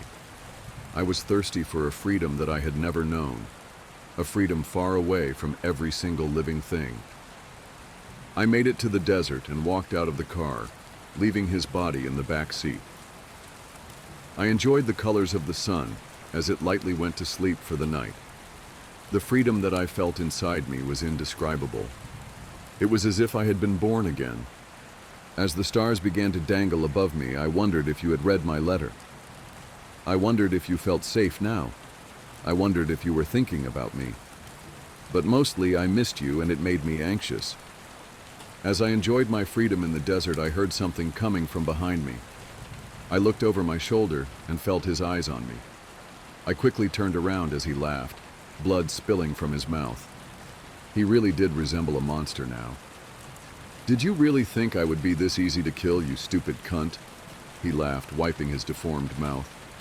"Did you really think I didn't know you weren't dead? Even I have survived worse beatings than that, you fucking fool," I retorted, slowly smiling again. "Monsters are funny. They always forget that there can be monsters hidden in pretty little things too." I pulled his gun from my pocket and shot both of his feet. He fell to the ground once again, crying in pain. "I'm not a kid anymore," I said, watching him recoil to the ground. "I'm not a woman either," I paused, my voice changing. "I'm not really even human." "I'm not. I am what he made me. I am this thing that can't feel correctly. I am this thing that can float. I am this thing that has learned to accept severe pain. I am this thing, and I've come to accept it. But I don't think the rest of the world would. I won't lie to you. Ryan Morehouse and I, we still live together. Please don't feel bad for me. It is I who chose this. I can't help but feel that only he truly knows me now. Only he knows me in this deformed, twisted version of myself. Only he can understand me because I am what he made me. But he knows. He knows that it's my turn now. He knows that there is nothing he can do about it. He understands that he must serve me now, and that he doesn't have a choice but to be powerless and helpless like I once was. With time, he will learn how to float too. I wanted to write you this letter to give you a proper thank you. Thank you for always being there for me. Through that small crack, that small hole in the wall of the basement, I saw you grow up in your front yard. I saw you shine. It is what truly kept me going. Your beauty, your innocence, your kindness, your wit all made me live longer just so that I could watch you for one more day. It was like watching my favorite TV show, and I didn't want to miss one single episode. So thank you for that glimmer of hope that kept me going through all those years that I was held captive. It makes me eternally happy to know that you'll never know the horrors of that unforgiving basement. It makes me happy to see you on your journey. It makes me happy to know that you've put the fear of Ryan Morehouse behind you. I'm ecstatic that you've chosen criminal justice as your major. I like to believe that I had a little influence in that. I love the way you've decorated your dorm room. I also love what you've done with your hair. When the sunlight hits it just right, the highlights make you look like an actual angel. You might be wondering how I know all of this. Well, I wanted to admit something to you. I still get panic attacks. I still get horrendous flashbacks, and I end up almost drowning in my own sweat at night. So I've done what I've always done to reduce my anxiety. I still watch you. Last night, I had one of the worst flashbacks since I escaped. I could feel him inside me. It was physically painful. So I ran out of my house and drove over to spend some time with you. Watching you sleep made it all go away. The way your chest rhythmically moved up and down brought a calm over me that I've only known when watching you. I apologize that I still have not physically introduced myself to you. I'm just not ready to come out to the world yet. I still have some things to do with Ryan Morehouse before I can reveal myself. But do know one day, as all monsters do, Ryan Morehouse will expire from this world. And perhaps only then will I be truly free. Free to come and introduce myself to you. And maybe then we can be real friends. Maybe then you can accept me for who I am. In the meantime, thank you for your help in my time of need. I'll see you soon. With all my heart, the girl who watches you from afar. 6 months ago, we received a letter. It was a bittersweet moment. We rejoiced as we realized our daughter was saved from a horrific man. But we were saddened to find out that we had lived in front of a house where many young girls had been held captive and murdered. Most of all, we prayed that we could find the anonymous girl who left us the letter. Although we received many messages asking us for an update, we were asked by the detectives and agents not to share information as the investigation was active and ongoing. Normally, I would respect the wishes of law enforcement. However, I find myself in a difficult position. I truly believe the public should know about the dangers that hide behind pretty little houses in pretty little neighborhoods. It is nauseating and petrifying. This is why I've chosen to share it all. The first time we received a letter from the victim, we were thankful for the writer, for the girl. But this second letter has left us shocked and frightened. Once again, we are left with unknowns. The unknown of whether our daughter is now being followed by a stranger. The unknown of the mental state of this stranger. And the unknown identity of the girl who watched our daughter grow up. The previous tenant of my new flat left a survival guide. Today I finally met her. I didn't get much sleep last night either. The lack of sleep is making me wonder whether all these things happening are in my mind or not. But I'm reminded every time I see that damn note that it's all real. I spent hours last night searching for anything I could about Prudence Hemmings. If she had lived in a big, creepy mansion, I imagine she would have been easy to find. But us folk who live in tower blocks aren't so well documented. No one cares about our lives, no matter how extraordinary. I found an article about missing person Lila Hemmings. It suggested that she went missing under the care of her grandmother while playing in the park opposite the flats early in the morning. Interviews with her parents stated that they had both disowned Prudence. Despite the many years that had passed since Lila's death/disappearance, her parents appeared to have remained unforgiving of Prue. There was no mention of her on either of their social media accounts, and she appeared to have no involvement with the children they had acquired since. Searches for the Hemmings family in the local area were equally dead ends. I looked at link after link, desperate to find something, but they all started to blur into one. Until finally, I saw something. An obituary for Bernard "Bernie" Hemmings, who had fallen from the tower block in unexplained circumstances after being diagnosed with dementia months before his death. I was surprised it hadn't made bigger news.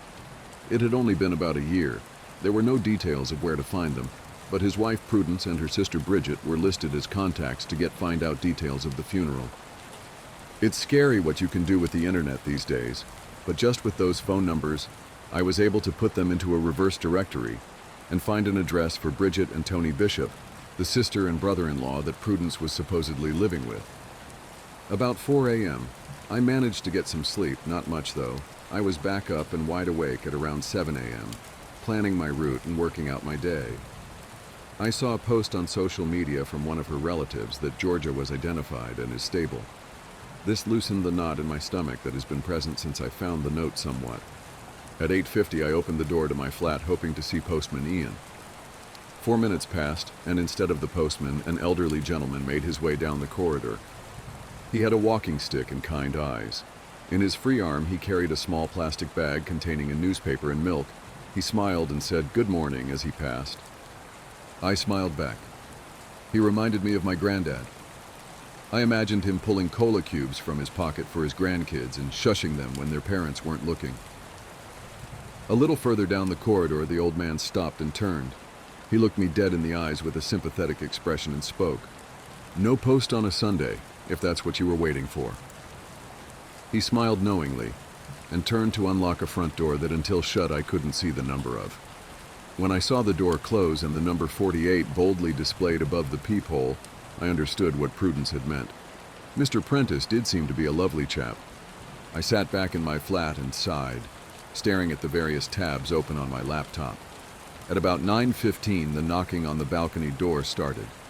The window cleaner was back. I didn't feel half as terrified as I had the first time. If anything, I was just angry. It took every ounce of restraint I had in my tired body not to engage with him, if only to tell him to fuck off. His genuine seeming requests just irritated me. After about 20 minutes of being watched, the knocking started to give me a headache, so I grabbed a bag and left the flat. I decided there was no time like the present. If I was going to turn up on the bishop's doorstep looking for her sister because of the freaky flat she's left behind, then I had to get it over with. If the address was old, or the bishops weren't the people I was looking for, then I was going to look stupid whatever time of day I went. And I couldn't take the window cleaner's eyes anymore. There was something about them. They really do make you want to open that door. I looked at the lift as I entered the communal hallway and decided today I would take the stairs. I couldn't stand to be in a small box that my partner probably died very painfully in. My heart dropped into my stomach just at the sight of it. The stairs were as grotty as the lift. We'd taken them multiple times on move-in day, but I hadn't really taken it in the same way I could now. I thought about the rules and all the strange things happening in this building. I looked at the badly painted numbers on the walls as I reached each landing. Nothing in this building is simple. I looked at the numbers: 7, 6, 5, 5, 4, 3, 4, 2, G. Maybe it was the sleep deprivation, but my legs were in agreement with my mind that I had definitely just descended more than 6 flights of stairs. They'd glitched. I looked at the dusty and poorly lit stairwell from the bottom. It seemed dark despite the sun pouring in from the glass panel in the main building doors. The note never mentioned glitchy stairs. Maybe I really was losing my mind. As I turned to exit the building, a woman walked in. She was in her late 30s to early 40s and had 2 small children in tow. 1 boy and 1 girl. I guessed that they were twins. They were both incredibly blonde with deep brown puppy dog looking eyes and couldn't have been any older than 6 to 7. They were as close to identical as it gets in twins of different genders. I'm not a fan of kids, but they were super cute. The lady had a short bob haircut that got longer at the front. It was uniform and dyed a perfectly even auburn color. I knew it was dyed because her roots were blonde like her kids. She looked as tired as I felt, but she pulled herself together when she saw me, running fingers through part of her hair that she must have missed however early she left this morning. "Hi, are you here visiting?" Who opened with, trying to make small talk. "No, I just moved into flat 42 on the 7th floor. I was just leaving, actually. Whereabouts are you?" I was desperate to go. I had feared myself up to see Prue, but I didn't want to be rude. "I'm flat 26. My name's Terry. This is Eddie and Ellie." She gestured to the 2 small children hiding shyly behind her skirt. "Welcome to the block. If you ever need anything, please feel free to give me a shout." "My name is Katie, but people call me Kat too. That's really kind of you, thank you. I will..." "Hey, is there something wrong with the stairs?" I stopped myself before going into detail. "Nothing wrong. They just skip sometimes," she answered, shrugging. "Well, I'd love to stop and chat, but I actually really need to get going. It was nice to meet you, Terry." I tried to work out what was wrong with the children as I stepped forward to walk away, still baffled by the stairs. "By the way, we have a residence committee. You should come to one of our meetings. They're every Tuesday in alternating flats. This Tuesday is at Molly Jefferson's place in flat 31. Come along. We'd love to have you," Terry suggested, waving me off. I walked out the doors after my encounter with Terry feeling sick. Every minute in this place made the note more real. Every word jumped off the page and into my life. Made it more likely that Jamie was really gone. I rode the bus from a stop not far from the flats. It felt like it took an eternity to reach the little suburban area I was looking for. A 5-minute walk away from the bus stop I got off at, and I was staring at a quaint little bungalow belonging to Bridget and Tony Bishop. I knocked on the door. The lady who opened it was unsteady on her feet. She was probably in her 70s, with wispy white hair neatly scraped back into a bun, 2 strands left hanging that just softened her wrinkled face. She wore a dusty rose-colored dress that hung just below her knees and smelled of stale cigarette smoke. "Can I help you?" she asked bluntly. "My name is Kat. I'm looking for Prudence Hemmings." I answered, stuttering slightly. Her eyes widened slightly. "Why?" she asked bizarrely. "Is she here? It's private." The lady ushered me into the house and sat me down on a sofa. Within minutes, there was a cup of tea in front of me. She didn't say anything to me for a while. We just looked at each other. Then she finally broke the silence. "I wondered if you'd try and find me. It took me a long time to decide whether to leave that note or not, but I decided that you deserved a head start. That's more than I ever got." The woman was Prudence. She was nothing like I had imagined. She seemed tough and hardened and spoke with a mostly blunt tone. She contributed before I could answer. "Terry called me not long ago, told me that she had met the new tenant. She said you looked shaken up and said that my note may not have been enough. I did say I couldn't fit everything on there, and the stairs didn't seem too important. The committee wanted to organize a meeting with you on your moving-in day, but I told them that was intrusive. The whole committee thing always seemed a bit excessive to me anyway." She spoke flippantly, like it was nothing. "It may have been intrusive, but we needed a warning. We spent a night in the place before I found your note.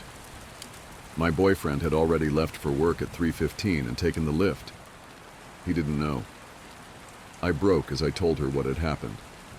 Her face dropped, and so did my hope for Jamie. "I'm so sorry. I really don't know what to say.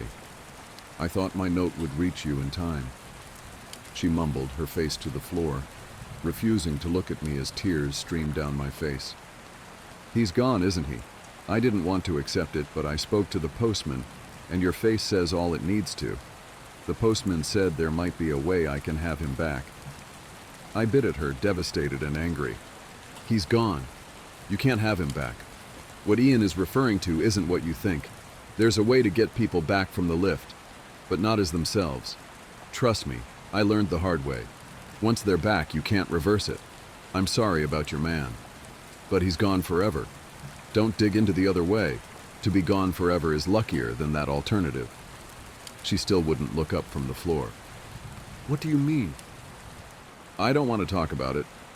I said in the note that there are things I'd rather not discuss, and I need you to respect that, or I won't be speaking to you at all. Now move on and ask what you need to ask." Prudence cut me off. I decided not to push the topic further and moved on to some other things I needed to know. "What's the deal with Terry's kids? They seem sweet and normal." "Those little demon creatures are anything but normal," she answered, wincing slightly at the thought of them. "When she went into labor, Terry never made it to a hospital.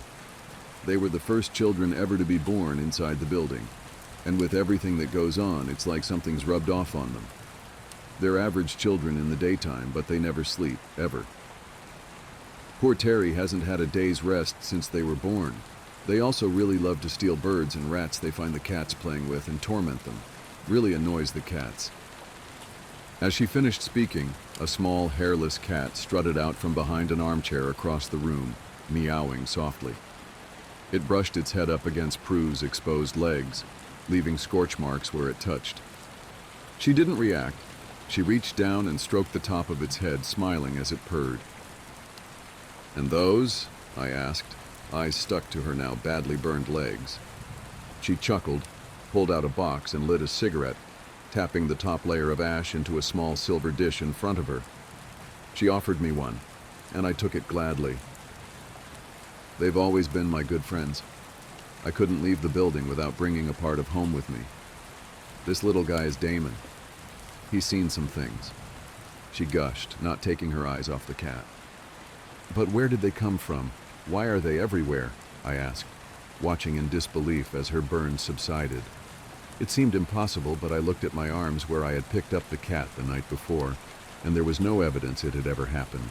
They didn't even appear sunburnt. "No one really knows. They started to appear after the fire, a few years after I'd moved in.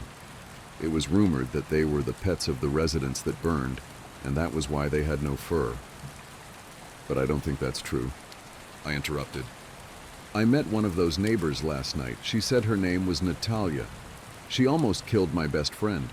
You're crazy if you think your note was enough of a warning, I ranted emotionally. Look, girl, if I had made a song and dance about warning you, then you'd have thought me crazy and challenged the rules. You'd have been dead already. Be grateful you got anything. I didn't. I had to work it all out. Your generation are so spoiled. She tutted in frustration at me. I was angry, but she was probably right. An elderly lady telling me rat-like creatures would kill my boyfriend in a lift would probably have got some laughs from me a few days ago. I stayed quiet and waited for her to calm down. After a while she sighed and started again. I think the cats are the neighbors that burned. They've never meant any harm and they hiss and run from the imposters that roam the building. Besides, there's no way there were that many cats living on one floor. The imposter people don't even match up with the residents that died in the fire.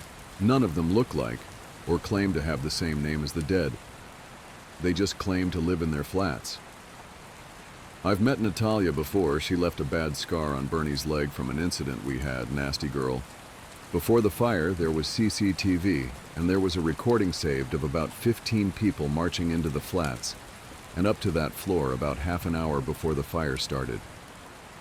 It was the only evidence found. CCTV wasn't great in the 80s, so they were never identified. And the flames melted the relevant cameras, so nothing ever came of it. I think the people that entered that night are the ones that ask for sugar. I don't know any more than that, but if you avoid them, like I said, you don't need to know more. They hate the cats. I hope your friend survives, but I've seen what those people can do, so maybe she was better off dead. Prue carried on stroking Damon. I watched the skin of her fingers melt and twist as they made contact with him. What happened to your husband? I asked the question so fast I didn't have time to consider that this was a topic she had explicitly said she didn't want to discuss in the note, but I had to know. She scowled at me. I said I didn't want to talk about that, she hissed. I just lost the love of my life. I need some answers. I begged. What happened to Bernie won't help you. I know you'd think any deaths in that building would be down to the quirks, but this wasn't. For the most part, anyway. Don't forget that we had lived there for 35 years. Bernie knew the rules. We knew how to take care of ourselves and have a happy life there. It was our home. I don't doubt that's Mrs. Hemmings. I'm sorry, I interjected. Bernie had dementia. It started about 6 months before he died, and he deteriorated very rapidly. Towards the end, he started wandering. The doctor said it was common, but in our position it was incredibly dangerous. More times than I can count, I pulled him away from the lift just in time. Along with wandering, he was forgetting the rules. He let that smug, awful window cleaner in 3 times. Thank Lord for the big metal pipe I kept by the balcony door. Chased him out a treat. Not that anything stops him from coming back. I'm sure you're already acquainted. After all the dangerous situations Bernie was in, by the end he made the smallest and most fatal of errors. He left a bowl of food out for Damon at 10 a.m. I was out shopping with Terry and a few of the girls from the committee, and when I came back I found one of those awful creatures. Prudence started to cry. I put my hand on her shoulder in an attempt to comfort her. After all, I truly knew how she felt. It was eating him.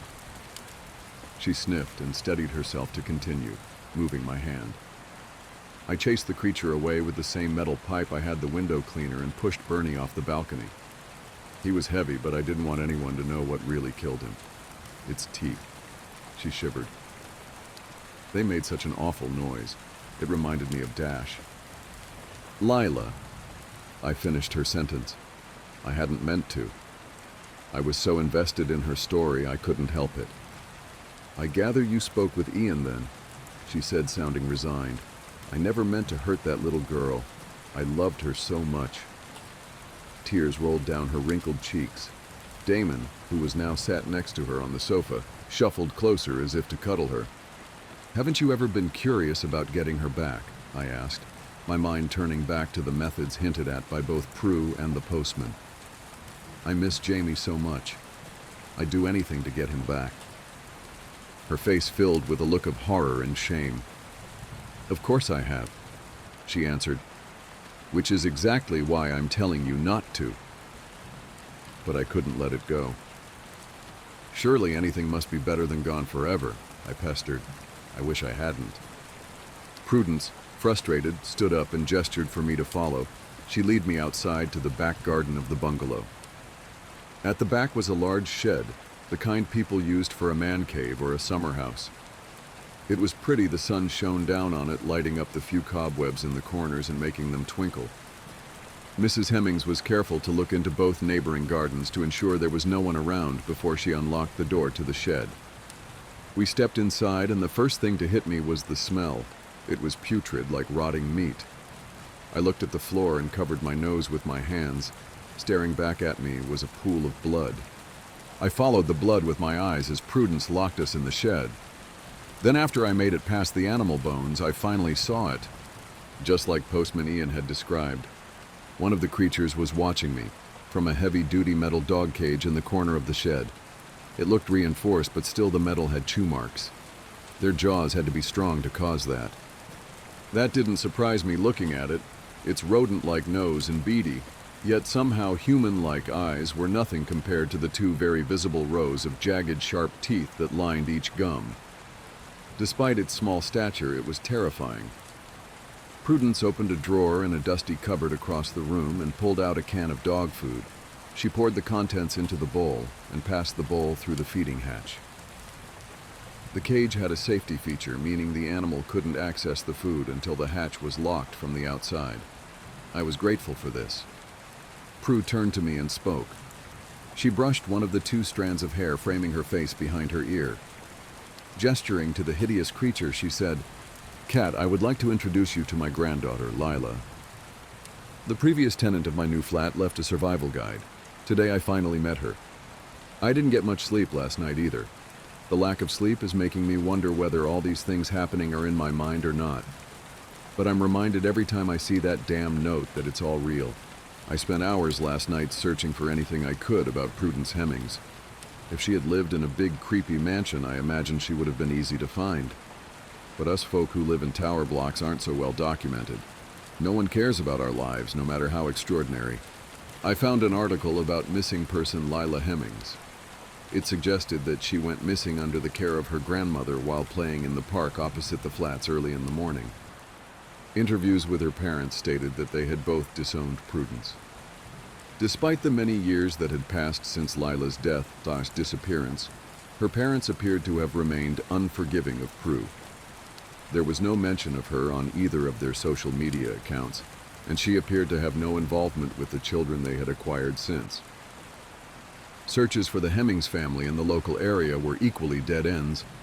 I looked at link after link, desperate to find something, but they all started to blur into one. Until finally, I saw something. An obituary for Bernard "Bernie" Hemmings, who had fallen from the tower block in unexplained circumstances after being diagnosed with dementia months before his death. I was surprised it hadn't made bigger news. It had only been about a year. There were no details of where to find them, but his wife Prudence and her sister Bridget were listed as contacts to find out details of the funeral. It's scary what you can do with the internet these days, but just with those phone numbers, I was able to put them into a reverse directory and find an address for Bridget and Tony Bishop, the sister and brother-in-law that Prudence was supposedly living with. About 4 a.m., I managed to get some sleep, not much though. I was back up and wide awake at around 7 a.m., planning my route and working out my day. I saw a post on social media from one of her relatives that Georgia was identified and is stable. This loosened the knot in my stomach that has been present since I found the note somewhat. At 8:50, I opened the door to my flat, hoping to see Postman Ian. 4 minutes passed, and instead of the postman, an elderly gentleman made his way down the corridor. He had a walking stick and kind eyes. In his free arm, he carried a small plastic bag containing a newspaper and milk. He smiled and said, "Good morning," as he passed. I smiled back. He reminded me of my granddad. I imagined him pulling cola cubes from his pocket for his grandkids and shushing them when their parents weren't looking. A little further down the corridor, the old man stopped and turned. He looked me dead in the eyes with a sympathetic expression and spoke. "No post on a Sunday, if that's what you were waiting for." He smiled knowingly and turned to unlock a front door that until shut I couldn't see the number of.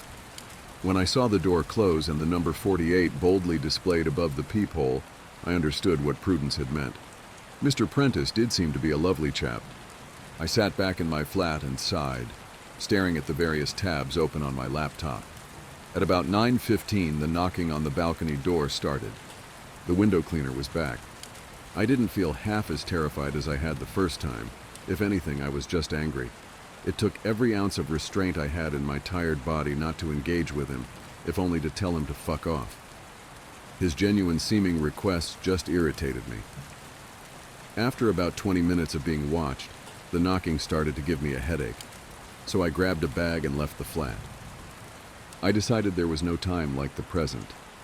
If I was going to turn up on the bishop's doorstep looking for her sister because of the freaky flat she's left behind, then I had to get it over with. If the address was old, or the bishops weren't the people I was looking for, then I was going to look stupid whatever time of day I went. And I couldn't take the window cleaner's eyes anymore. There was something about them. They really do make you want to open that door. I looked at the lift as I entered the communal hallway and decided today I would take the stairs. I couldn't stand to be in a small box that my partner probably died very painfully in. My heart dropped into my stomach just at the sight of it. The stairs were as grotty as the lift. We'd taken them multiple times on move-in day, but I hadn't really taken it in the same way I could now. I thought about the rules and all the strange things happening in this building. I looked at the badly painted numbers on the walls as I reached each landing. Nothing in this building is simple. I looked at the numbers: 7, 6, 5, 5, 4, 3, 4, 2, G. Maybe it was the sleep deprivation, but my legs were in agreement with my mind that I had definitely just descended more than 6 flights of stairs. They'd glitched. I looked at the dusty and poorly lit stairwell from the bottom. It seemed dark despite the sun pouring in from the glass panel in the main building doors. The note never mentioned glitchy stairs. Maybe I really was losing my mind. As I turned to exit the building, a woman walked in. She was in her late 30s to early 40s and had 2 small children in tow. 1 boy and 1 girl. I guessed that they were twins. They were both incredibly blonde with deep brown puppy dog looking eyes and couldn't have been any older than 6 to 7. They were as close to identical as it gets in twins of different genders. I'm not a fan of kids, but they were super cute. The lady had a short bob haircut that got longer at the front. It was uniform and dyed a perfectly even auburn color. I knew it was dyed because her roots were blonde like her kids. She looked as tired as I felt, but she pulled herself together when she saw me, running fingers through S part of her hair that she must have missed however early she left this morning. "Hi, are you here visiting?" Who opened with, trying to make small talk. "No, I just moved into flat 42 on the 7th floor. I was just leaving, actually. Whereabouts are you?"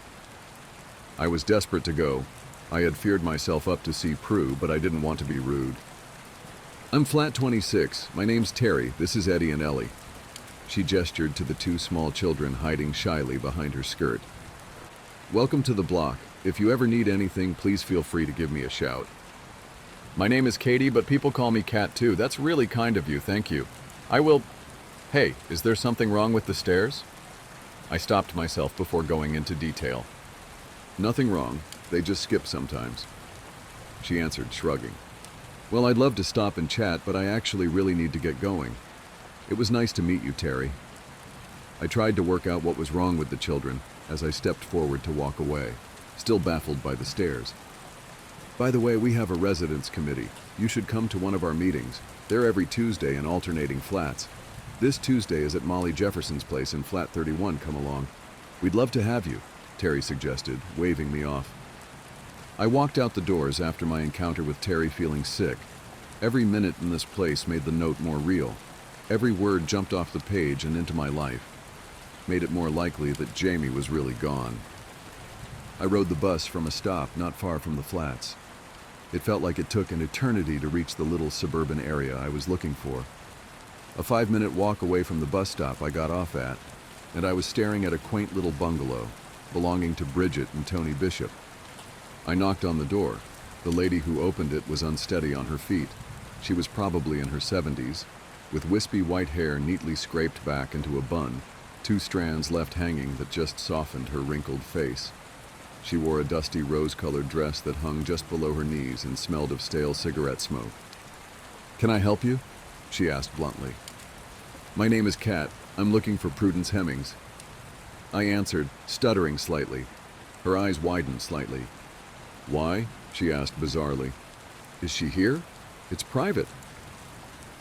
The lady ushered me into the house and sat me down on a sofa. Within minutes, there was a cup of tea in front of me. She didn't say anything to me for a while. We just looked at each other. Then she finally broke the silence. "I wondered if you'd try and find me.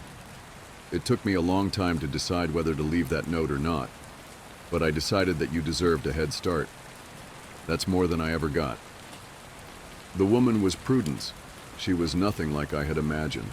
She seemed tough and hardened and spoke with a mostly blunt tone. She contributed before I could answer. "Terry called me not long ago, told me that she had met the new tenant. She said you looked shaken up and said that my note may not have been enough. I did say I couldn't fit everything on there, and the stairs didn't seem too important. The committee wanted to organize a meeting with you on your moving-in day, but I told them that was intrusive. The whole committee thing always seemed a bit excessive to me anyway." She spoke flippantly, like it was nothing. "It may have been intrusive, but we needed a warning. We spent a night in the place before I found your note. My boyfriend had already left for work at 3:15 and taken the lift. He didn't know." I broke as I told her what had happened. Her face dropped, and so did my hope for Jamie. "I'm so sorry. I really don't know what to say. I thought my note would reach you in time." She mumbled, her face to the floor, refusing to look at me as tears streamed down my face. "He's gone, isn't he? I didn't want to accept it, but I spoke to the postman, and your face says all it needs to. The postman said there might be a way I can have him back." I bit at her, devastated and angry. "He's gone. You can't have him back. What Ian is referring to isn't what you think. There's a way to get people back from the lift, but not as themselves. Trust me, I learned the hard way. Once they're back, you can't reverse it. I'm sorry about your man, but he's gone forever. Don't dig into the other way. To be gone forever is luckier than that alternative." She still wouldn't look up from the floor. "What do you mean?" "I don't want to talk about it. I said in the note that there are things I'd rather not discuss, and I need you to respect that, or I won't be speaking to you at all. Now move on and ask what you need to ask." Prudence cut me off. I decided not to push the topic further and moved on to some other things I needed to know. "What's the deal with Terry's kids? They seem sweet and normal." "Those little demon creatures are anything but normal," she answered, wincing slightly at the thought of them. "When she went into labor, Terry never made it to a hospital. They were the first children ever to be born inside the building, and with everything that goes on, it's like something's rubbed off on them. They're average children in the daytime, but they never sleep, ever. Poor Terry hasn't had a day's rest since they were born. They also really love to steal birds and rats they find the cats playing with and torment them. Really annoys the cats." As she finished speaking, a small, hairless cat strutted out from behind an armchair across the room, meowing softly. It brushed its head up against Prue's exposed legs, leaving scorch marks where it touched. She didn't react. She reached down and stroked the top of its head, smiling as it purred. "And those?" I asked, eyes stuck to her now badly burned legs. She chuckled, pulled out a box and lit a cigarette, tapping the top layer of ash into a small silver dish in front of her. She offered me one, and I took it gladly. "They've always been my good friends.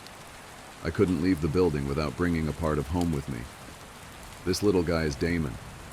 He's seen some things." She gushed, not taking her eyes off the cat. "But where did they come from? Why are they everywhere?" I asked, watching in disbelief as her burns subsided. It seemed impossible, but I looked at my arms where I had picked up the cat the night before, and there was no evidence it had ever happened. They didn't even appear sunburnt. "No one really knows. They started to appear after the fire, a few years after I'd moved in. It was rumored that they were the pets of the residents that burned, and that was why they had no fur. But I don't think that's true," I interrupted. "I met one of those neighbors last night. She said her name was Natalia. She almost killed my best friend. You're crazy if you think your note was enough of a warning, I ranted emotionally. Look, girl, if I had made a song and dance about warning you, then you'd have thought me crazy and challenged the rules. You'd have been dead already. Be grateful you got anything. I didn't. I had to work it all out. Your generation are so spoiled. She tutted in frustration at me. I was angry, but she was probably right. An elderly lady telling me rat-like creatures would kill my boyfriend in a lift would probably have got some laughs from me a few days ago. I stayed quiet and waited for her to calm down. After a while she sighed and started again. I think the cats are the neighbors that burned. They've never meant any harm and they hiss and run from the imposters that roam the building. Besides, there's no way there were that many cats living on one floor. The imposter people don't even match up with the residents that died in the fire. None of them look like or claim to have the same name as the dead. They just claim to live in their flats. I've met Natalia before. She left a bad scar on Bernie's leg from an incident we had, nasty girl. Before the fire, there was CCTV, and there was a recording saved of about 15 people marching into the flats, and up to that floor about half an hour before the fire started. It was the only evidence found. CCTV wasn't great in the 80s, so they were never identified, and the flames melted the relevant cameras, so nothing ever came of it. I think the people that entered that night are the ones that ask for sugar. I don't know any more than that, but if you avoid them, like I said, you don't need to know more. They hate the cats. I hope your friend survives, but I've seen what those people can do, so maybe she was better off dead. Prue carried on stroking Damon. I watched the skin of her fingers melt and twist as they made contact with him. What happened to your husband? I asked the question so fast I didn't have time to consider that this was a topic she had explicitly said she didn't want to discuss in the note, but I had to know. She scowled at me. I said I didn't want to talk about that, she hissed. I just lost the love of my life. I need some answers. I begged. What happened to Bernie won't help you. I know you'd think any deaths in that building would be down to the quirks, but this wasn't. For the most part, anyway. Don't forget that we had lived there for 35 years. Bernie knew the rules. We knew how to take care of ourselves and have a happy life there. It was our home. I don't doubt that's Mrs. Hemmings. I'm sorry, I interjected. Bernie had dementia. It started about 6 months before he died, and he deteriorated very rapidly. Towards the end, he started wandering. The doctor said it was common, but in our position, it was incredibly dangerous. More times than I can count, I pulled him away from the lift just in time. Along with wandering, he was forgetting the rules.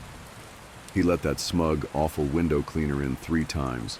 Thank Lord for the big metal pipe I kept by the balcony door. Chased him out a treat. Not that anything stops him from coming back. I'm sure you're already acquainted. After all the dangerous situations Bernie was in, by the end he made the smallest and most fatal of errors. He left a bowl of food out for Damon at 10 a.m. I was out shopping with Terry and a few of the girls from the committee, and when I came back, I found one of those awful creatures. Prudence started to cry. I put my hand on her shoulder in an attempt to comfort her. After all, I truly knew how she felt. It was eating him. She sniffed and steadied herself to continue, moving my hand. I chased the creature away with the same metal pipe I had the window cleaner and pushed Bernie off the balcony. He was heavy, but I didn't want anyone to know what really killed him. Its teeth. She shivered. They made such an awful noise. It reminded me of Dash. Lila. I finished her sentence. I hadn't meant to. I was so invested in her story I couldn't help it. I gather you spoke with Ian then, she said, sounding resigned. I never meant to hurt that little girl. I loved her so much. Tears rolled down her wrinkled cheeks. Damon, who was now sat next to her on the sofa, shuffled closer as if to cuddle her. Haven't you ever been curious about getting her back? I asked, my mind turning back to the methods hinted at by both Prue and the postman. I miss Jamie so much. I'd do anything to get him back. Her face filled with a look of horror and shame. Of course I have, she answered, which is exactly why I'm telling you not to. But I couldn't let it go. Surely anything must be better than gone forever, I pestered. I wish I hadn't. Prudence, frustrated, stood up and gestured for me to follow. She led me outside to the back garden of the bungalow. At the back was a large shed, the kind people used for a man cave or a summer house. It was pretty. The sun shone down on it, lighting up the few cobwebs in the corners and making them twinkle.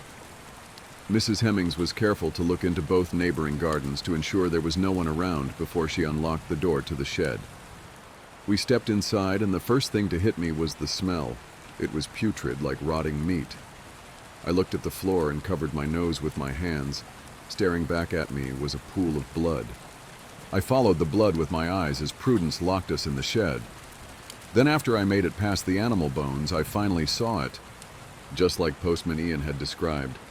One of the creatures was watching me from a heavy-duty metal dog cage in the corner of the shed. It looked reinforced, but still the metal had chew marks. Their jaws had to be strong to cause that. That didn't surprise me looking at it. Its rodent-like nose and beady, yet somehow human-like eyes were nothing compared to the two very visible rows of jagged, sharp teeth that lined each gum. Despite its small stature, it was terrifying. Prudence opened a drawer in a dusty cupboard across the room and pulled out a can of dog food. She poured the contents into the bowl and passed the bowl through the feeding hatch. The cage had a safety feature, meaning the animal couldn't access the food until the hatch was locked from the outside. I was grateful for this. Prue turned to me and spoke. She brushed one of the two strands of hair framing her face behind her ear. Gesturing to the hideous creature, she said, "Cat, I would like to introduce you to my granddaughter, Lila." The previous tenant of my new flat left a survival guide. Things just keep getting weirder. When I first saw Natalia, all I could picture was Georgia. The way her skin melted off her face, the smell of her hair burning, and the sound that she made. I didn't have time to count, but there were more than I originally thought. I figured these must have been the 15 people Prudence talked about entering the flats that burned before it happened. I already knew that Natalia was one of them. Eddie and Ellie clutched Terry's skirt, trembling with fear. I wanted to help protect them, but I still couldn't help but tremble a little myself, every time I caught a glimpse of those hollow voids where their eyes were. "Hi, Terry. The kid said we could borrow some sugar?" she asked menacingly. Grinning at the frightened family stood next to me. After a moment or two of intense staring, Natalia finally addressed me. She appeared to be the spokesperson for the group. "How's your friend doing? It was a shame we had to end our visit. I was enjoying her company." "Don't speak about her. She's got nothing to do with you, you sick bitch!" I screamed at her. I couldn't bear looking at her face again. "You don't scare me with all your freak friends. I'm not going to let you hurt this lady or her kids." Natalia chuckled. I gulped. I may talk a good game, but I am no hero. Mere days ago, I was just a young girl excited to move in with her boyfriend, and now here I am. My boyfriend's dead, my flat is like living in my own personal horror movie, and I'm standing up challenging demonic flame neighbors to defend demonic-looking children. But when I said she didn't scare me, I meant it. Something inside me was eradicating any fear of these people. I just wanted to protect the residents. Life really does throw curveballs. "I know you aren't scared. I saw it in your eyes when you stuck that big knife in my throat. That's why we're here. My brothers and sisters are not freaks. You're the freaks, thinking that your lives have meaning. We watch you people go about your day-to-day lives and your mundane routines, and nothing really changes. Your lives are pointless and disposable. That's why we set the fire all those years ago." She chuckled throughout her words. There was an animation in them, like she was a psychotic cartoon character, finally catching its prey after 138 episodes of chasing. "Those people weren't disposable," Terry mumbled, barely a decibel higher than a whisper. "What was that, Terry? Did you have something to say?" Natalia went from psychotic cartoon to school bully. She made my skin crawl. "I was only a child, but those people were friends of my parents. They were good people," Terry said with slightly more confidence. None of the other people had moved. They just stood there staring. "Why would you burn people alive? What can you possibly gain?" I interjected, taking a slight step between Natalia and Terry and the kids. I could see she was getting ready to go for them, and I couldn't let it happen. We were living with the great leader, Michael. All of us. Living in the righteous manner that he had directed us to live. She gestured to the people around her. The name Michael appeared to inspire some sort of emotion in the group. Michael's brother Jonathan lived here. On the floor we burned. He let us hang out there sometimes, but he didn't live the righteous way that we did.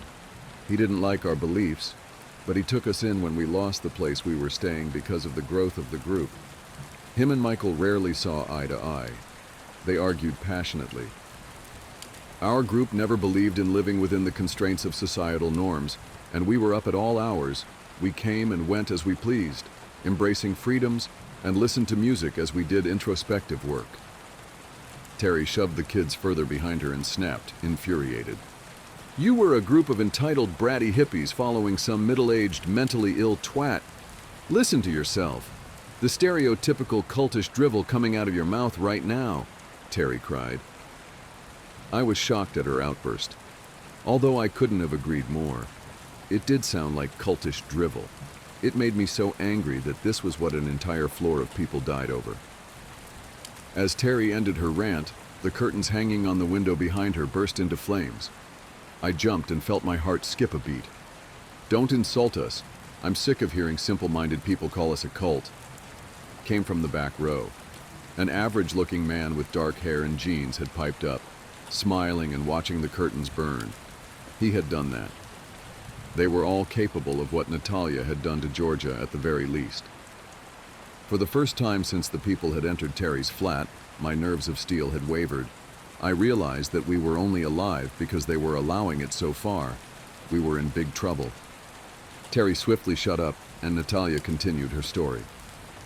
Michael was the true leader, not like all the fakes you hear of in the news, the people you're talking about. He was teaching us to build a world of peace and harmony, but he didn't deny that in order to do that, you had to eradicate the non-believers. He taught us to embrace the bad in us, to harness it so that we could do extraordinary things. She smiled wickedly, as her hands glowed hot coals as she spoke. It may have sounded like cultish drivel, but Michael being a total faker wouldn't explain their powers. Things went wrong when someone went to the police after Michael and Jonathan had a terrible argument one night. When the police arrived, Jonathan told us to go. The group had been planning to leave this building anyway. We'd had nothing but interruption and trouble in our time here. This place is weird, but we had nowhere immediate to go. The police already disliked us after overcrowding the last property. We didn't need any more attention. Michael was furious. We brainstormed in a field for hours who could have done it. I personally suspected the next-door neighbor, Mavis. The woman was so nosy, always knocking and asking us to keep noise down, interrupting our spiritual sessions. Michael couldn't make a certain judgment on the person who had done it. All we thought we were sure of was that they had to be on the same floor.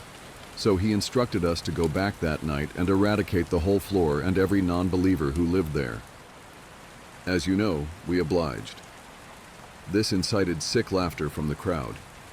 I waited, forcing myself to let her finish, buying time. We took pleasure in their screams, in watching every man, woman, and child go up in flames through their front door windows. It was the first time we'd unleashed all that energy, and we felt so powerful. But then as we left the burning hallway behind us and entered the stairwell, this building found a way to fuck us over one more time. I couldn't give you a number on the amount of times we tried to run down those stairs, leave our glorious victory behind us and return to Michael. It didn't matter how many times we tried. We couldn't make it past that floor. The stairs wouldn't let us. It didn't take long before the fire reached the stairwell we were trapped in, burning us all, along with the non-believers. We died just in time for the fire engine to arrive. We may have been dead, but we didn't disappear. We couldn't leave the building. We were stuck just wandering it, in and out of the burned flats and hallways, but not allowed anywhere else unless we were asked. It was awful. We didn't try to cause any trouble at first. We waited for Michel to come and find us, instruct us. 2 months passed and he hadn't come. Instead came confirmation. A newspaper put through the door of the building. Headline news: Tower Block resident Bernie Hemmings information vital to imprisonment of local cult leader on drug charges. I gasped. I couldn't believe I hadn't found that when I was researching Prue. But I suppose local news wasn't so heavily online back then. Natalia saw my shocked expression and grinned wider than before. "The old bat didn't tell you that then?" she asked, although it wasn't really a question. "That her stupid husband is the whole reason we're here. We started to really cause issues then. Did anything within our power to fuck the whole building over. But it didn't take them long to work out that we had to be asked to come in. We only stopped when Prue worked out a way we could die a second time and that we wound come back again. She killed 2 of our group. She was the only person that could stop us. We couldn't do shit with her around. We stopped and reached a stalemate. Then she moved out. We were going to honor that stalemate. Until you stabbed me. Prue's gone. It's fair game in here now." As Natalia got angrier, a member of her group started getting agitated. They all soon followed like a hive mind. Working as one, the stillness became chaotic, with all of them moving and making noise. I didn't notice at first when one started walking towards Terry and the kids, but I noticed when it got near. It was a teen girl, slender and pretty, but still unsettlingly average. As she got within a meter of the family, Ellie suddenly went rigid. The claws that replaced her fingernails grew longer and sharper, with jagged edges from growing so fast. The voids deepened, if that was even possible. She opened her mouth to reveal rows of sharp teeth, blood caked where the tooth meets the gum where they had grown too quickly as well. Ellie jumped.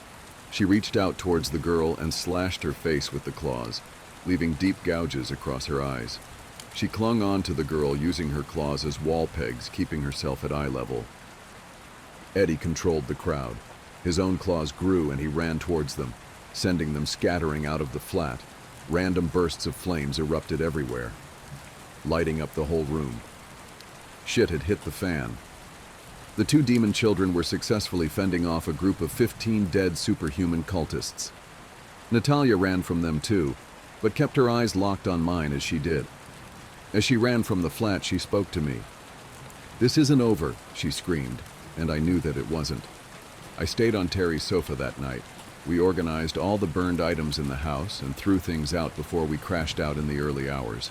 The kids' claws retracted and they returned to their earlier state, causing mischief in the hallways. They were too young to really understand. I didn't sleep much, nothing new. When I woke up, Terry was still asleep. I didn't want to disturb her, so I walked back to my flat, desperate to avoid anything strange on my way. The stairs must have noticed because they didn't skip on my way up. I hadn't checked the time when I left Terry's, but I reached my door at the same time as a familiar face. Postman Ian was stood there, dropping letters on my doorstep. "Hey, love," he shouted as he noticed me. "I need to talk. Can you come inside just 5 minutes, please?" I practically begged him at the doorstep. I told him everything that had happened the night before, how Natalia was out for revenge and I was the object of her rage. I begged him to tell me how to kill them, but he claimed he didn't know. He said if kept my doors locked and didn't let them in, then I'd be fine. He looked shirty as I mentioned killing them, didn't even suggest asking Prudence how to do it. Something was telling me there wasn't much point. He seemed so disingenuous. I wanted to trust him. So badly I wanted to trust him. I had been so vulnerable with him over Jamie. But if Prudence Hemmings could forget to mention what Bernie had done, and conveniently never pass on the method to kill these awful people, leaving them around to terrorize her friends and neighbors, then could she be a liar too? Could I really trust Ian? When he provided no answers and no real help, something inside me told me that I needed to get him out of my flat. I needed to rethink, start working things out on my own. I made excuses to Ian and sent him on his rounds. Prudence left me these rules, but she left so much out. How do I know I wasn't always a pawn in some sick game? Her fantasy life as a puppet master, setting me up to fail. She's kept her granddaughter in a cage for years. Maybe she enjoys suffering. I wasn't going to give up easily, though. Natalia wasn't going to win. I decided then and there that I needed to attend the committee meeting today and start building an army against Natalia. I didn't need Prue's help or her methods. With enough manpower, I could do it myself. This was war,